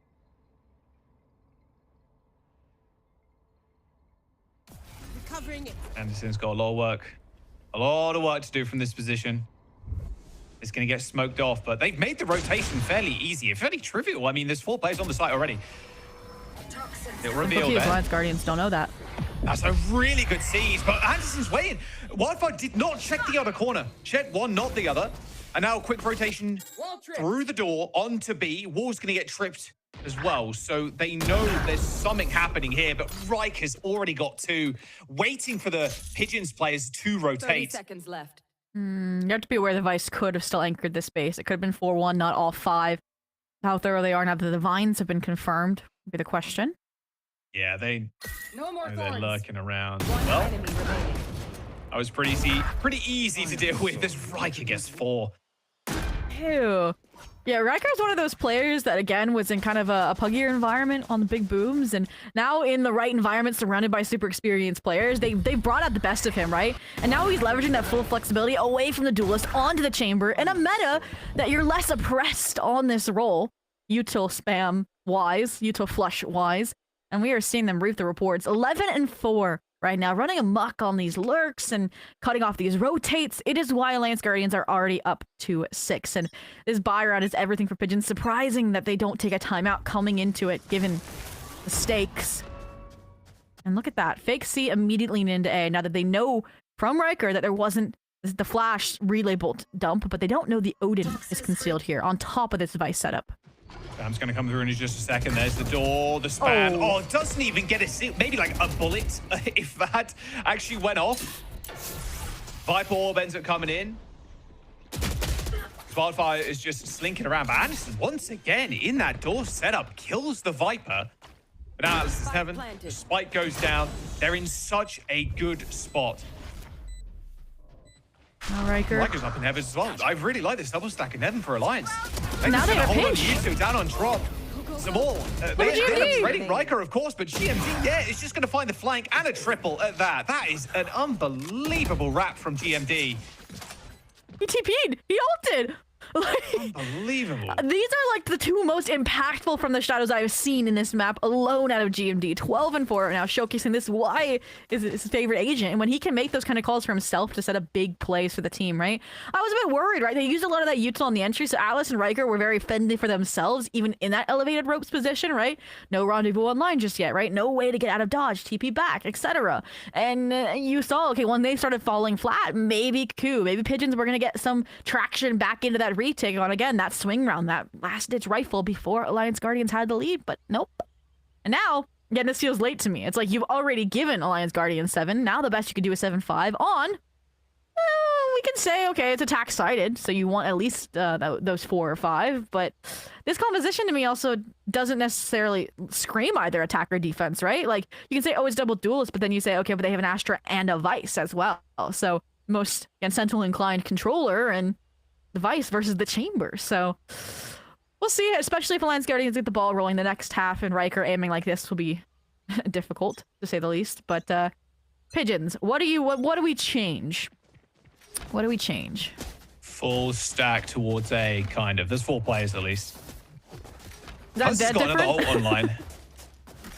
So they're just going to try and run down this lone player that normally lurks around A. This time around, it's going to be Wildfire. I'm gonna look at all the util in their hands. All right, the stun not quite as successful as it was previously. As the quick rush onto Mounds. Once again, this Vice left alone on C to try and defend. There obviously is Thorns there. There's a blind, but look at the push, actually, coming through. But Wildfire's waiting for this one. They're waiting for Pigeons. They know this is happening. The smoke is going to come in, conceal the movement for the time being, but Wildfire finds a pixel angle, takes down the Fade. Hobberg dead, still. Hoove alive, on the point, bandit in hand, near-sighted, but they're just going to find the complete wrap. Only a little bit of damage onto GMD. The spike is going to go down. Okay, there it is. They are going to go for the retap. As the door gets opened, Riker and Atlas can look towards it. They're just going to get run over. They check this other corner? Absolutely not. Alliance with 8 rounds to Pigeons 1 after a Pigeons timeout. Wow, and I will say the one turnaround I saw from Pigeons was they actually did something with the space that they were taking off rip, off barrier drop, but Alliance Guardian just very reactive frame around that revolving door play to close out the round. And Wildfire's again, lurk position, lurk timing here, perfect for deconstructing it at its source. And the individual players on the squad just getting their ones, and that's what's keeping this momentum. And now, I mean, your double duelist here trying to set up maybe an early flank play to crunch onto the delay of a grab will of a seize of a haunt, but something tells me AG are gonna outpace it. Yeah, and they've done just that. Ax's been blinded here too, but a good shot over the box. GMD, that near sight, not working in the Omen's favor this time around.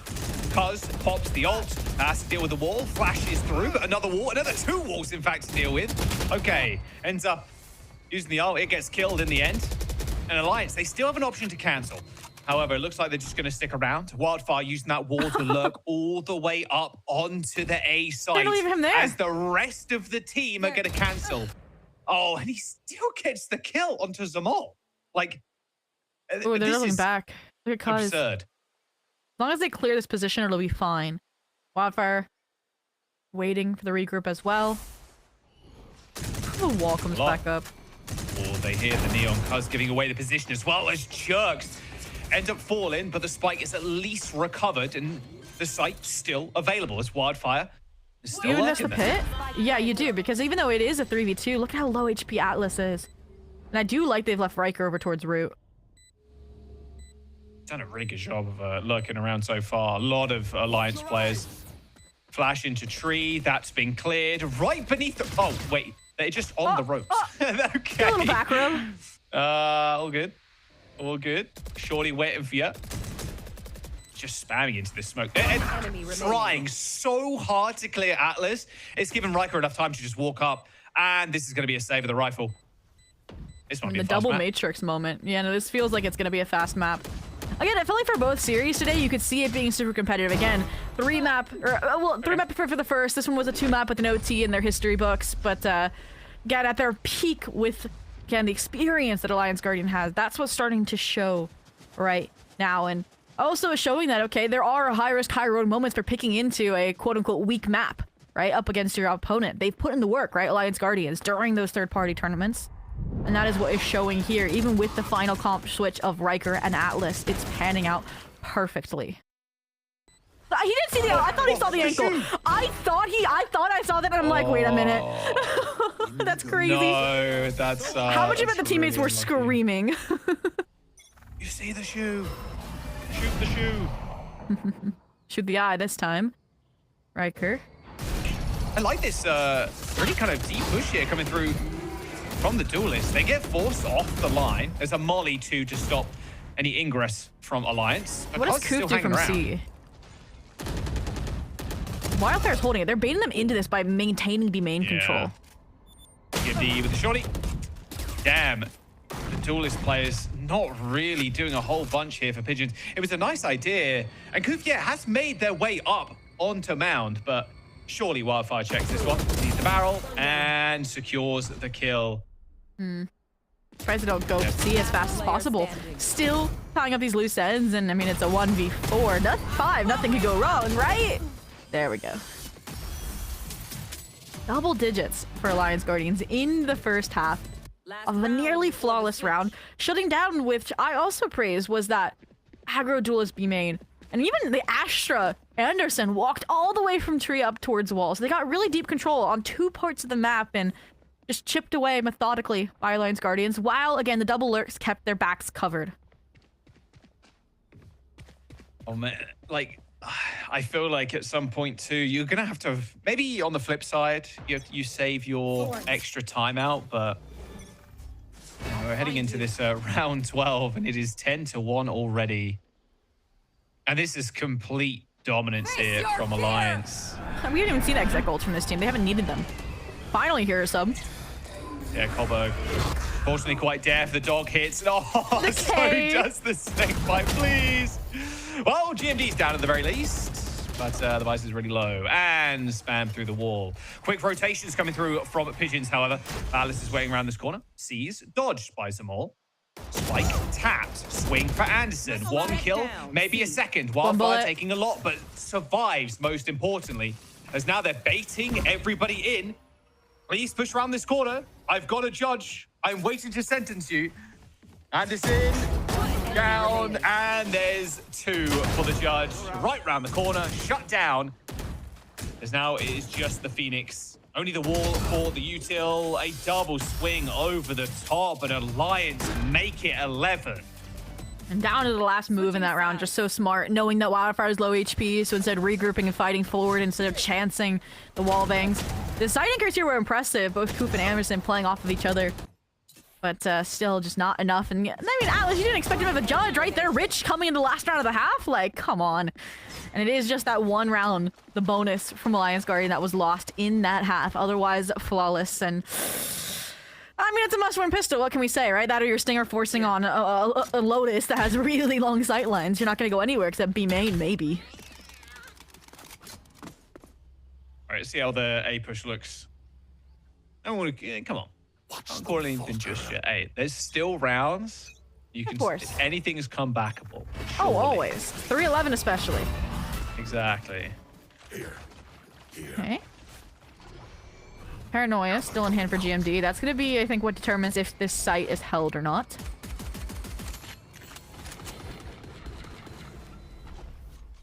Okay, slowly but surely, Pigeons are making their way up. They can use the space. There's going to be a 2-player wraparound here for Alliance. Alice has already found one. Molly misses. Dead. Molly does end up missing there. Good swing from Anderson and Cuz. Okay, this 2-player flank from Alliance has to speed up a little bit. Wildfire and Riker now parting ways, going different directions completely. Just in the headhunter. Oh, so, okay, spots Anderson. So there's a good chance for an opening, but it is a 1v3. I think that a 1v2 knows where Riker is now. They can hear him. Just running through heaven. Everybody's just going to go drop, yeah. Ooh. One enemy remaining. Oh, say less, Riker. I was calculating like, okay. 12-1. 1v3 clutch on the pistol. Okay, if it wasn't over then, it is over now. It feels like, my it's like word. It's like Pigeons didn't do anything wrong either, right? Anderson's all the way through spawn. You have one confirmed flank. It's likely the other is flank, but he works his way from flank all the way back to rope, gets the timing on Anderson, and then finishes off the job without even having to use the recharged rendezvous. Like, just takes the contact, the wallbang shot. Any worries about him switching to chamber? Gone. Eliminated. Never to be seen again. We'll put it that way. I mean, map point on Pigeon's map pick. It's like we saw a risky pick work out in the first series. This is the opposite end of that. And like Vans mentioned on the desk, in VCL, it has 0-4 on Lotus. Mm-hmm. 5 different comps. Like, it's crazy. This flash in. Oh dear, the judge gets taken down. Actually, really nice push into tree. The flashes were sublime. GMD, Thorns off. A little bit of spam through the smoke, but Colberg almost takes a entire mag to their body, but still survives with 11 HP. You just want to do as much damage as humanly possible here. As they did buy into the round, of course, with a lot of armor and those sheriffs. They're waiting for the overfight to come through, right? Even though you have numbers, you still have the worst weaponry on Pigeon's side. You don't want to give up any of this space, and it has just not come through yet. Now it's going to be basically too late. Don't do him surely Riker doesn't get another double here. Okay. It was impossible, surely, right? Yeah. It's all good. It's all good. Take some exits, farm up some orbs if you can, and it's all down to GMD to do so. Start cover. Yeah. Put him up. Oh, couldn't even get one. Wow. Oh, they recovered that rifle too, which is nice. Okay.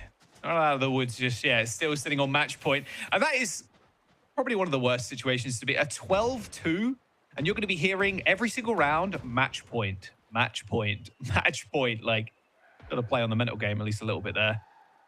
100%, but this is a position even Alliance Guardians have been in before, right? This is how they started their season. It was on the opposite end of this exact scoreline, trying to make that comeback, and fortunately it being super, super one-sided. So they're not going to underestimate Pigeons, even if this map ends at 13-2 right here, right now. But they're the ones on the eco with just Riker Hero Rifle, and Pigeons, no problem getting the same main space, at least close. The stack's still here.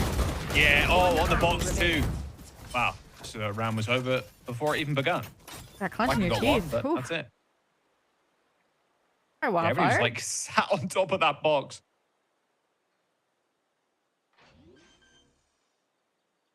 It's a little 1v4.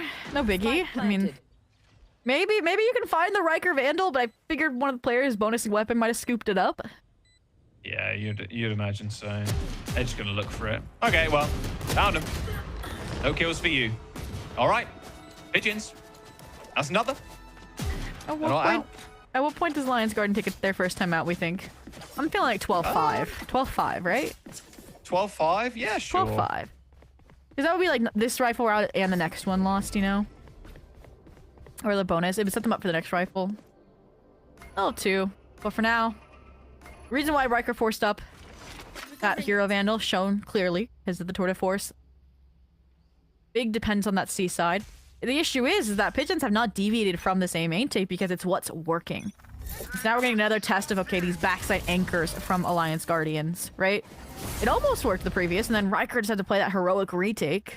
So let's see if they can be a bit more in tune this time around. There's no stopping this squad. They're going to give them the space this time around. Kaz popping the ult, trying to make space for them. But GMT waiting in the shadows. Ult dealt with, but so is Anderson. Good use of the judge onto the site. Zamal dashes in. Wildfire trying to slip down. Look for the kill on the Neon, but unfortunately Crosshair not in the right place. As Riker, he's got all the ammo in the world here for this ult, but unfortunately there's 4 players to kill. You got 5 bullets, you can miss one. That's so true. So true. Just get the ult, get the gun and grab. Get the gun and run even. Grab the gun and run. What I was trying to say. Oh, gun acquired. The exit, not so sure. Zamal. And the backstab from Kuz. Huge return on that. That run it back from Kuz, right? Gets 2 of the major side anchors there. After Anderson falls, the refrag follows as well. So again, you gotta be a bit more cautious against this double duelist entry, right? This is where Kuz and Zamal are gonna get their feet under them. They're gonna start picking up momentum, and this 12-4 is gonna get quickly eliminated. So, again, this is the round where we're like, okay, if they lose this, that's where maybe the panic button sets in. But for now, again, Pigeons, no deviation, no lurk player. It's just the Vice Wall behind them, and their sights set on the objective. This time, though, I think we're going to get finally a forward fight from the Paranoia, from the Relay Bolt. Yeah, looks like it. They're going to try. Zamal already on rubble. Oh, dear. Yeah. Oh, right. Wait, kills 2. That's enough for the overdrive to come out. Just, ripping the overdrive, yeah. Riker and Wildfire, no way near currently. Gonna peek the doors, but they're on site. Spike's gonna go down in just a moment, but they've not tapped it just yet. So give them a little bit more time. Goes for the tap. Molly, okay. So you just can't push this. You just have to go doors. I think you just fight together, push into the site. You really haven't got much util at all. So, well, actually 0 if you want to put a number on it. Now there's cross. One enemy remaining. Nice stuff. All right, that's another. And now, yeah, like you were saying a minute ago, I think the timeout's probably going to come in, I'd imagine. And if they do take a timeout, it feels like it's fairly simple. Okay, what the coach has to do at this point, they need to solve this A main space, right? Like that is all this timeout, like this 30 seconds to a minute needs to be for, right? And you now tried fighting head on with 3 players. I don't think they have enough firepower to hold that space with this composition. So then the alternative is, okay, get offsite, everybody, play a full retake, which I do like. They're a few off from the Jerk Nightfall, which would have been helpful for that solution. Same with the Atlas one. So that, or then you could also flank, right? All these players are committing to the site, right? Even though they have that Vice Wall, once contact made, someone's going to peel off, and there might be enough of a delay of a latency for you to get that insert, to get that crunch effect. And so those are kind of the two solutions I see, because they're not winning this fight head on. There's just too much utility.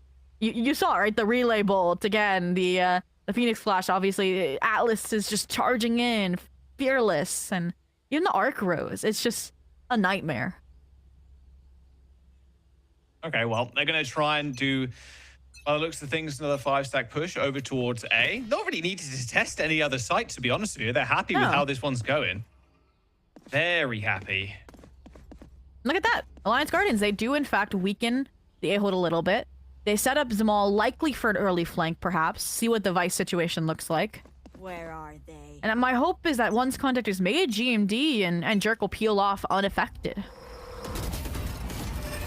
Well, like you said, everything kind of thrown in there to take rubble. Rather successful in their endeavors for now. They can operate that door if they need to. GMD can smoke off. Looks like it's going to be a push onto B, however, so they are pivoting this time. Atlas has already made their way up, though. If it's going to be a wall, it's going to stand in their way, but here comes the wall. It's going to be definitely a tough thing to fight into. A flash onto the site. Riker has to get all the way back, and this is full control here. However, that spike can't get planted. Atlas still with a nice off angle. Can get away too. Riker doesn't collect his, but Atlas still inserted. Luckily, though, Anderson was waiting in the wings. Wasn't dealt with on the flank because of that Vice wall. Goof does end up getting flashed in a teleport from GMD. Knowing that, Goof was deafened at that moment. The spike has been taken. It's up to GMD now in a 2v1 as he goes for some teleport information. But he has been spotted out by Anderson. Plays off the sound, and Pigeons get another. Alliance Guardians, we saw progress that round, okay? It was a bit closer than these A main fights have been, but Anderson just tying up all those loose ends, again, from the Atlas B main control to then that from the shadows from GMD attempt to clutch out the 1v2. And that was the issue here, it's just that timing. Also could have been a bit sooner. To keep more players alive, but again, you're the one on a comeback. You're the one with money to burn. And, you don't have rounds to burn, but that's where you don't have to worry, at least for the time being. An eco up for Alliance Guardians. Again, why they took that time out previously, and we're gonna keep the adjustment. Yeah, already in. I mean, Jerk was just trying to send some shots down there, hoping for a body shot, hoping for something. Cuz is not going to take any chances. Cheap ult, you might as well use it. Oh, not even a body shot there. It's all good. GMD headshot him. But there's a judge waiting for you.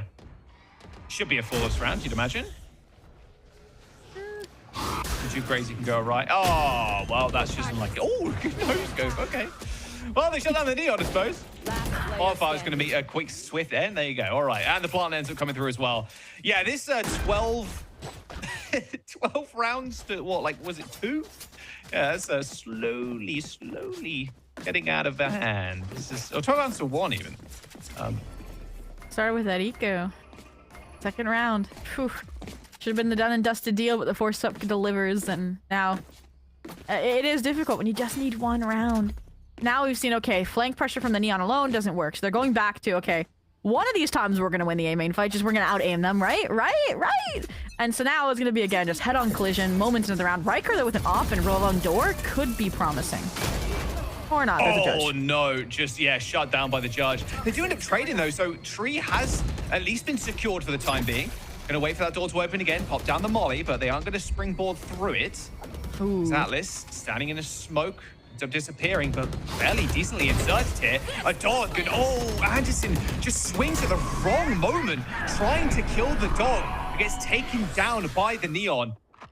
Good GMD. Gonna cut off the rotate ideally here. Support from Atlas top mid as well, so fake it, maybe double back.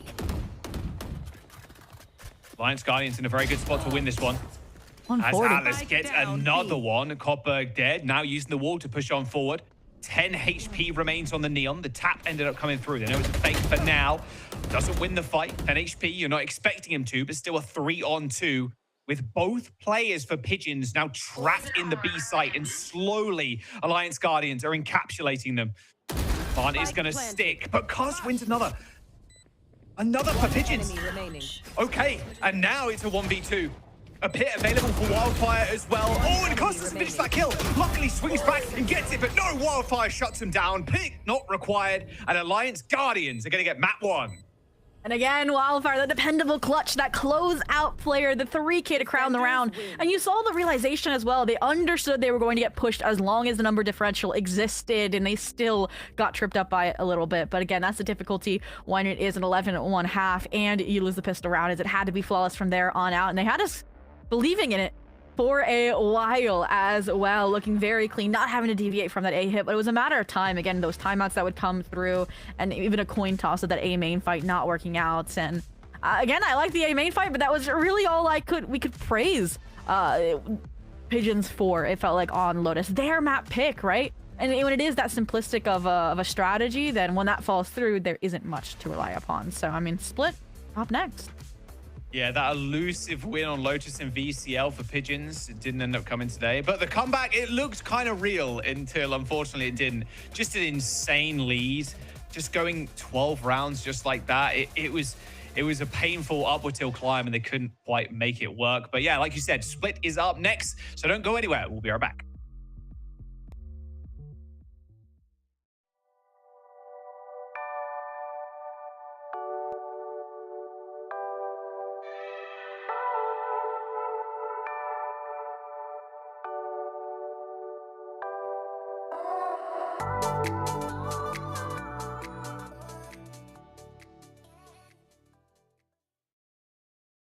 Philips Norelco One Blade presents Shave All Things.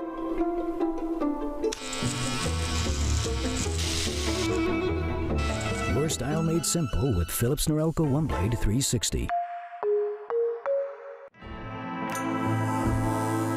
Trim, edge, shave. Trim, edge, and shave with Philips Norelco One Blade. One tool for all you need.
Rest of the defense on the side of Sad in the front side.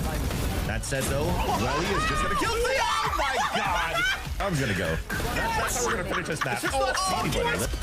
Yeah, Joe trying to shut the door with a Bucky already. What a swing from Pain. You've got looking for the ace here. There it is. And now Derek pulls at a main. Yep, that'll play. And 3v2 now and 2 stingers. They've got to keep it close quarters. And Moose will do it all himself. What a way to end things. One of these two teams is going to be eliminated. And for Alliance Guardians, they took that personally. They get a hot start in this match. 11-1 at the half. They just try their best. They get a couple of rounds, but in the end, not quite enough. 13-7 for Alliance Guardians to close it out.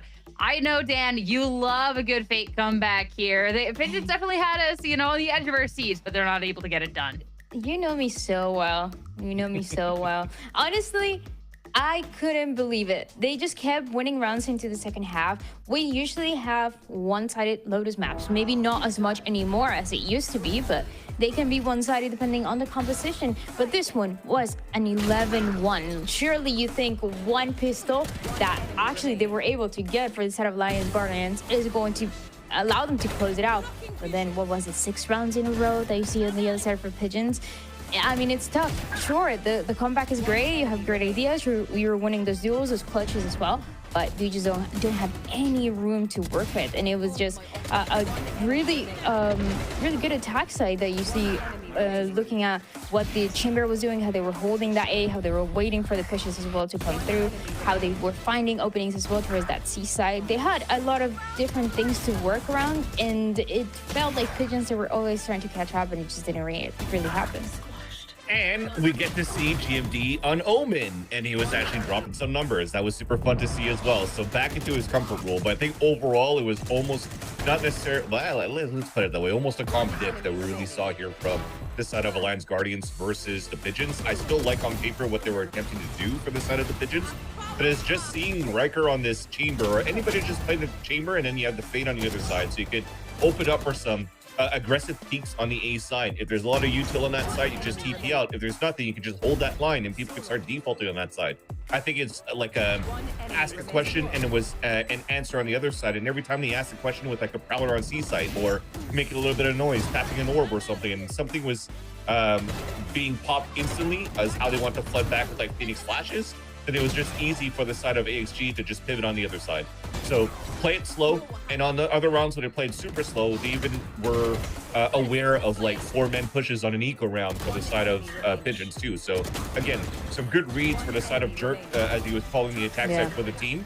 But there was still something that was very good seeing from Pigeons on their own attack side, because as much as we saw some struggles on the side of Pigeons on their defense, the comp was almost really built for how explosive you could be on the attack as well. And you saw as well when Alliance Guardians gave a lot of space from like C mountain control or A rubble, then you saw how much Cuz was able to farm with orbs, how much they were able to split sites with the Neon and the Phoenix, from double sliced walls to flashes to slides, right? So they were really good at taking over sites against their opponents. Until then, you had to start mitigating like the big ult rounds that you started seeing coming out of AxG. I almost got that clutch out of Cuz on that 1 versus 3, but it was just unfortunate where that second spray didn't work out on GMD.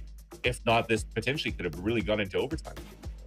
And I know you say that the composition here is attack-sided, and there were some opportunities for Pigeons going into that second half. But towards the beginning, something that we talked about is, yes, this composition is really aggressive, but the way that you have to get value out of it on the defense is going for these retakes. You have a lot to work with the walls to isolate those duels. And that was just never really the case. The approach that they went for in a few of the rounds on the attack side is they knew that it was either Wildfire or it was Riker that was going to be holding A.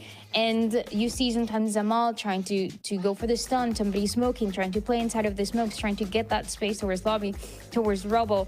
And every single time it was an Alliance Guardians that knew they didn't have to take those early fights. Once they got the spike planted, once they got that space, they usually already had an opening to work with.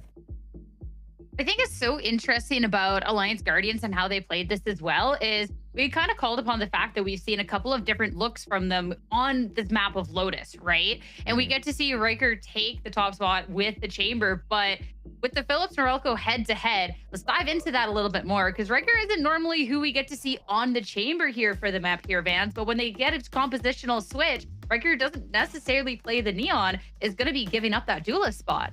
And that's right. And I think when you look at it, you kind of want to have that Neon specialist. And I think Atlas has a little bit more experience going into that, with Riker doing nothing but spamming the Waylay in the past metas, if not playing like a Jet or something, right? So you almost could think that, yes, despite Atlas could play some Chamber, I think Riker most likely wants to be comfortable on playing like op scopes for the side of AxG, and it works out in that favor. So you saw how he was just being able to get the Outlaw, peek out, see the 4-man stack here towards that A side, isolate a pick, get one down. So just very comfortable in that role, while Atlas is going to be the one that's going to slice up the walls and slide tackle with the judge, right? So it works out well on how they wanted to have like a last-minute compositional change for this. And now it just makes me think about going into the further maps and vetoes here, where the next map is split, if I'm not mistaken. This is also a great map for Neon. I mean, every freaking map is a good map from Neon these days. Sure. So it's cool to see that's going to go in the hands of Atlas. But I think the most important thing is the veto kind of comes in favor of comfort rules and comfort picks for the side of AxG. Especially this could be another map where GMD could mix and match between the Omen and the Astra that could really help out the his comfort role in his pick here for the roster. I mean, you had touched a little bit on the next map in the series, so let's fully dive into that, because of course Alliance Guardians, they're up 1, and now they go into their own map pick. And if you just look at the numbers, the wins and stuff, and within Challengers, you might think this is pretty even. But Dan, once you start to look back on Alliance Guardians matches on Split, who they were facing and how close they were, like, this is a strong map. This is very winnable. They could close it out in 2 here.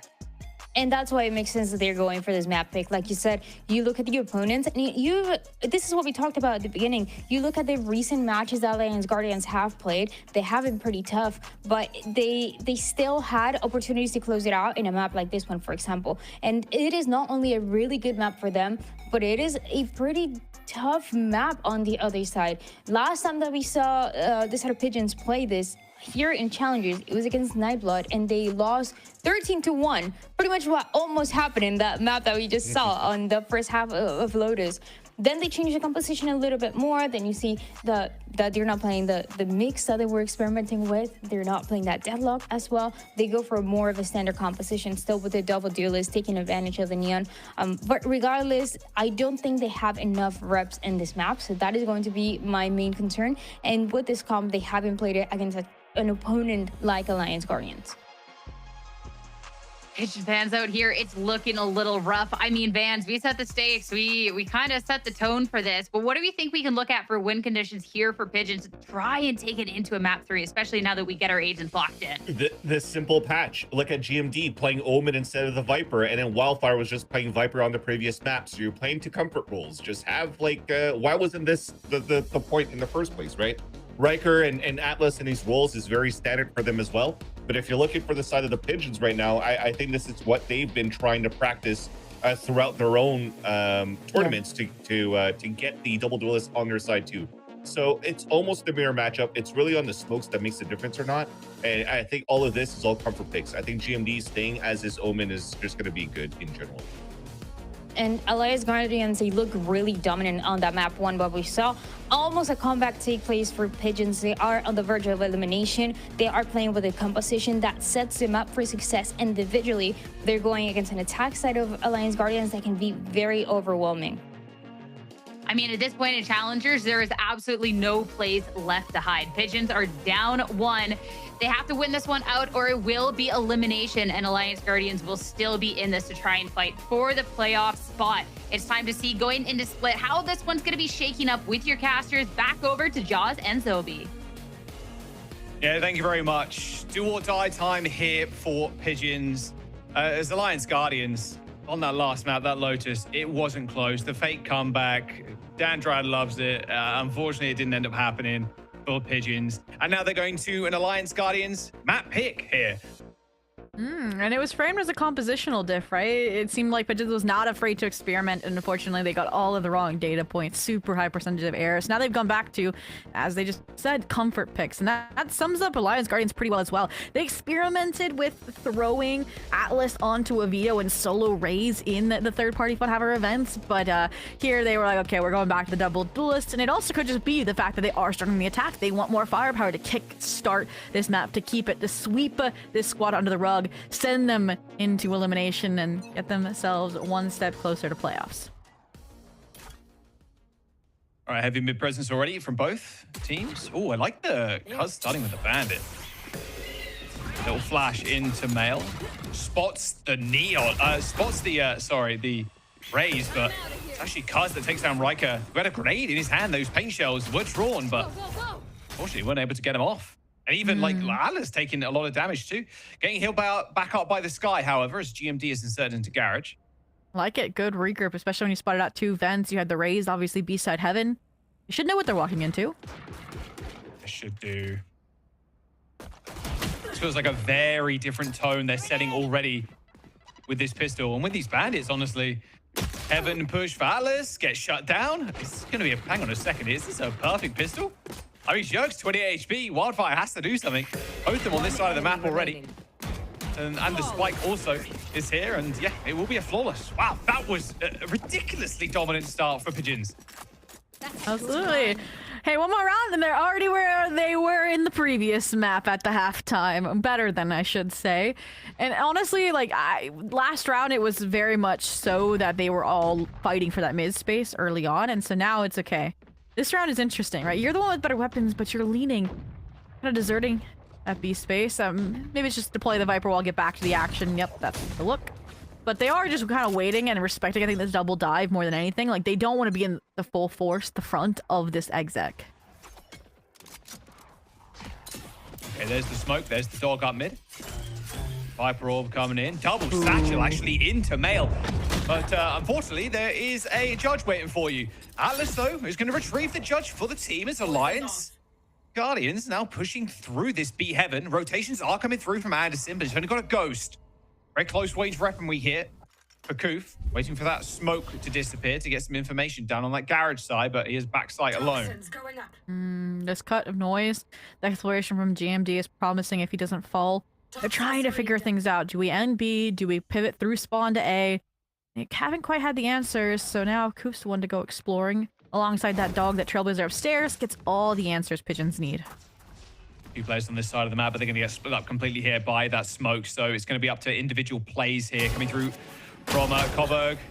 But unfortunately, gets shut down by the judge. No shock there. It's going to be a whole lot of judge gameplay this map, that's for sure. Now Anderson's going to run into a little bit of trouble. Oh, nice flash. Gets a really good amount of info. But once again, there's going to be a player lurking here for Alliance Guardians. Wildfire as Atlas sets up in screens with a Bucky. Worried they weren't going to plant there for a second. There was 20 seconds left. No one little grab well and a misstep, and all this hard work would go down the drain. But is insane. No, Atlas turns around. Here's the pistol shot coming through from Anderson as he was using it to disguise the drop down. Jerk knows there's someone on site though, and a judge versus a ghost. It's always going to be that judge. Doing a lot of damage with the stinger, by the way. This is a little crazy, but. Okay, there's the judge. Nice thrifty round for Alliance Guardians. There we go. And again, they're very careful, right? Obviously, the mid fight was fun to watch, the duking out of the shotguns on both sides, but it's that extra step of, instead of full force fighting into the Viper, of waiting and tempering things, waiting for that reclick from the dog, punishing that accordingly, and then pivoting off of GMD as well. That kind of seals the deal here, and there was promise as well from that stinger, I think, especially if that fight doesn't go their way. You have just the pistol from Long in Wildfire's hands, but all in all, there we go. Immediately, Remedy. No momentum building. I mean, did I curse Pigeons by saying they were going to get more already? Maybe. I was thinking that, actually. I can't lie to you. OC, hold your horses. Oh, nice bit of chunk damage to actually fight them all. Oh my goodness, those nades. And the boom bot too. I have the wall set up. Oh. Alright, which gun wins this What's time? better? Last time the Bucky outdid the judge. Can it do it in Zamal's hands? Yeah, they got some long guns though for Alliance Guardians. They got a lot of rifles, a lot of spam. Ooh, creeping. Both shotgun players just waiting for each other. Both neons waiting. Respecting the Viper, you to the wall. Oh, the Bucky wins and gets another nice slide from Zamal. Snipes the kill onto GMD. Still though, they have rifles. This is very doable. 45 seconds to go. There is a flank from Anderson coming through with a sheriff. They've already managed to push themselves on site. They're going to pop the wall up, pop it back down, and here comes the swing. Unfortunately, the range not working in their favor, as Cuz from Heaven with a classic is taken down. Still going to kill this last player on site though, and now it's a 1v1. Anderson, only a sheriff. Surely. The flash. Oh, okay. Sheriff shot goes a little bit wide. Swing around the side as a jerk. Oh, all right. Give it to him, son. Like that. Still 2-1 now with for it, Alliance yeah. Guardians. Little flash, little spin on top. Get some extra style points. All we can say is Bucky 2's judge 0 at this point, but I think what made the difference this round was Lions Guardians and respecting that Viper util. Again, there was a lot of really close choke points that you saw Pigeons hinging on Lions Guardians disrespecting the cycle, and they never did. And while, again, Anderson had good space, there wasn't really much communication between it. There were still some gaps that AxG slid on right through. I mean, I was Pigeons. I was thinking of one word and one word only, and that's deja vu. Come on. Surely more rounds than this. Let's get it. They got a lot of rifles this time around. Double shotgun still, though, for both of the duelists. Bucky and the judge. Definitely the key to keeping mid-space, no matter how you spin it. But after the fact, if they break through, if they back out, then they become useless. Oh. Wildfire with a lurk kill, actually, onto Kuv.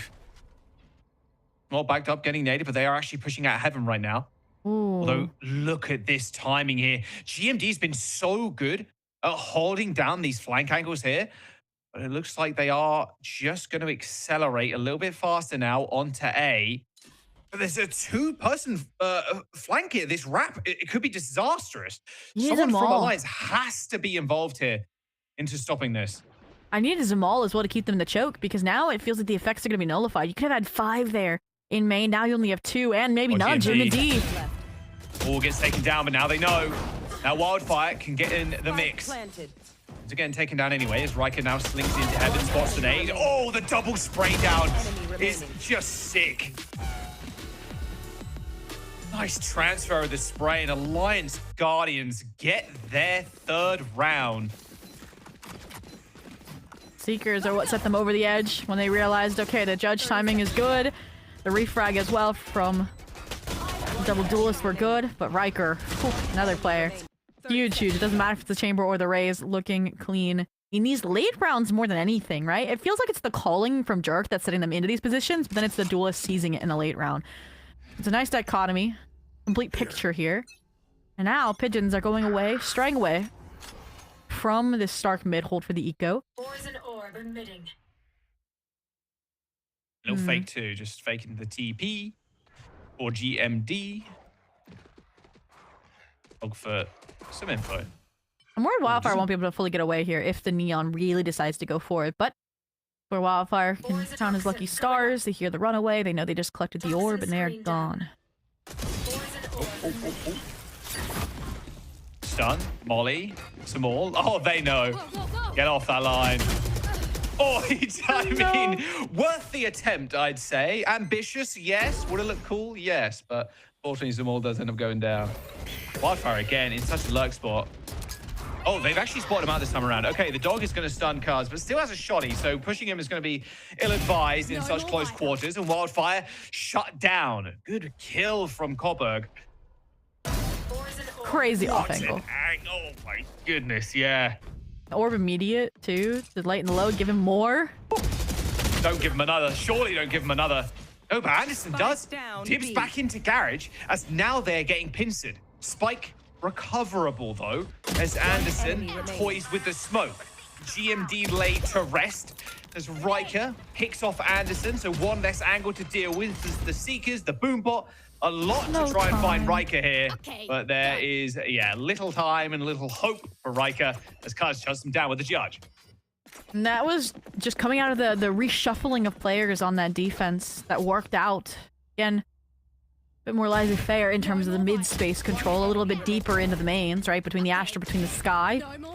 And it was the same setup from AxG, just different results, right? Again, those mid-fights don't go their way because instead of taking them directly, Pigeons pacify it more with utility, mainly from Cuz being the hero of that round in that regard after Zamal falls. But now they're gonna have to be expecting the Astra towards B. They expect the Viper. They realize that the B side of the map is really, really strong and that A side could be weak to a 5-hit, especially with the Showstopper.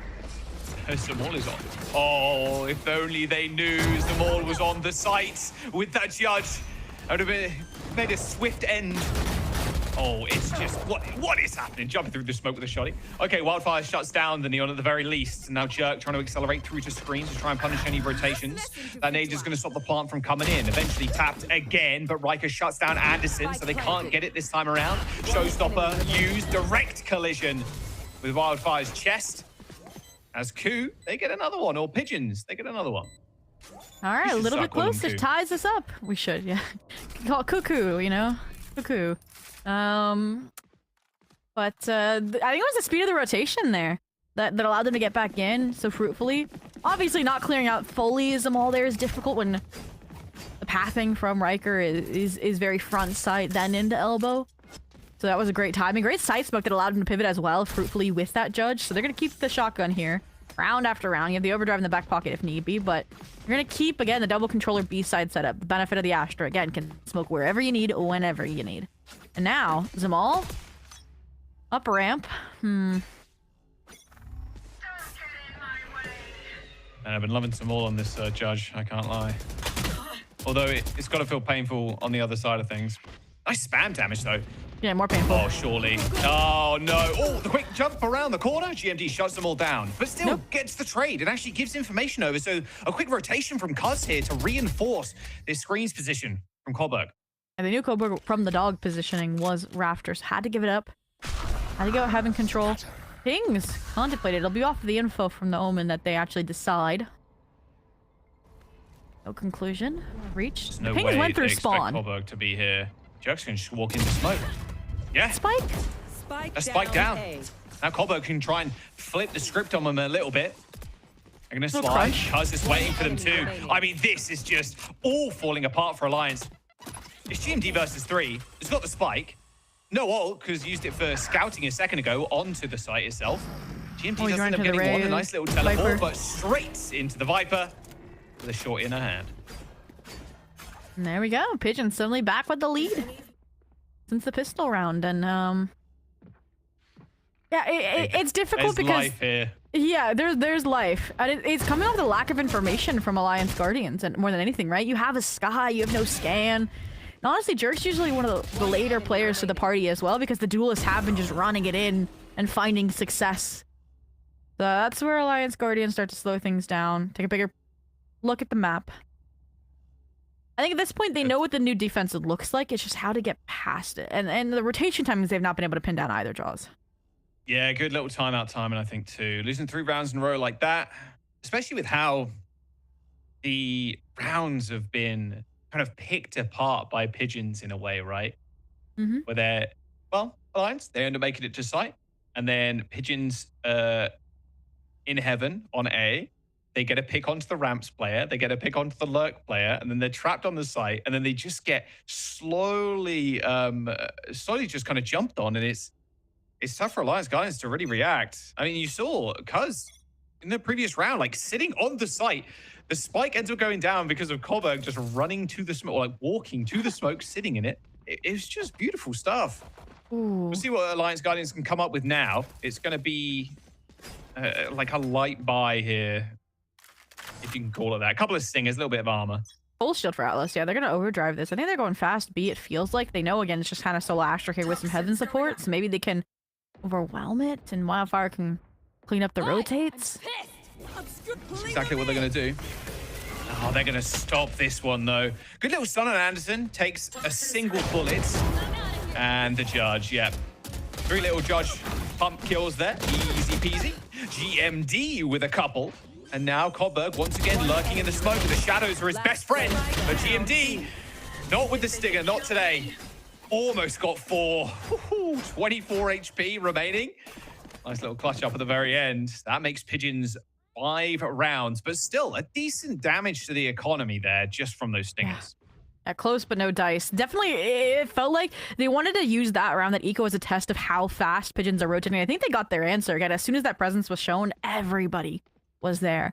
And so to me, it does feel like we really need to lean into Wildfire in these lurks, and that's where this change, Neon again close on the choke, might go a little bit deeper into A off that Sky info. That's where AxG... Ooh, they're changing everything actually on the Pigeon side. 2 deep through B. Could even possibly push into lobby here and outpace the mid flip that Alliance Guardians have achieved. They are running it down on this Seekers can flank. mess everything up. I think Riker's gone. They're gonna catch Riker. Yeah, they're straight up gonna catch Riker. Didn't expect 2 players, or even just 1 player, pushing out a garage like that. And the long wrap around from Anderson too. Wow, Pigeons, this game plan it's looking infallible right now. Alliance Guardians cannot come up with these answers. There's going to be a flank, though, coming through for Atlas, so it's a flank into a flank. Hobberg spots out one. Oh, gets one. There's another player there. Luckily, though, Hobberg at least secures it, so no more flank Neon. It's GMD that's in screens. And now Pigeons are in a little bit of an odd spot. They got one rotating player coming from B in Cuz. But can they actually secure these kills? Wildfire from the heavens ends up killing Zamal. And now Anderson is stuck in this choke point. Now they know where they are. Okay, it was invisible there for a moment, but now the pit has been deployed. And two at least are elbow. The Viper who just ulted and the player who planted. One missing. This is already in there. Okay, well. The judge is probably the best you can do. Hopefully just get some spam. Yeah, you got some satchels as well. Just chuck them in, see what's up. Nope, shut down, all right. Alliance Guardians with a nice flank, a nice wrap. It was a re-wrap from Anderson too. Kind of almost like they outplayed, I wouldn't say outplayed themselves, but my word, that flank from Anderson was crazy long. Yeah, it's like you trade off, okay, deep control for a little mid gap, and that kind of just set the tone for the rest of the round. I also like, again, how Alliance Guardians are learning from their mistake, right? This time Zamal on site wasn't really able to find much. They temper it, they wait, they bait out the refight and take the longer range crossfire engagement. And that is how you nullify a Neon. If, of course, the ult isn't coming out, which I expect to see here soon with the broken buy on the Pigeons side. But, and it's close, back and forth, and Cuz difficult spot, but nobody in position to scale up to it. Now the regroup. Nobody B main now. 3 in heaven for the eco. Draw numbers. They know they draw numbers. 1 star placement here in this choke too. You could just push through that, no problem. Oh. They're going to try and go in. Nice angle here for Koof, but Atlas shuts him down. All right, Anderson's trying to go for the swing. Damage with the bandit, but that's all. It's going to get healed up by that Sky. Quick sharp. Finish the job. Put up the loose ends and then play the 4v5 retake. Close the distance as well. You have, again, overdrive, cosmic divide. There are retake tools to get this thrifty through. I mean, pushing into this outlaw, though, is just so deadly. Oh, the timing is kind of insane, though. They're going to try and go in. Bucky, however, straight behind that box lies a player. Straight down to hell you go. Riker ends up getting a double with the outlaw at the very end, and that ties us up. Okay. 5-5. Again, it pains me that they've been sitting on the Zamal ult for so long, and you don't want to at least try and go for it on Nico, but it does mean that this is going to at least give them that stability, right? To get 6 over like a 7-5 and 8-4, which when you look at these compositions, you feel like they're going to be more attack-sided by nature, so that maybe that is the entire long-term plan. We get a little switchback now. The double duelist A main. Probably going to front this attack. They've read it pretty well. Crossfire of judges. Oh no. Man. Or of a judge and a rifle. And the showstopper. This is not good. This dog. Do they exec off it? They do! Oh, you gotta run! You gotta run! Scatter! They're gonna try and chase. Oh, it goes wide. But no, it's all good. I mean, Zamal's kind of waiting for him, though. They didn't clear the That's corner? a free upgrade. They did not. Zamal gets shut down, but it's all good. Got my 2. Cuz can just sit in the corner again in hell. Boombot through the smoke. Oh, dodged it. Oh, no wow. way. Surely they clear this smoke again. Okay, it does end up dying. Right, fading away, I should say. Still here too. Anderson, by the way, very deep. So a cancellation is not going to be easy for them. They got to re-clear everything as Anderson's making their way up mid. Riker now going to try and push through. They're trying to bait for this judge play in hell right now. Oh, it lets off a few shots, but no, can't quite connect a couple more. That'll be Riker with 1 onto the enemy raise. And now Wildfire, normally the lurking player, is going to get caught out. Who knows they're there? They saw the barrel of the gun, just waiting for them in that corner. 30 seconds to go. It's a 3-on-2, and Jerk and Riker are so very low. Cobbett gets 1. A swing kill for Jerk, but there's just too much. The Cosmic Divide here too. I mean, Jerk has got so much to do, and there's 12 seconds to go, just looking for the kills. Is going to have to go for the plant, fakes it again, goes for the double, but cannot get him. The high-low, too good. Pigeons with 6. Man, that round just feels like Alliance Guardians were in their own heads, right? They survive. They get the deep space off of, or out of, I should say, the Cuz showstopper debacle, and even stabilize after the small 2-piece, but they cut noise, and it is still the light sight. They allow these players to work their way back in, right? To get into these off angles like Coburg does. The rotate from the Viper, from Koof comes through as well to handle Wildfire, and so that splintering was just not the game plan. Getting onto the site strong as a team is, and that's exactly what they're trying to lead into B main, but look! Pigeons have the same idea. The trap, ready. Ready and waiting for them. Showstopper for Riker available though. The Neon jiggle in the corner. The flash is not good. He actually flashed himself in the end. Showstopper sent out, hits the box, gets no damage. They traded for Wildfire though across the map. So it's a 4-on-4. But Alliance Guardians have lost their ability now to use that Viper smoke, that Viper wall on A. Look at this. It's now clockwork. Whether it was Anderson previously when there was a main presence, or now Cuz a main. Oh, come on. They take deep space. They contain these players who are playing a really good map-wide control game right now on this defensive side. Look at Cuz. They're gonna hear. I've got your trail. These players are mid, the Seekers. Whew, maybe we could open up a can. Yeah, the Seekers don't actually go towards Cuz at all. Maybe one like kind of whipping around going towards sewers, but this round's gonna hit on if Atlas gets this kill or not, it feels like. I mean, Zumbor could easily line up a double here too. True. That dog comes in. Oh, not quite. Tried to jump for it there. As Atlas does kill Anderson. So this long wraparound for Cuz not going to work out. Flash through the wall. No one. I could still have some damage. Close to CT. One enemy remaining. Oh, you just needed to wait. Right, the Ray's so far away. Yeah, they have now no they have idea where watching this raise is, but yeah, that every kind of exit entrance covered. There's just no way, right? They're gonna give him that ones, but no, it's all Alliance Guardians. 6-6. Not quite like we saw right in the previous series, where it was 6 rounds into 6 rounds, but you know, we'll take it. There was we switched sides. Look, a couple of the replays from that one. Little cheese kill through the smoke. That was an entertaining one. Again, the economy battle there with throwing in the thrifties and trying to wrestle it back to... We finally got early timeouts kind of to handle what was going on for both sides, and... Whew, now it's just a question mark of can Alliance Guardian put at the same level of performance Pigeons did with very similar style compositions, because again, the Astra gives you a bit more global support, so then GMD is gonna have to be that rotation factor instead of the Rays like we saw from Pigeons from COO. You can see how similar the setups are as well from the defense, even on the pistol. And it's do or die time, I must remind you as well. Everybody watching, elimination, loss here will be elimination from stage 2. A win grants you an additional lifeline to get to those playoffs and hopefully blast through them. Oh my god, look at this push out from Alliance. But they've left a mid gap. Look at Coburg. And Cuz is aware now. They're like, something is weird around mid space, so something's got to be going on. Oh, they know. Oh, they lined up from there.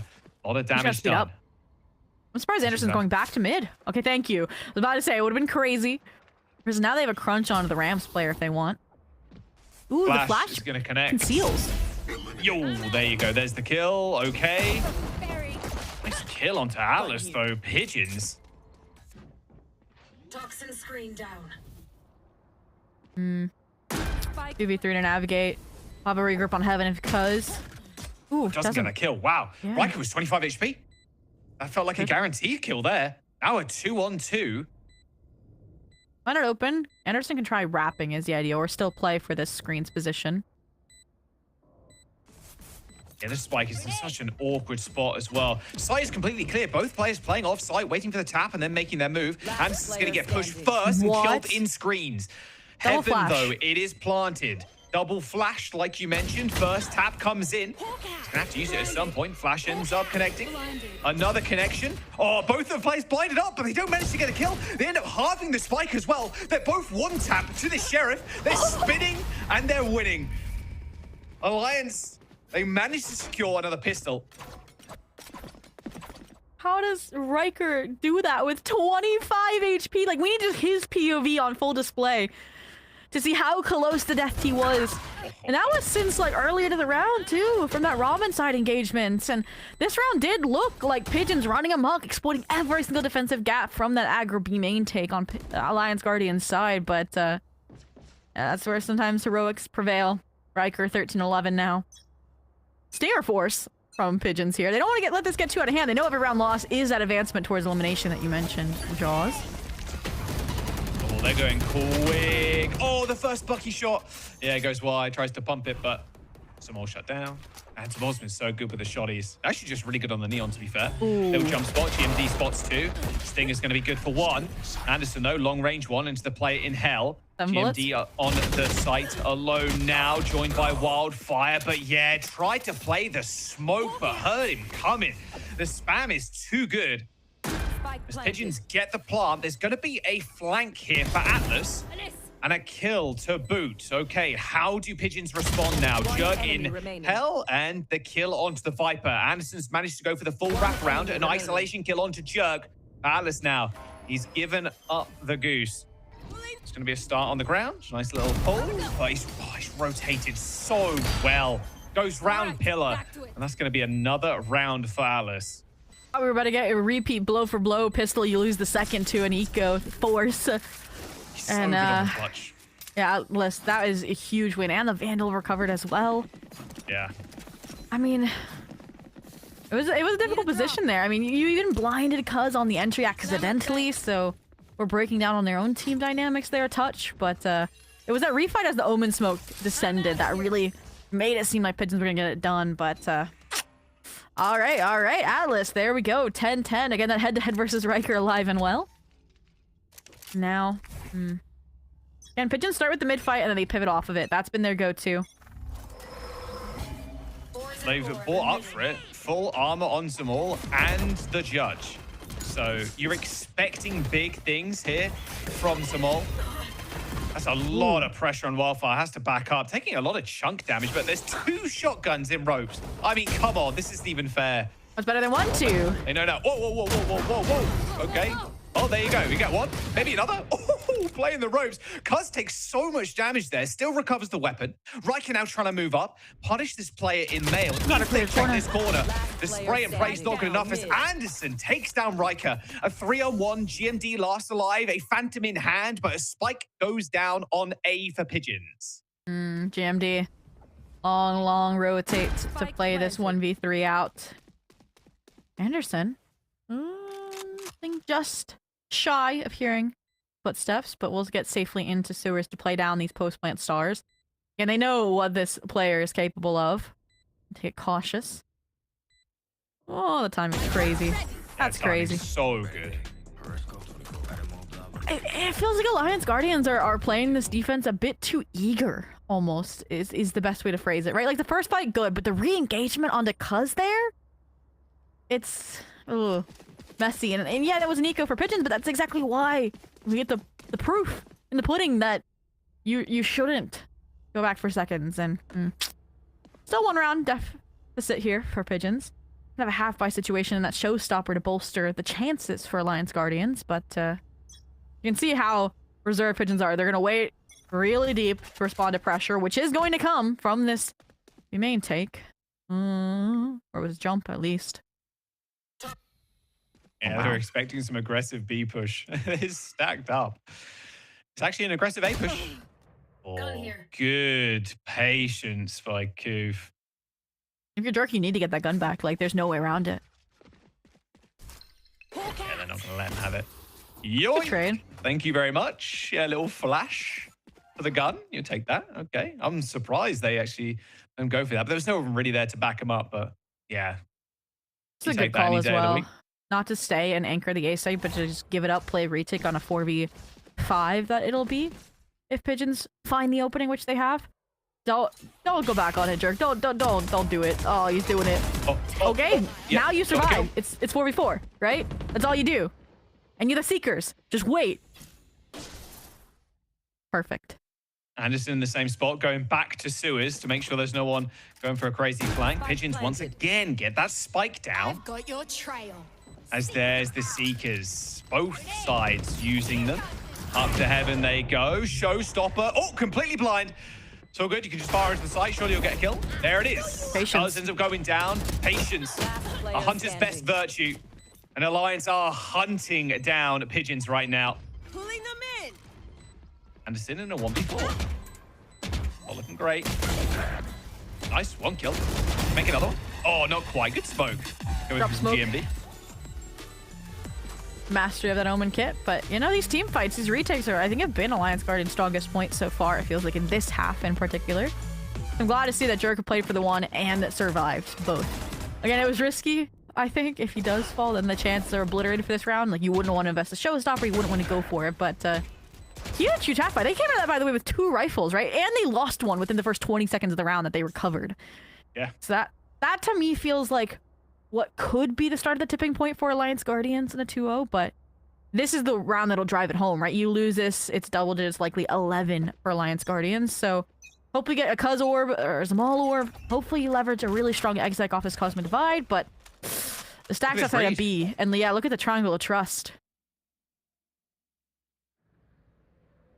You are divided. Creeping up. There it is. Flash comes in. They're already on site, but you got to deal with GMD. He's done himself. He's got his best dancing shoes on.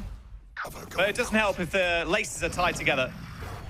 Nice little teleport from GMD to get out of there too, and stops any kind of re-aggression. Ooh, they're gonna through. put them on the rotate too. Look at this refight from the Sky and Viper.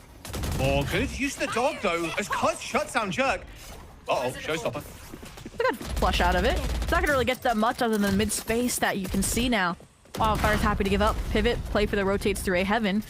And even now, after all this work, it would still be a 3v4 Wildfire.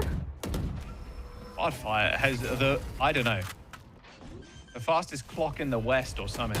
The timings Wildfire finds is just unreal. Gets shut down anyway there. Finally a mistiming. Light Smoke was supposed to get him into elbow just before it. Now Cuz? Okay. Oh, they're gonna say, I like to save. I like to save. Let's just save, actually. So a very economical round here too. You just said like this would be really bad for Pigeons to lose because you're probably just going to go 11-7 if you're Alliance Guardians. They only lose them all in this situation, and they've managed to kill 3 Alliance Guardians players. It cost them 2 ults to get the job done, but when you look at Alliance Guardians, how they are also out of their ult cycle in the previous A-side retake, it's again worth it. Put you within 1 in striking distance. I think Wildfire will support at least another rifle for this team as well. So you just wish you kind of had the overdrive for Atlas. It's more, I don't know, so Alliance Guardians, it feels like the rounds that they're winning are very one-offs, right? I mean, you won the pistol in the follow-up, and then again, consistency's more been in Pigeon's courts, it feels like. You can already see the change, the pivot again on its defensive side. Let's forward into B main, more reliance on GMD here. I want to see someone out of them all here. He's got 1 more into that overdrive. I want to see him really get in there. Last couple of times, they've managed to put them all in a good spot to get onto the site. He's just been cut down. And then Molly, Smoke, everything kind of to stop the push. Okay, they're going to dog first. Going to take an out by GMD. Paranoia. Another Smoke, but they're on this time around. Okay, it's Cuz, the first one to enter, but shut down by Riker. Oh, the Bandit gets pulled up by support, but GMD and Wildfire from the heaven drops down to hell, sprays 3 as the Smoke is perfectly lined up so they can't even see him. Perfect stuff. And that is 10 on the board for Alliance Guardians. 3 more away from eliminating Pigeons from the competition. Yeah, glad we got to see that one-way finally in action. I mean, again, he was there for so long, right? That fast lane, just completely dissecting the site. Yeah, you get the backside space, but then you don't clear out plat or backside, and reflood there from Alliance Guardian, super, super strong. So Pigeons realizing it's not in their best interest to go dive bombing into B. Slow start A side, drop Smoke to set up GMD. This is not exactly something Alliance Guardians is going to be able to call a definitive round about.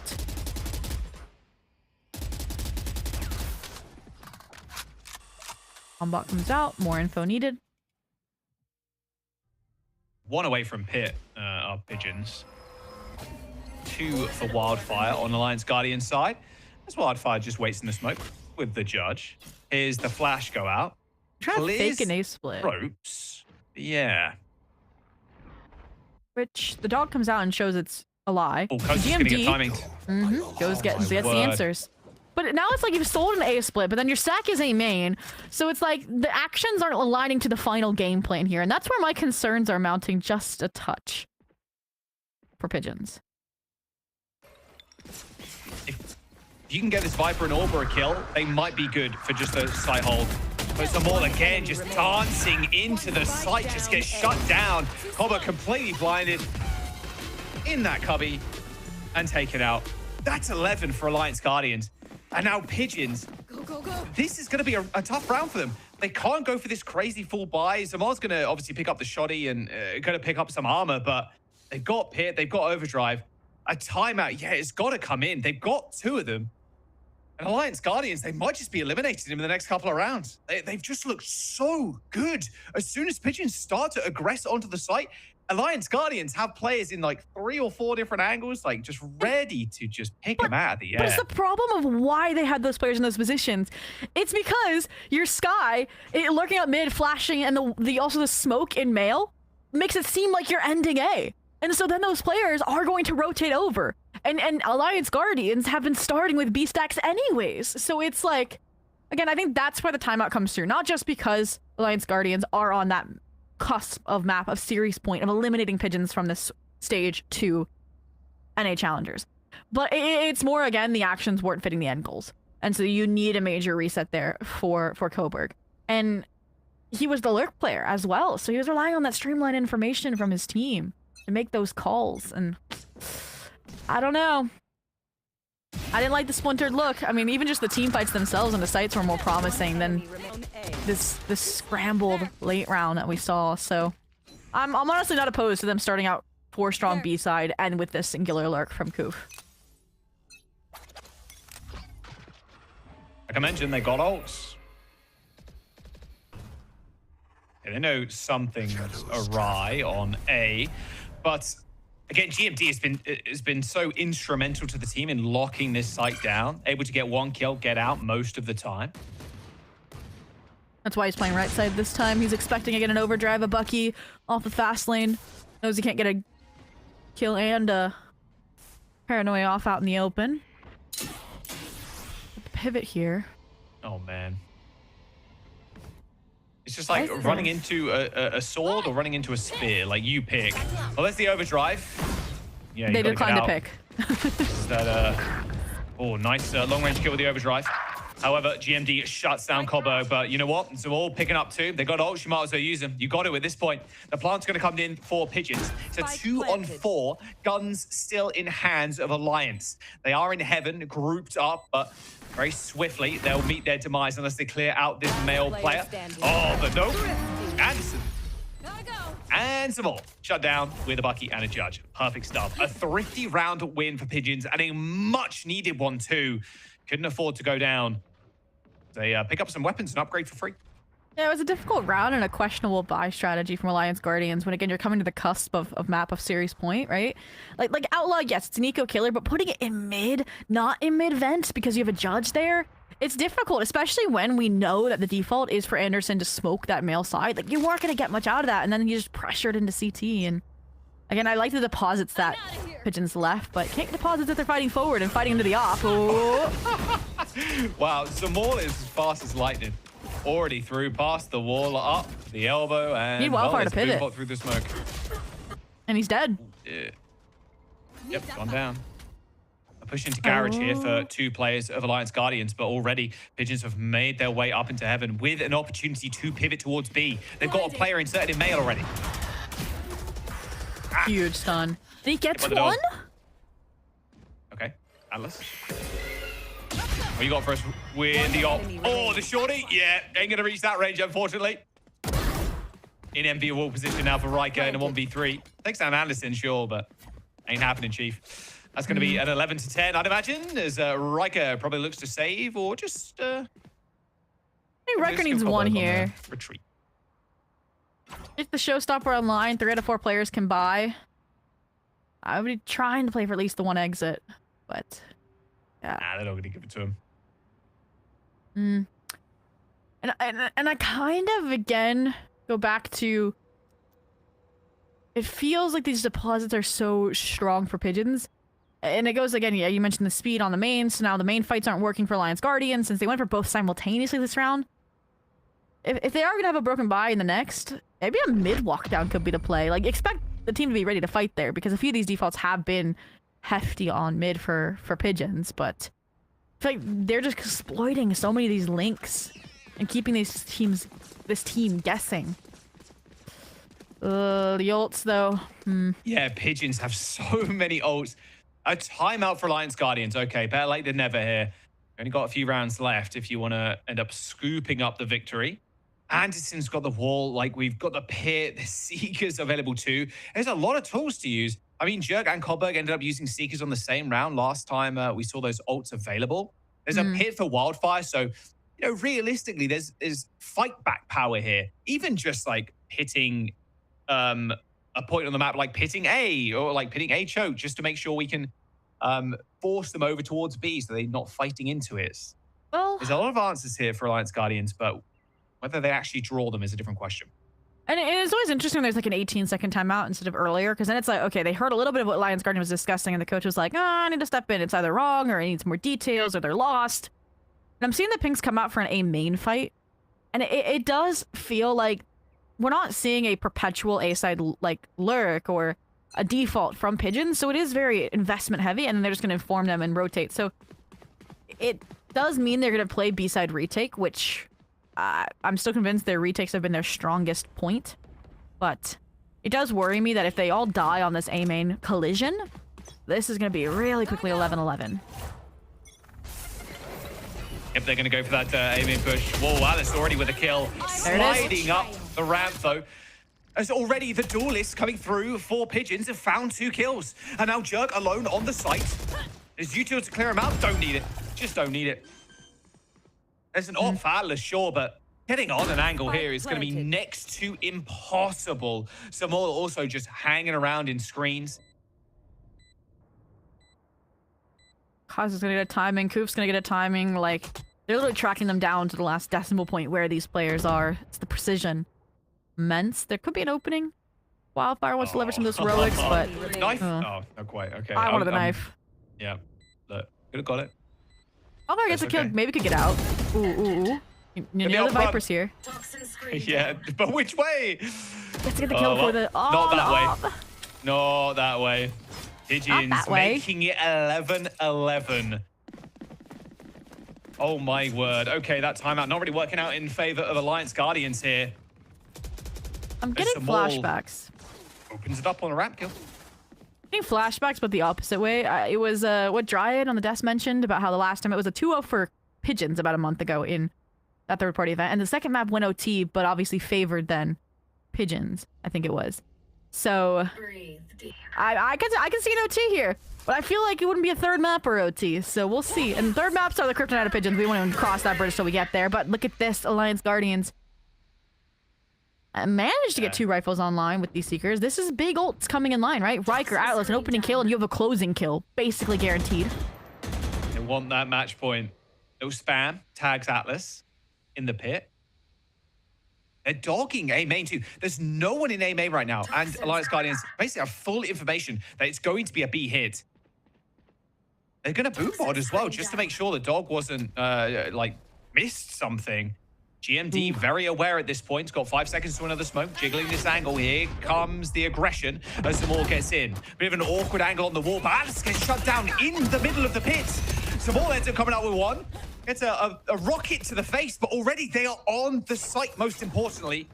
Wildfire's got a judge. It's going to upgrade to a weapon, a rifle, but it's half HP. This is looking like a map point here for Pigeons, unless a miracle can come through from Wildfire.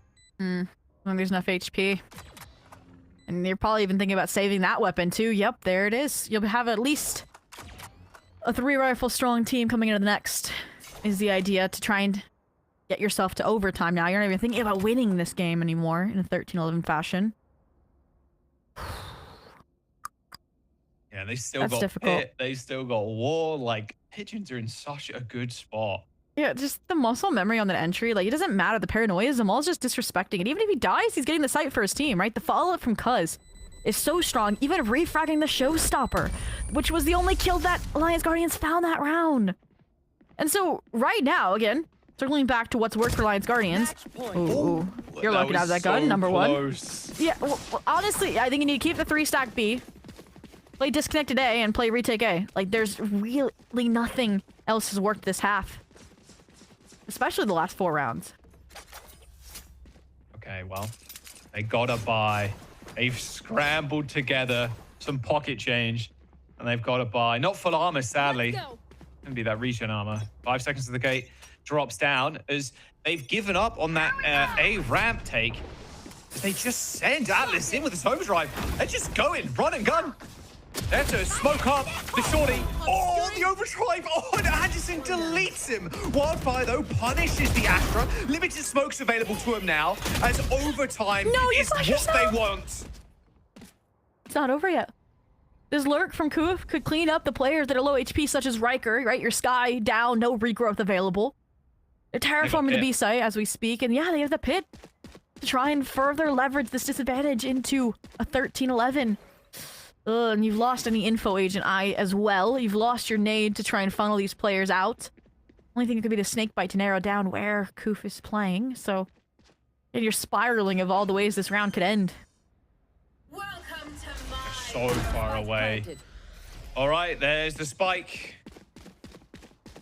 They got a player advantage, but Riker, yeah, sitting on 8 HP. He needs to go first. It's going to be a lot of HP when they enter the pit after a little while, but they're going so slow, they're worried. 2 satchels. No paranoia, though. That paranoia would have been so good here, but using that super early in the rounds. Boombot's going to go in. Satchels as well. He's just lobbing them. Combo takes a little bit of damage, down to 70, but an easy cleanup. GMD finds COO. Pins are going down here, too. They haven't got much time left. The defuse is going to come in, but it's all over here. Are they going to? Not quite. Maybe. No, they're going to deny him. A clutch round from Pigeon, sending us to a map 3.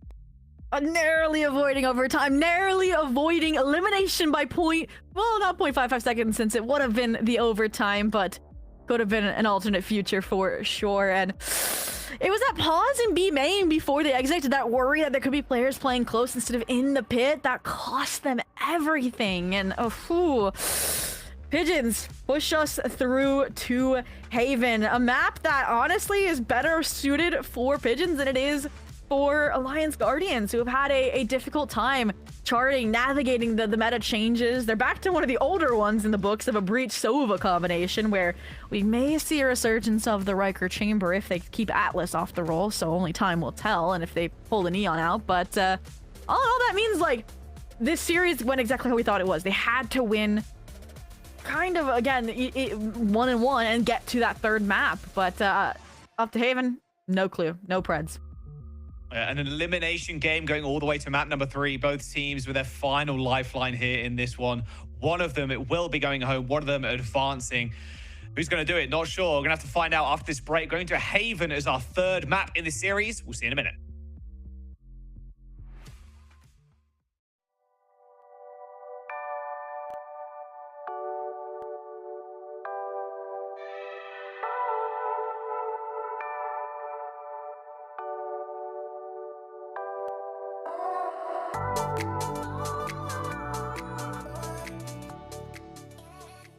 Philips Norelco OneBlade presents Shave All Things.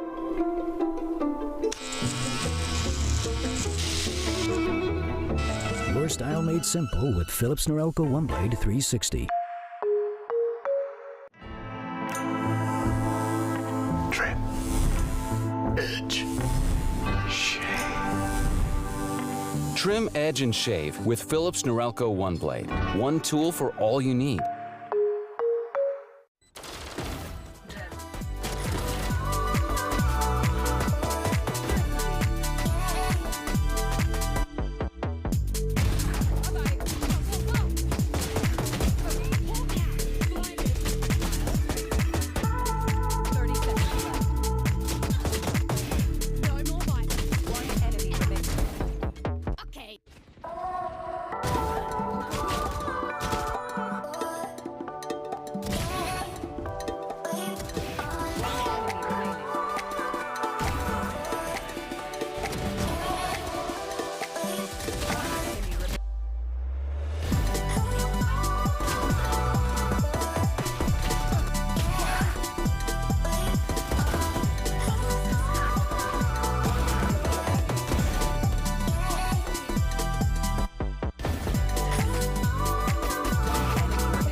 rest of the defense on the side of Sad in the front side.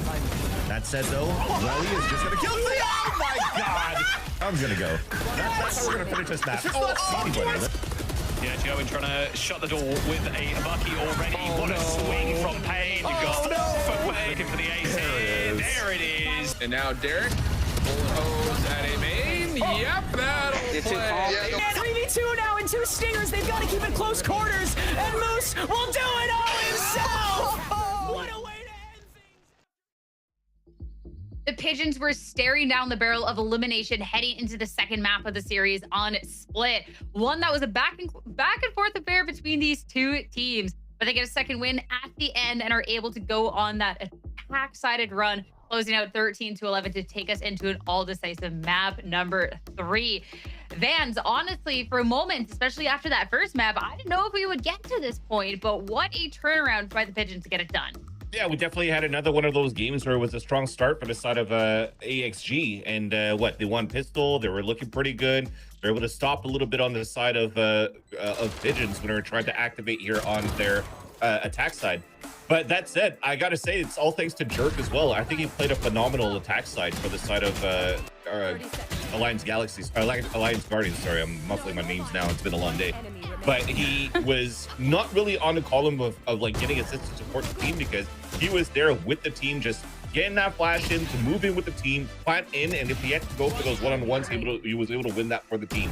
Actually, it really got down to the last rounds of the second half to really start seeing Pigeons getting some great opportunities, even cycling ults at the right moment to really push us over for the other side. But it's supposed to be a matchup where both of these teams are supposed to be very strong on defense, but just great utility placement from both Astra and Neoman allowed for you to have some very strong holds here on the attack side for the Pulse clan. So I really like that it went back and forth. It was just meant to be.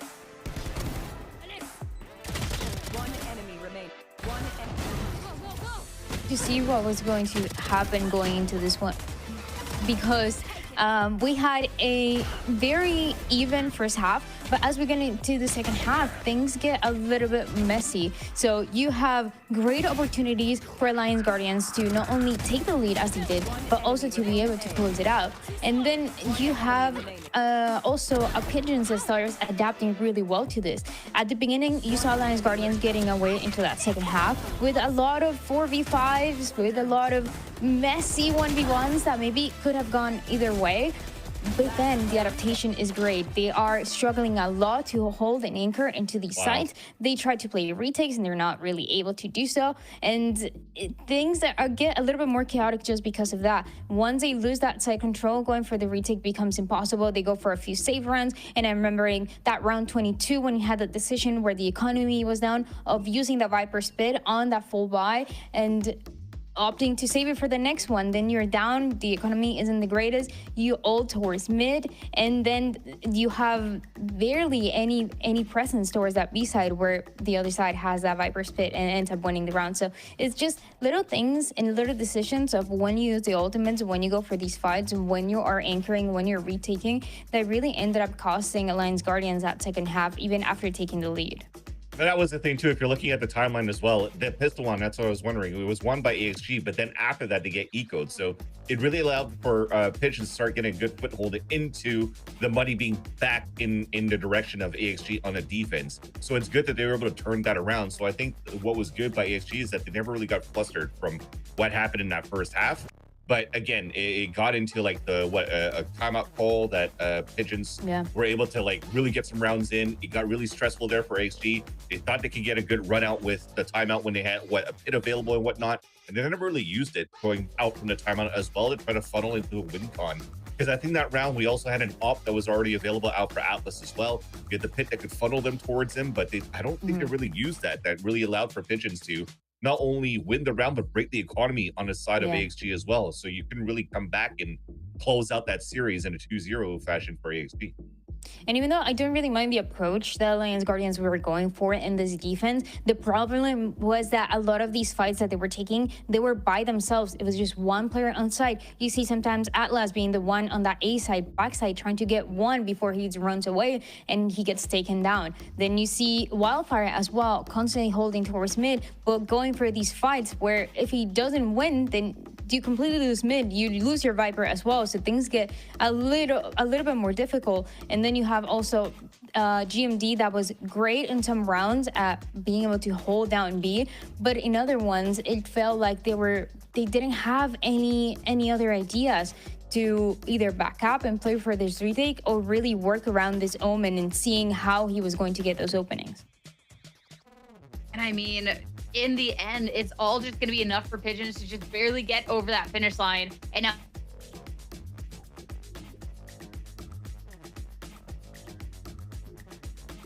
should be interesting as well, because looking at Haven, both of these teams, if we are going to see what they played last time here within Challengers, then Vans, we might have a little bit of a mirror match on the horizon. We have seen Alliance Guardians switch a little things up on the day, so there is always that opportunity. But if not, it could just be this Phoenix coming out, the double duelist for both.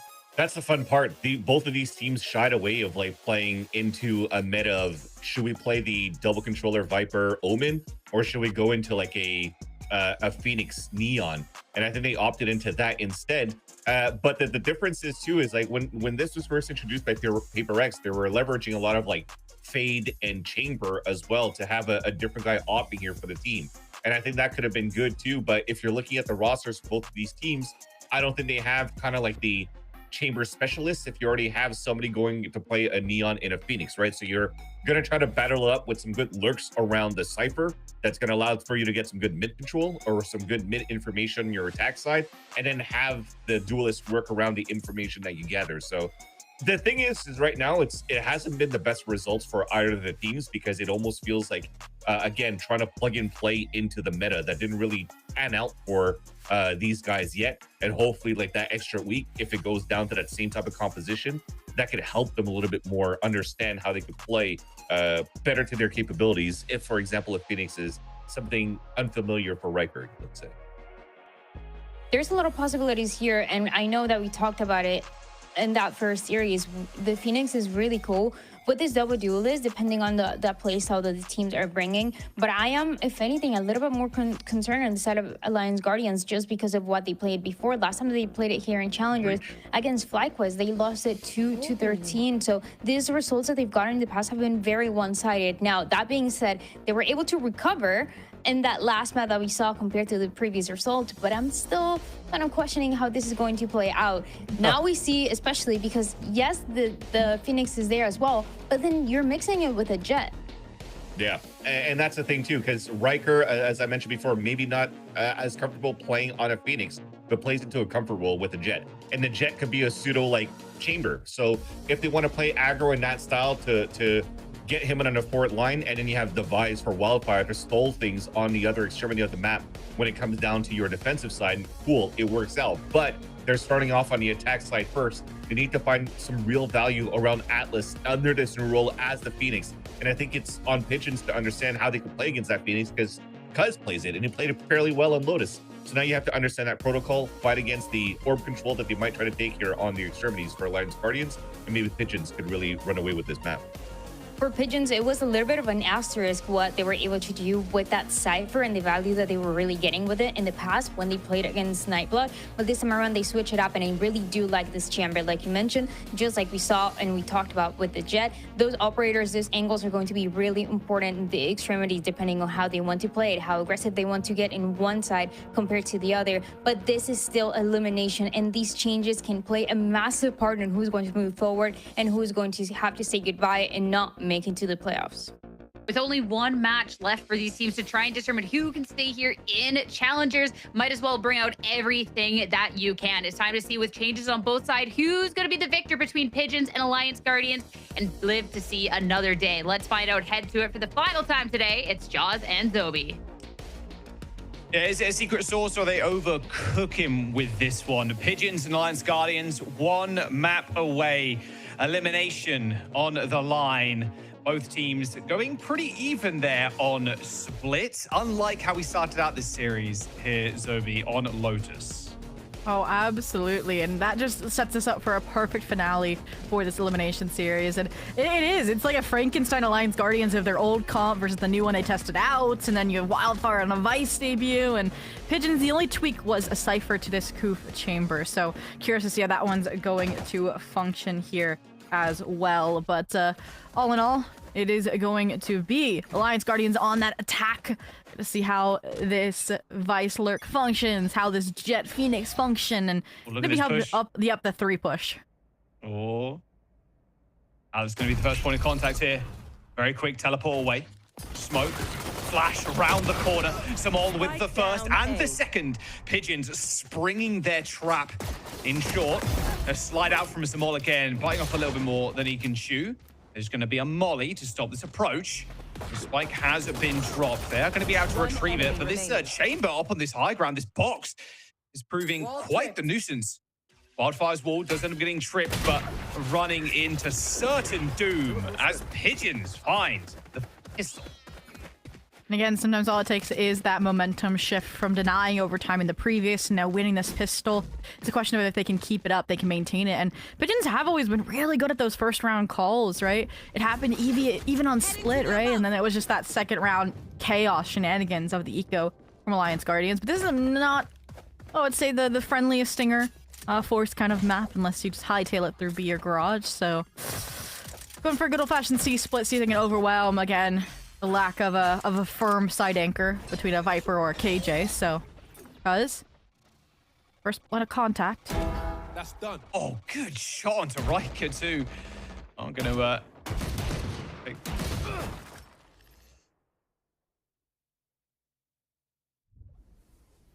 feed is frozen a little bit, and it's back, and we're back in the game. All good. I'm just gonna quickly catch up here real quick.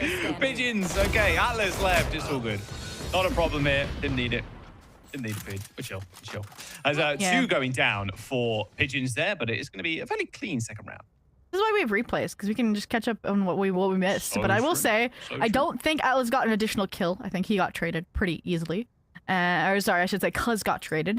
It was interesting to see that player up in window as well out of Alliance Guardian, instead of like keep maintaining the numbers that you've already established by hitting C so outright.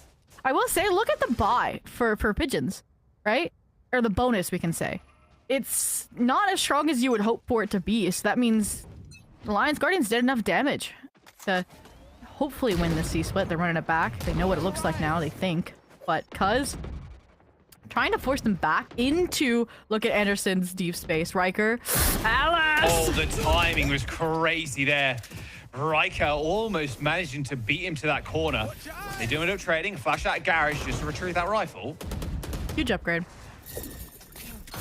Thorns are coming past. All right, Riker's already in here on B. There's going to be a smoke to cut off that B connector.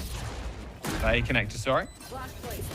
The Wildfire puts down the Rose top right, even pushing out here, in fact. Just leaving Riker on this corner here. And Colberg's had to fall all the way back. Doesn't want to mess with that. Jerk at 25 HP. Shot dart might just kill him, yes.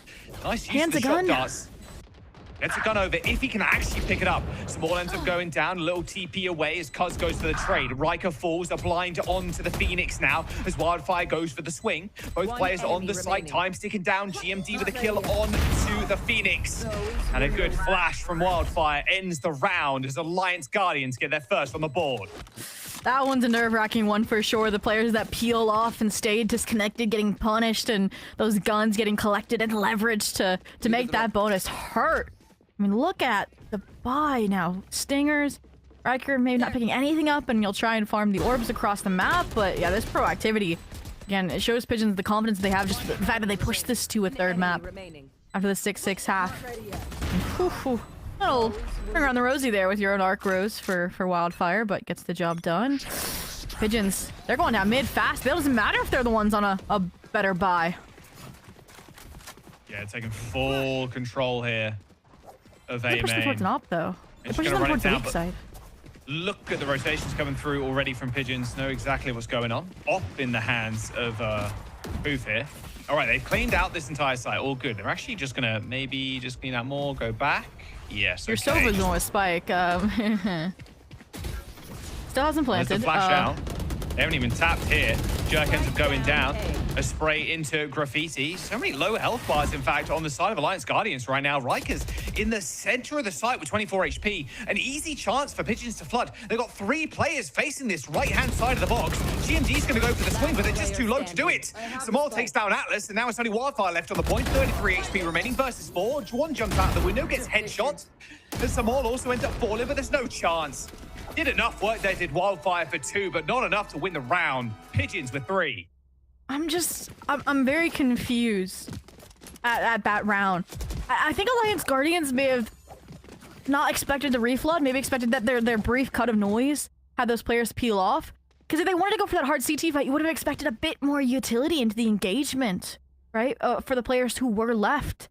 And that's just like one of the last questions I'm asking in terms of, like, why was the Sova so late? Pulling around in short after clearing even deeper. Why were they the one doing when they had Spike? They just lost their window and lost the round as a consequence. They were bullied on ace, and now they're heading into C off to run it back, but look at the stack. What a kill onto Riker, too. Kills the player on the platform. But yeah, you're right. The stack is just enormous here. Anderson sprays through the smoke. Wow, Alliance Guardians. They're putting their cards on the table. And unfortunately, they need to keep it on their chest. Pigeons have them red with another round under their belt. Never seen an Astra as a duelist, but I'm seeing it here and now. 9-3. He's been at the crux of, yeah, you need it at this point. You know, Alliance Guardians, their calling has been pretty consistent this series, but it feels like it's finally faltering a little bit, especially in that mid round. That's where things are getting a little dicey, for sure. Even the starts, again, Pigeons have had the right reads. They've run into them pretty head-on. The stacks have been correct. Does that mean you want Alliance Guardians to slow it down? I mean, it does feel like right now Pigeons are in the form where they're just winning 1vx situations head-on, like out of Garage, out of against C-Long. That's a dangerous one to then default into. Run it back available for Cuz too, so Pigeons can play this really fast and loose, honestly. They want it. Steel Garden for Wildfire. Good combo with Eco. Yeah. Let's have a look where Alliance Guardians end up kind of changing things up. Taking a timeout on an Eco. I'm not opposed to it because you're also one off from the Blade Storm, right? So you'll have, again, a Guardian, you'll have a Steel Garden, and you'll have the Blade.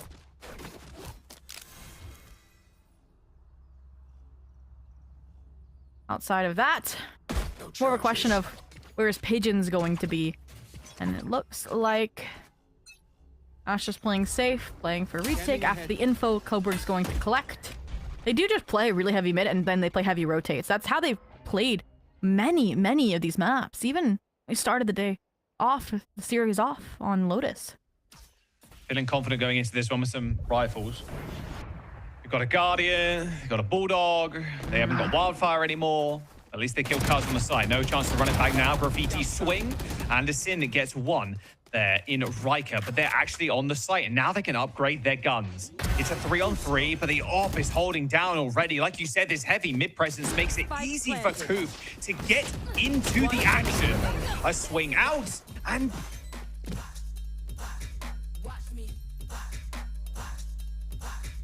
they managed to save the AWP. They got a few rifles. They get the defuse, and they get 5.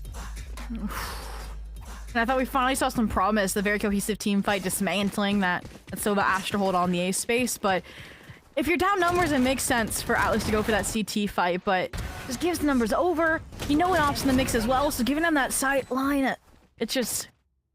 And now even the individual play makes feel like they're breaking down a little bit. So if they lose this round, which is a scary thing to say when there's 4 ultimates on the opposite side, I mean, I'm scared, especially when you look at this being an attack-sided map.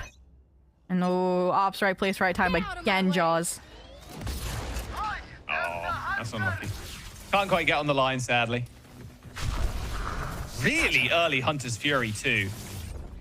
Teleport from GMD in the backside. He sticks it as well, but Samala was ready and waiting for him. Still Garden's going to come in, but Pigeons, they've already ended the round.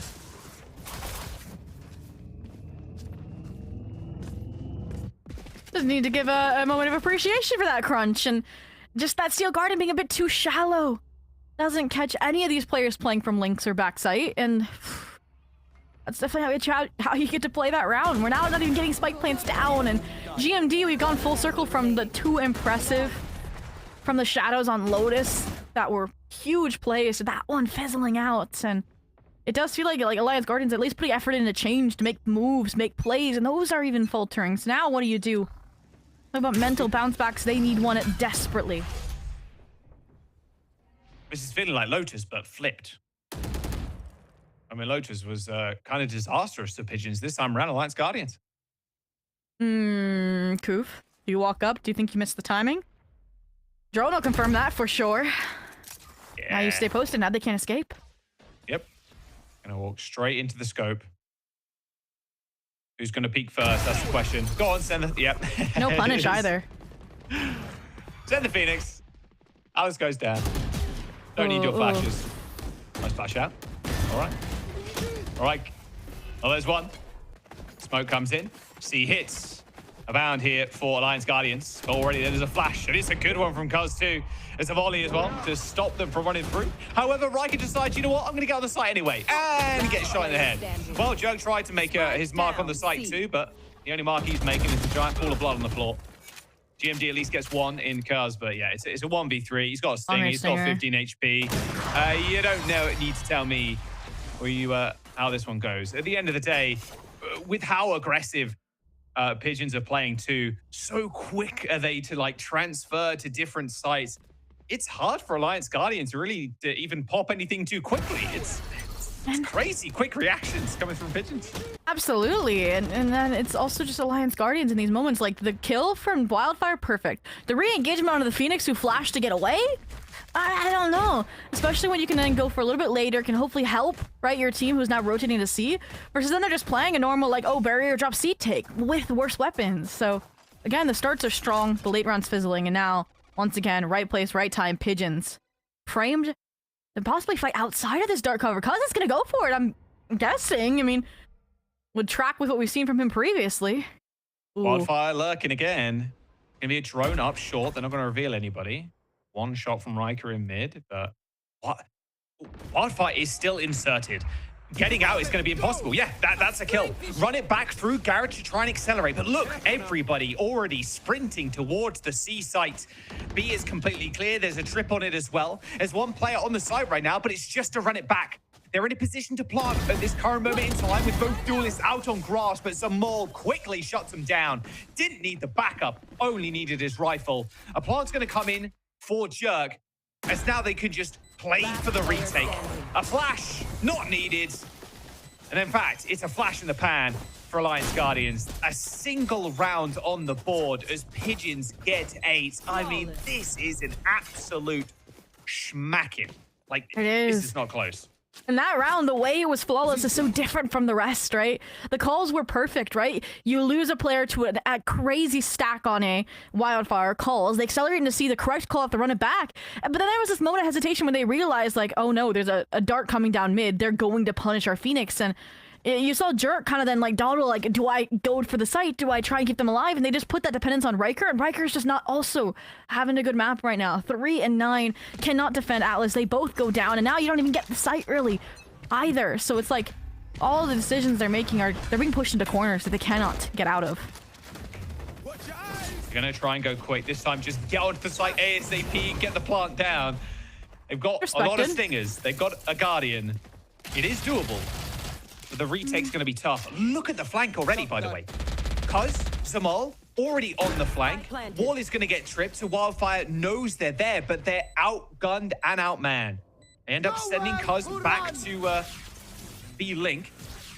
He does have ult.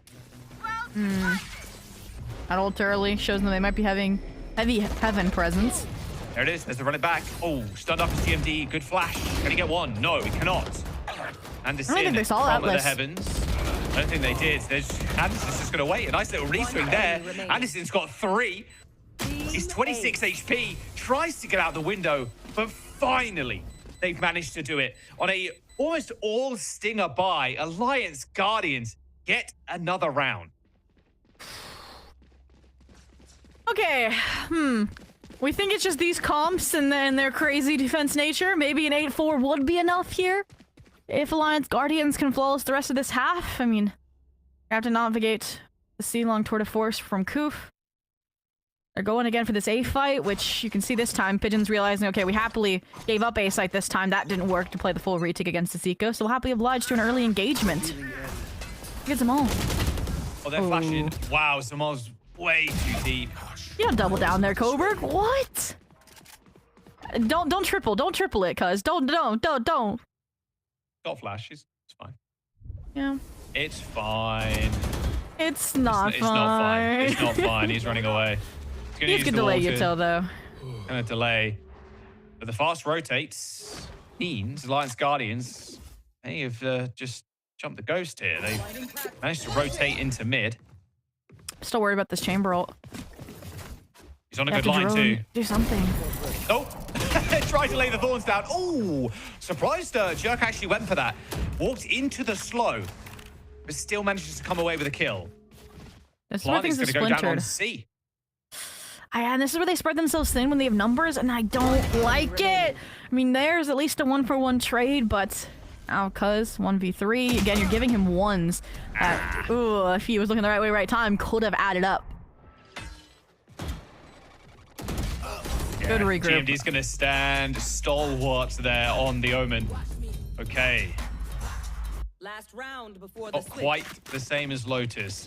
Yeah, last round before the switch now. Round 12. Anderson sitting at 15 kills, by the way. That is a little absurd on the Astra.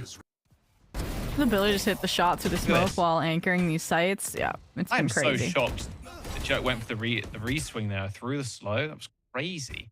A timeout, actually, from Pigeons on this final round of the half. That one is an interesting one. I mean, it's an attack-sided map. You have an attack-sided comp, right? If anything, like, if you're superstitious, you don't want the 9-3. Yeah, that's fair enough. I'm curious then what the changes are going to be coming out of it, because to me, I don't think Pigeons really need to make too many changes. It's just, guys, don't let your ego show, like Coburg swinging out of a dark cover right after your teammate Zamal gets bullied by like 4 players. But other than that, again, it's usually been like players start at the hips, good trades, and the works. So if anything, this kind of benefits Alliance Guardians to end off the half in a fruitful way. We'll see. This is going to be a buy for both sides. It's an op, like a actually, mid fight. A Koof. No? Okay.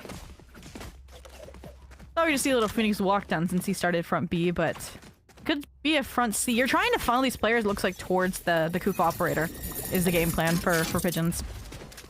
I love that teleport spot as well from Koof. Just gets him out, gets him to link.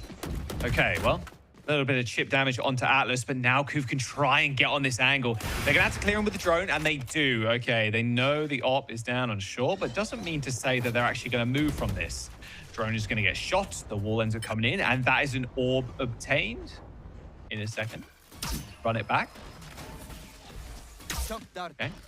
Oh, that's annoying. Look at the space, though, that's been taken C and B grass, right? They cannot leave even if they wanted to. So accelerate off the ult into the site. Oh, Koof's been found. He's on the back of his head, but it's all good. No vice wall this time. And waiting. Is a teleport available? And here What comes is a the vice flank wall? again from the duelists. Cuz finds Wildfire. A teleport still could be used here by GMD. A snipe from Koof headies Jerk. As Atlas is on the site, but nowhere to run, and GMD is in Narnia right now. No wardrobe to find to get home either. Wardrobe, he can't even find the door. Yeah. Oh, he's got one. 30 I mean, seconds there's left. just no shot though. Yeah, Maybe side smoke can get out. Oh.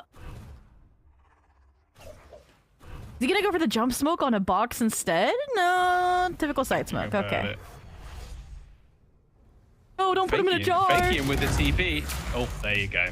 Done and dusted. A 9-3 half, although very cursed. It feels like Pigeons, honestly, in full control of this map so far. Seen a little bit of a sprinkling of brilliance, I suppose, but not enough to actually make a whole cake for Alliance Guardians. No, not at all. This is where they're truly going to be tested, you know, why they picked up a device over, again, the previous comp they were running, which was Chamber Jet Breach combination. And, See, start for Pigeons. If you're having an aim kind of day, an aim kind of game, going C on a pistol, very, very dominant move. It's saying we know we're winning this game right now, and I am worried. Look at how strong this garage stack is, and they have a reflood arc rose prepared as soon as that wall gets tripped too. It's a nice setup in theory. We just gotta see what the execution looks like. And Garage ready to flash. The break comes through for Wildfire, so they don't know Alex is around this corner right now. There it is. Nice flash. Peek with the frenzy. Easy does it. The damage sent through. Downrange for Coburg, but it looks like they're going to try and trip the wall together. The flash is nice, but unfortunately, just blind spraying where that flash came from nets them a kill. And even a spike plant too for Pigeons as they plant for long. Again, the peel off the individual plays. Give now. Pigeons away back in. Anderson taking a little bit of chip damage. Oh, Coburg from downrange. I mean, this is insane. GMD needs this kill, but it's going to get shut down. And now there's only one player left. A couple of shock darts. It's damage, sure. I mean, great. You can damage the Cubby players, but you still need to get past these bits of Astra util. And Anderson's just not even giving him a chance to go for a trade. The best he can hope for is maybe a kill, because there's 3 players down long ready for him. Oh, hello. Oh, there's 1 kill. Low HP player. Throwing him dog a bone. Someone help Jerk, please. Oh, there's... Again, Pigeons, a 10-3 lead. Mental, like a mental fortitude required here for Alliance Guardians to make a comeback. I mean, this next one, you're expecting Pigeons to come up with the win. That'll be 11, and then we'll go to a rifle round for Alliance Guardians. But I mean, what's the answer here, Zoe? Jaws, it's the second round of the half. I don't have an answer. I'm looking for answers. The only thing I can pull from that round is the fact that I disliked Atlas going for that refight, right? You had an entire reflood strategy off at Arcros, and you just declined it and went for your own answers before the wall even got tripped. And that's when the whole thing started falling apart. Where again, a 9-3 hinges on winning that pistol, and now what are your hopes? 3 stingers? Yeah, went fishing there. Look at the A main presence. This is nice. They could catch a quick one on the scoped chamber. Oh my goodness, Atlas. No. Just, is this good or bad? Word, stuck into corner. There's 1, there's 2. Oh, and he gets them both. It's going to be an outlaw pulled out. All right, Ku shuts it down in the end, but that timing was just ludicrous from Atlas. Good enough for a couple, making it a 3-on-3. Wait. And now GMD up in the window, flanking with... Oh, no, the trip. Flanking Not with worth this thing it. up. I was hoping maybe he'd get a kill there, but unfortunately, it's not going to happen. Like I'm not chasing. You play the 3v3 on site. That information beats these players to the site. They actually just run through the smoke. Yes, they are. Wildfire rips the head off the Coop, and GMG just runs it down, and that is what we're talking about. All right, Alliance Guardians come up with a round win. And they need a few more. This long road to victory now. Long road away from elimination. And again, it comes off of this huge play from Atlas, that forward A control, yes. And then a fact after that, where again, mentioned previously, they've been spreading themselves a bit too thin. They've been playing too risky once they have numbers. And I think that's where it was the perfect call for GMD to just fall off when that initial timing with the Stinger failed in mid-window and that trademark gotcha. So I'm going to see if they continue to upkeep that. Again, they know they're 3 rounds away from elimination. SVCL NA Stage 2. Now they're being cautious. Now they're clearing everything out. Now they know AxG like to walk down A. And little do they know, there's hardly anybody on A. Like, barely. Double thorns, that's it. Right now. Yeah. All right, they're going to drone just to make sure there's no one creeping up. They hear that one. They're going to tuck. Okay. No information gained. Well, I guess the information of maybe there's no one down A, but... Okay. Little jump peek. Little jump. Confirmation. Oh, nice. Okay. And you're gone. Well, the double thorns will keep them anchoring. As well. Yeah. We'll see if they cancel. I feel like the paranoia is too early there, right? Like, yeah, it keeps them off the site, but now if they ever plan on following through, no retake tool in your arsenal. Oh. I'm calling it now. Maybe a caster curse. We're gonna get a good trigger discipline round from GMD if they go A. 30 seconds left. No, oh, they're checking this Coop, corner no! for sure. They're checking the corner for sure. GMD still gets one, though. Make that a second, in fact. Nice little slide in. Couple of right clicks from the classic will end his life, but that plant is not going to go down easy, that's for sure. Holberg with another, though. Nice swing onto Graffiti, but Atlas stands tall. Ends up getting traded, and now a 1v1. Spike down, but Riker picks Anderson off as he tried to pick up the Smite and get an upgrade on the weapon. Another round for Alliance Guardians, keeping themselves in this one, keeping them fluid too, making sure not to overcommit to the A site either. They're able to flood back in and get some kills. I'm very, very aware of that situation. Was like, I have no time. I gotta jump across and hope for the best.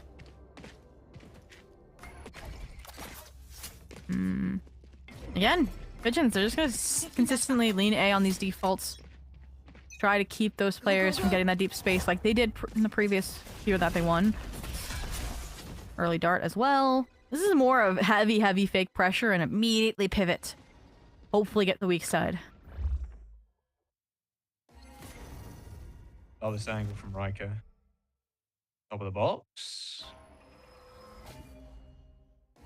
How do you like to scope stage? And let's see it. Yeah, there you go. Nice kill. Activates the dash as well. Wall's going to come in. Drone destroyed. Oh, run it back's actually going to get popped from the... They're worried about the backstab. Look at the chamber window. Yeah. He still might get it. No. Okay. Wall tripped. Wall down. Wall down, yeah. One more up, one more down. Be clear off the arc rows. Unfortunately, no information off of that anymore. Still, they have a very good framing on the C site, but it is fragile off a Riker. They're just walking into this scope. Oh, misses that shot, though. Big ahead of no shots there from Koof. Oh, gets one through the smoke, too. Alice goes for the crouch. And he gets blamed, but Wildfire peeks on through, gets the double, and now it's only Holberg versus 3. The flank's good enough.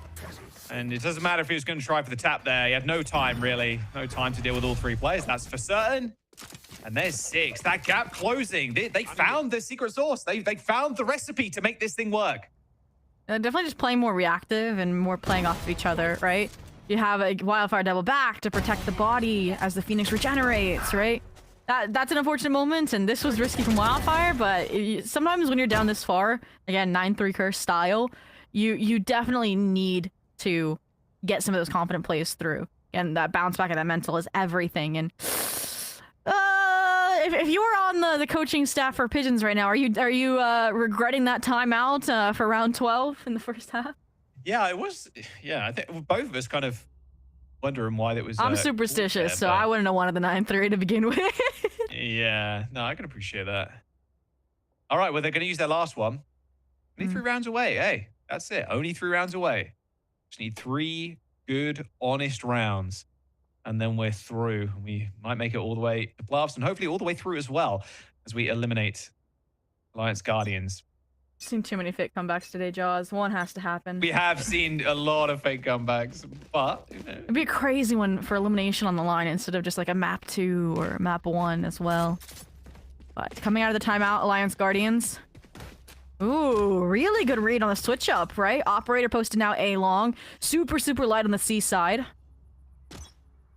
Being an eco too, you would think it'd be centric. So this is huge. GMD. GMD's waiting for this one. Holberg already shut down. Riker with an op kill. Who've activated that ult too, mind you. He's just in short. I mean, GMD's not going to peek this. He's just waiting for the contact first. I mean, he's chilling. Got a drone and you're good. Yeah, another smokes up in 20. Koof is just moving forward, but yeah, gets shut down by GMD. It's in such a good spot for the Omen. And this A site, looking like the walls of Minas Tirith, almost impenetrable. And as we see, Garage attempted here by Anderson, but there's still 2 players ready and waiting for them. It's only gap off of timing, right? That Vice Wall was front B with the flash, but that's, again, no info. So, Wildfire, you better be ready. Oh, the stun was almost good. What a swing out from Atlas there.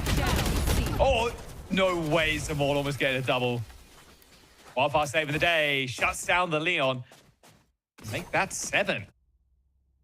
Honestly, good default from Pigeons into the C pivot, but it was ultimately Alliance Guardians and their understanding of the weaknesses of the Vice and patching each other up kind of kept that round secured. If they maybe simultaneously tried puncturing C-Link and C-Site, that could have been a very different occurrence, since again, you had pure reliance on Atlas's ability to pivot and help Wildfire, so something to put in the back of the brain for a later round, but for now, Pigeons back to the safe space. They're like, okay, Riker's not gonna hit every shot, right? Right.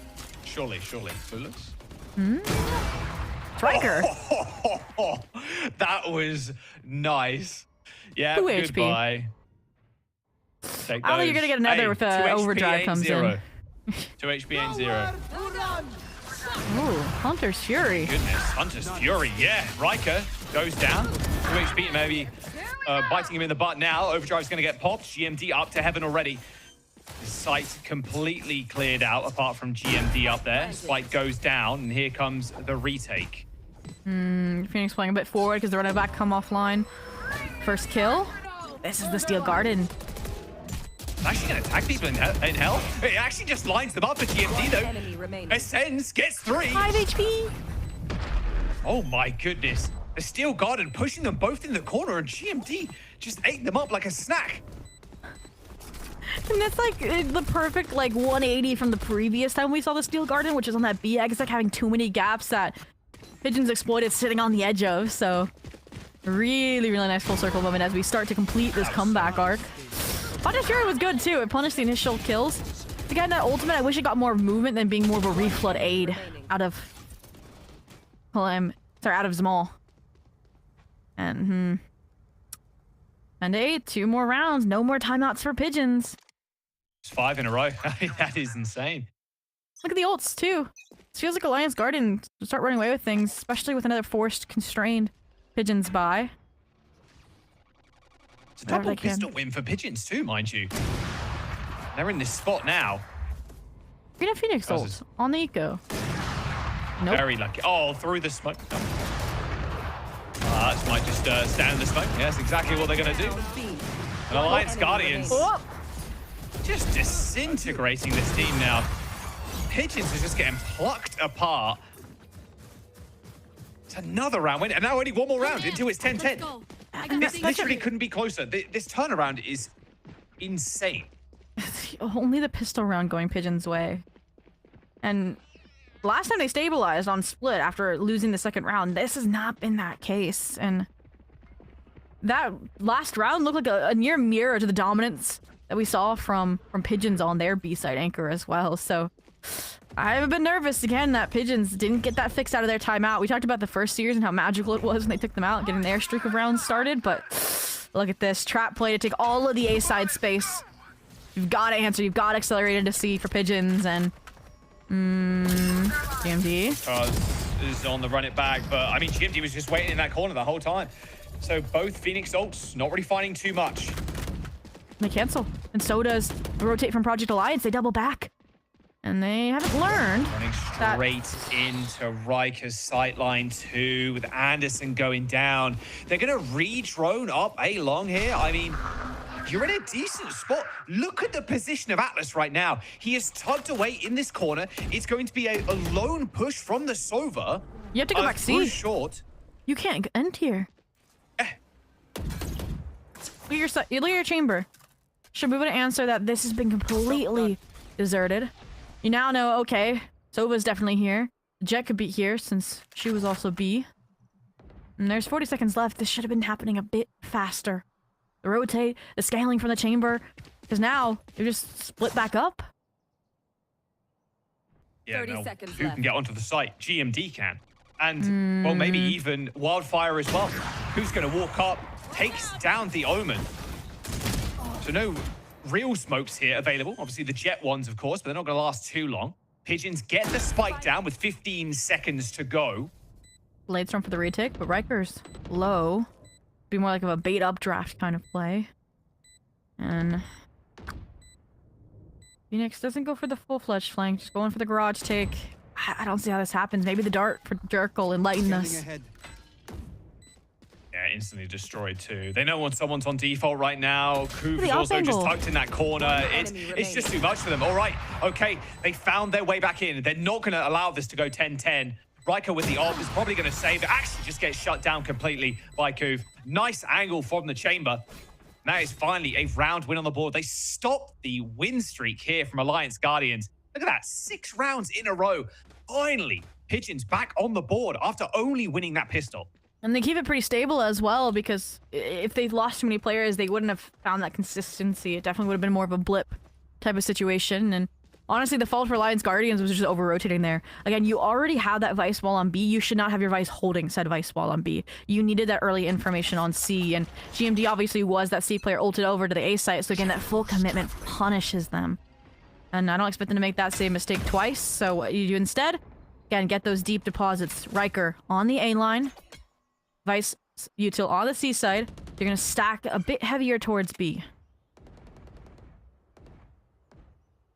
Smoke's gonna fade. No one on top of the box. Koof was hoping for a freebie, but yeah, they're not gonna give it to him. Of course they're not.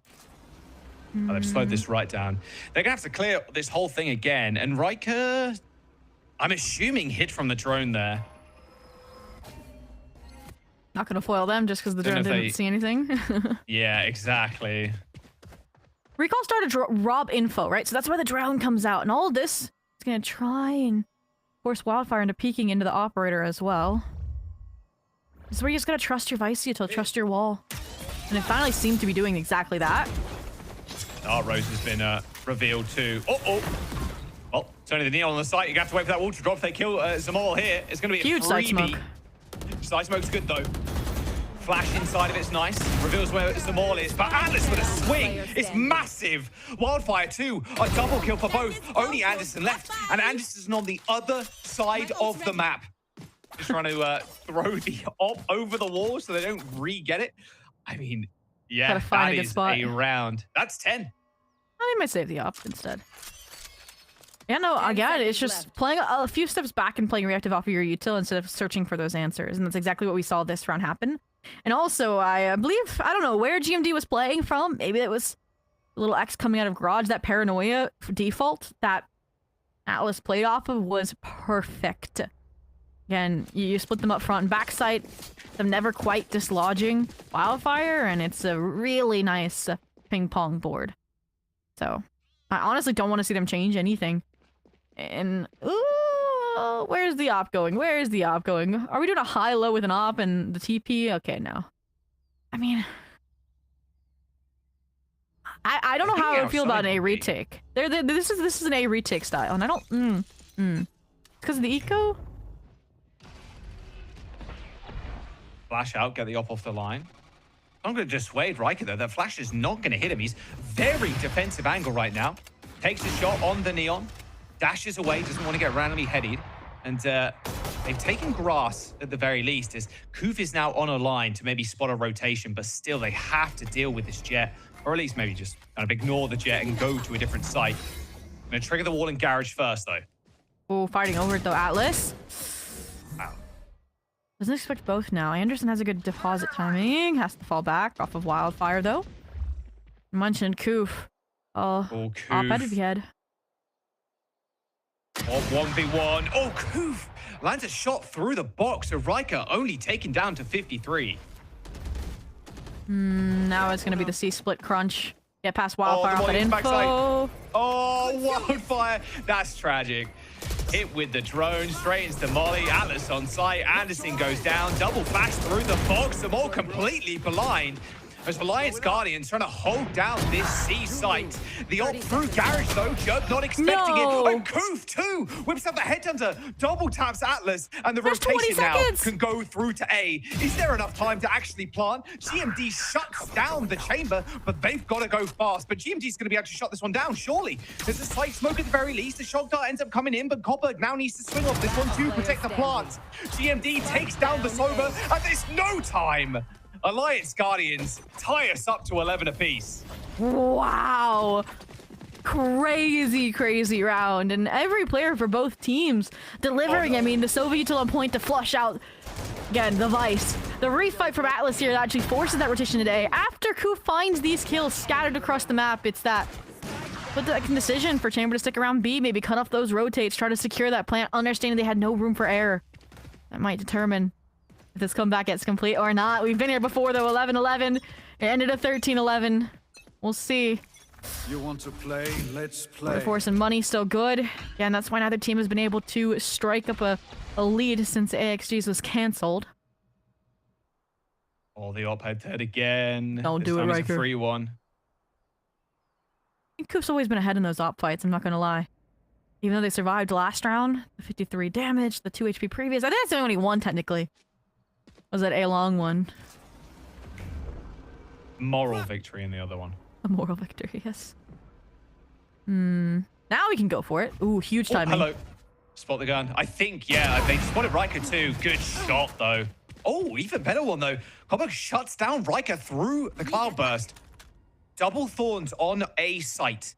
They've smoked the main as well, so it's going to be a fairly tough go of it.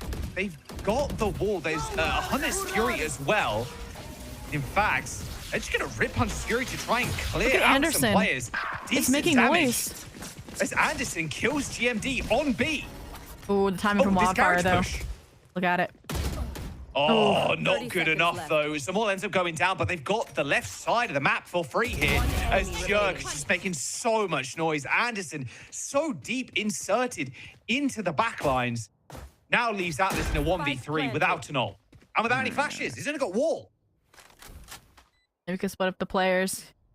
Get a little half skedaddle, but I think Cuz is just going to get the timing. Yeah. Doesn't need to move. Nope. Doesn't need to move an inch. Yeah, there it is. Nice timing. All right, Pigeons. Match point for Pigeons. Match point. Alliance Guardians need to take this to OT, and they need to win OT to keep themselves alive. Elimination game to go 3-3 in round 6 of the Swiss stage. And Alliance Guardians pulling that final lever, the final timeout of this one. And what better time to do it too? They just need to be careful. They need to, again, play standard. Not go for these aggro refights. Wildfire, the timing there to cut off the rotate was exemplary, especially when you know Anderson's on B. Has gotten that site cleared, but the double back after he got the first is where things started to falter. So, again, it's smart when you know you have the timing, but then once you've lost that element of surprise, it becomes too risky to bear. And we've seen this scoreline before. In fact, on Split and then at 13-11, that's going to haunt Alliance Guardians if it happens in back-to-back maps leading to their elimination. And Pigeons, you identify where the op is and you avoid it. That's kind of the game plan right now. I think they've solved how to fight into Wildfire, so Wildfire playing it further back is going to be a good solve. And honestly, to me, if they go C for Pigeons, it's going to hinge on Atlas and his ability again to fight out Garage, because that's been the only time we've seen the successful C holds is when there's that support. And ooh, we have the op C. That throws everything into chaos. Yeah, on top of the box. Huge opener if they find them all here, right? No overdrive. Huge if they find Cuz too. They want this orb. Here. Right, they're gonna smoke off. Cuz, yeah, smoke. really wants this orb. Defensive line again for Riker here. Op v op with Koof also grabbing one for this round. Can't get set up where the smoke dissipates, so I'll have to go methodically back onto it. This is devious. Not the judge. They're gonna ult though. Wow, if I won't be able to get out, Zamal just followed up, right? They're gonna ult, they're gonna try. Oh, and no. And Koof kills Riker too. I mean, the exact same frame pretty much there. As Atlas jumps through the smoke in Garage now, but Zamal is waiting on the other side of this. Zamal takes down Atlas. It's a 5v2 on the site, and they've got the spike planted. The wall's going to come up, and they can just trade this one. They're waiting for Jerk to peek. They know where Cuz is. A little molly over the top. Jerk takes a decent position, but look at where Cuz is positioned right below them. Knight's going to reveal his location, but Cuz still wins that fight, and it's now up to GMD, the veteran player for Alliance Guardians, but they get shut down and they get eliminated. Pigeons take the map. A nail-biting finish. We're not going to OT as Pigeons, Their record 3-3 as they eliminate Alliance Guardians from Swiss. Wow, I mean, a team composed of veterans eliminated before playoffs in the wake of the Pigeons. It's a crazy series as well. 2 13-11 maps. And there's one thing to take away from this, Jaws. We should stay away from predictions. 0-2 for today. Utter curses across the board for those two teams. At least... Yeah, at least NBG. Yeah, at least NBG gets a second chance. But here and now, I mean, Pigeons. I think confidence was key. I think across both of these maps, right? Yeah, they still never pick into Lotus again. That's your warning into the next veto. Whoever you go up against in round 7. But the other maps, they know what works for them and they leverage it really well. Yeah, exactly that. Pigeons are coming up with a 13-11. Alliance Guardians just so close to taking us to OT and extending the match even further, but they get eliminated as the Pigeons come to roost. We're going to jump to a quick break at the desk to wrap us out.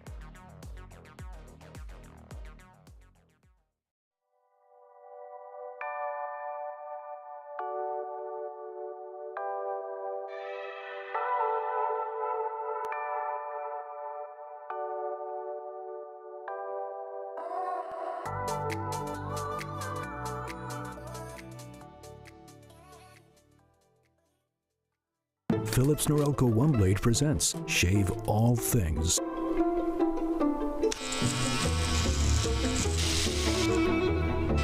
Your style made simple with Philips Norelco One Blade 360.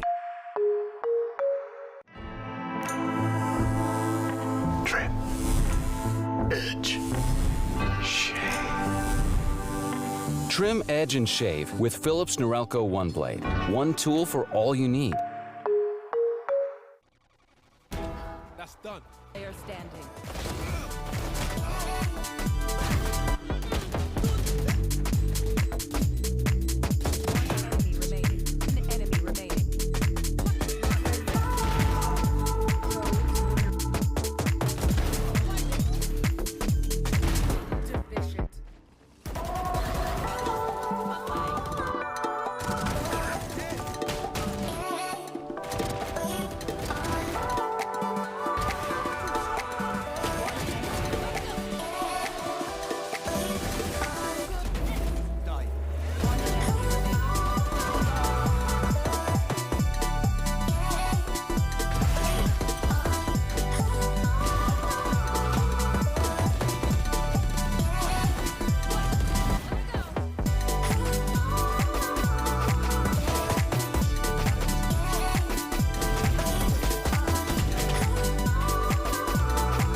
Enemy remaining.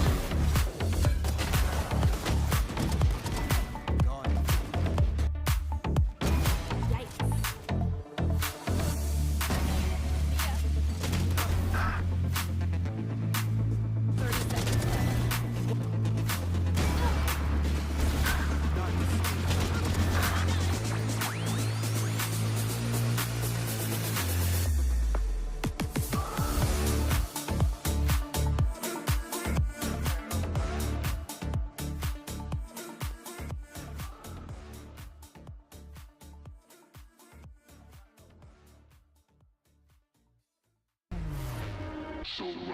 Rest of the defense on the side of Sad in the front side.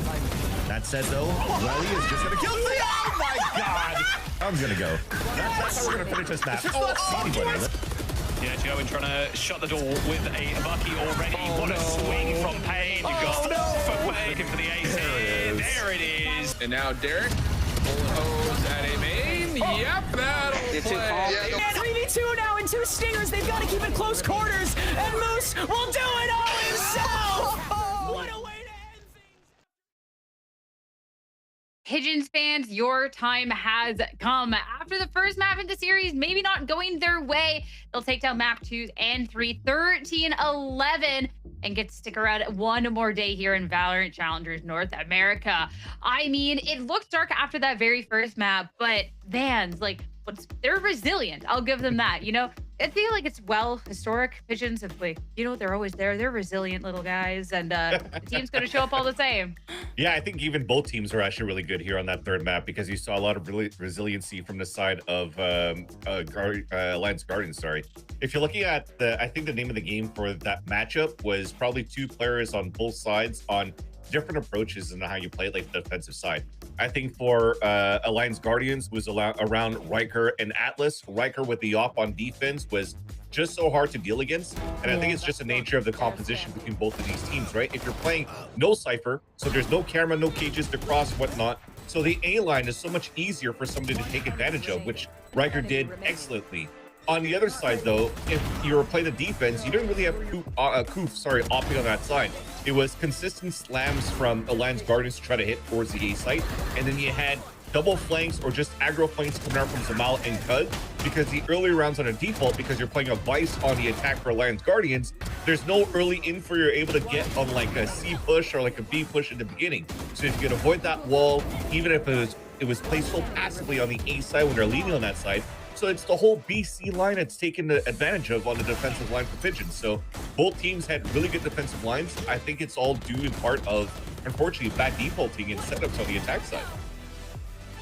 Yeah, absolutely. It felt like both of them had a clear game plan on what they wanted to do on the defensive side, but coming down to the last 30 seconds, 20 seconds, and a lot of them also ended up being dependent on what the read on the defense is. If they have the right read on where the attacking side is going to be in the last 20 seconds, that's why you see so many crazy plays towards the end, why you see so many of those clutches, and why also it was so close. It felt like today's series could have gone in any of the two ways, but for this time around it's going to be Pigeons who are able to move forward and stay alive in the competition. I honestly didn't really know what to expect, especially with the way with how one-sided some of these maps have been, but I am really surprised, at least individually, from what we got the chance to see, the reads as well, the quick responses when the time is running out, and also the quick use of utility in these kind of insanely chaotic situations. Yeah, if anything, that second round we just saw in the highlights earlier on, Atlas moving on the defense, making it all the way up on the choke and backstabbing players and getting 2 kills. That was a huge thing that really started the snowball for the side of AxG. So individual plays, identifying gaps as well from the comps was really taken well advantage of for both of these teams, where you almost saw here AxG able to push us into overtime. But I think also, like Dan, you nailed it on the head. It got very chaotic. I think it was the nature of how long the series went for both of these teams that you got to a point where players were overcooking and you're over rotating with those 20 seconds left, and then mistakes were bound to happen. And it was almost capitalized really on the side of AxG when GMD was able to rotate across and get a pick with that 2 versus 2. Actually, I think it was even a 2 versus 3. He got that pick on B site first, and then got the spike carrier on the A site, and that really was hero plays coming out from GMD that was really trying to step up to the plate as this Omen. Again, I think you're looking at AxG now at the scoreboard. It was all about comfort picks. Riker on that jet looked really good, despite the KDA doesn't show at. Omen looked really good here on GMD, and Atlas looked amazing here on this timings with the Phoenix. Yeah, it was again, back and forth between every single one of these players, between the utility, the way that they were setting each other up. But something that we talked about as well early on was how these changes for these two teams were going to play out. We talked about the Phoenix on one side, and we also talked about that chamber change that they brought instead of Pigeons. So it was a chamber that got a lot of value because of this, because of how slow some of these rounds were. And you know that the chamber is going to be holding one of his sites. He's going to be holding the extremities and being able to find a lot of the openings. That was a lot of the value as well that we were able to see from Pigeons. This change of the chamber, when you're going for these changes last minute, you don't really know how it's going to play out, but something that we know is how good these operator players are, how good Cuff has been playing a few different agents and finding the answer here when they needed it the most. And I think the reason why also we saw a lot of slams from AxG over on the A set when they did the attack was how Anderson was good anchoring on C. If you're looking at his numbers on the defense, he was like putting up huge numbers. He had 16 and 6 in terms of, I think one of them included like a a 4K, almost an ace on that C-line hold when you had the ult from Atlas trying to move up.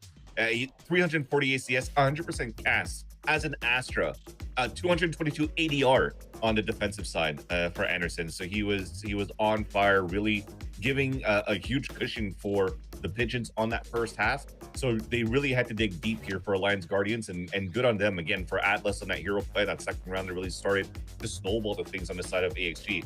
But at the end of the day, exactly, bam, it's Pigeons that wins it. So it's really nice to see them take it over. I mean, you were talking about one player in particular being on fire, and he's going to enter in here, energy ablaze. Let's get to our Phillips Norelco interview and bring Anderson in. Hello, congratulations. You get the dub, takes all 3 maps. You're still alive in this thing. How are you feeling? Pretty good. I think that obviously went a little closer than we were expecting, but it feels good to finally like get a dub, play well, and we get to keep on playing. So that's like honestly all that matters at the end of the day. We get to keep on going.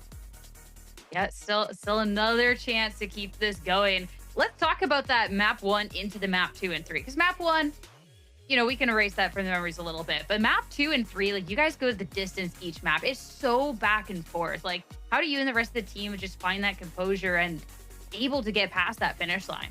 Honestly, that's been something that we've probably been working on for a really long time. Earlier in the split, you'll notice that like sometimes when like the best of 3 goes on longer, we kind of get like blown out, we run out of steam, or just like issues start to compound and it breaks us down. But we've been doing pretty well in not only like our scrims, but in like the challenger matches, the fun haver tournaments we've been playing in. So we've been building up our our stamina to maintain our composure and stay in it, and that's been working really, really well for us.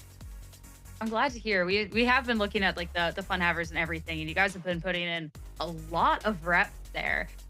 We've also got to see with these reps that you guys aren't afraid to necessarily change things up, which is something we got to see on that 3rd map of Haven as well. I particularly want to talk about the Astra, because seeing that, the controller, it's not new from you, but in terms of that on Haven is not necessarily something we've seen. So I'd love to get a little bit of insight if you're willing to share.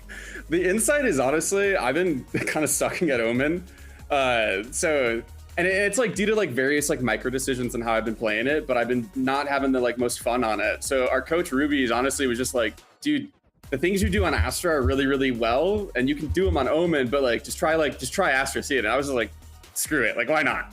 Like we'll just do it and we'll run with it, because we made that swap on I think like Lotus as well, and it like even though it didn't pan out this well this time, it has like been pretty well for us. So going into that pick, I kind of feel like very comfortable. It also is like a wrench to all the opponents, because if they like do any of their homework on us, they kind of get an idea of like what we might run. But then when you throw in the Astra, it completely changes like what pressure they're going to see via like pullback stars or even like the starting stars. It's just it's a complete just wild card that makes it harder for them.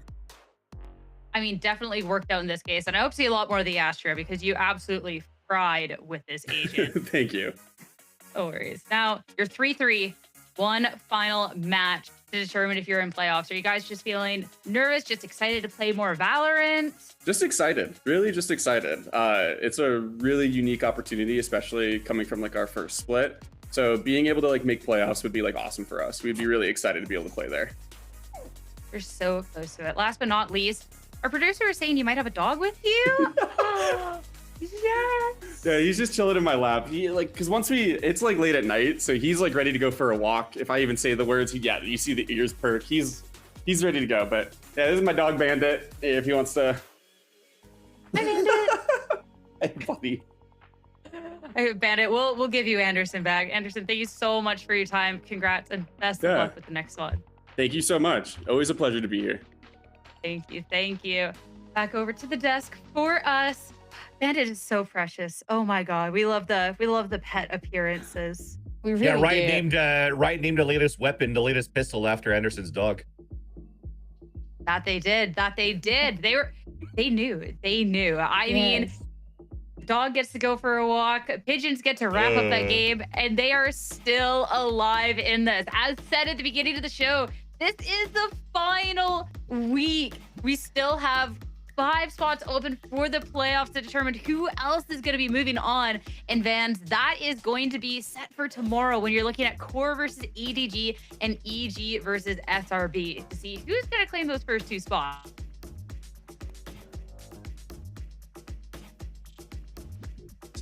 Yeah, we're definitely getting down to the wire where it could be anybody's game. And you're looking at the teams that are remaining going into that one, and only, 3 could qualify going to the 4-3 in the end. It's going to get very, very dangerous and unfortunately heartbreaking for a lot of these players, as we mentioned at the beginning of the show, because I think we've alluded to it when we already saw Sad leaving and now AxG. Again, some veteran players going into this stage that unfortunately couldn't even make it into the playoffs just because you have these new teams coming in that looks really good. I mean, the talent here in Challengers is bright and nothing is for free. So even if it is sad for us having to say goodbye to some really talented players, of course, that is a part of all of it. And it has been really fun to see how each of these matches is shaping up with the competition getting tighter and tighter. The final week ahead, that is it for us today. But make sure to be tuning in tomorrow to see which 2 teams are going to secure their spot in playoffs. Have a good night, everyone. We'll see you bright and early tomorrow. Compact sight. His Sonic Heart 20 HP as well. Fracto is already in the wings and has made this a 1v3. Dynamic goes 1. Needs to get a couple more though. Still with a flank. Bonzi ends up going down. Now the 1v1. Jet knife straight to the dome. Over the top. Dynamic saves the round and gets the defuse. I can't help it. Back towards Garage. Again, the double snipes is what makes this dangerous. Fireball ops. Position worried with the long pressure, so they've slipped the net into C-lane, but that's where Zeke was supposed to be. Okay, alright. And it. Zeke down. Fireball ops. This is a very silly round. Okay, there you go. Double shutdown from Fireball ops. Nice stuff. I can't count, guys. Over towards B for Nightblood Gaming. 4 about peak and long off this Guardian Light. It's too easy. It's too easy with the outlook. Nice headshot from Fireball on. Just going to run it down by the looks of things. One at the gun. Free gun at the very least. Yep. Now parting ways, going different directions completely. Just in the headhunter. Okay, spots Anderson, so there's a good chance for an opening, but it is a 1v3. We've got a 1v2. Knows where Riker is now. You can hear him. Right in forever. Everybody's just going to go drop, yeah.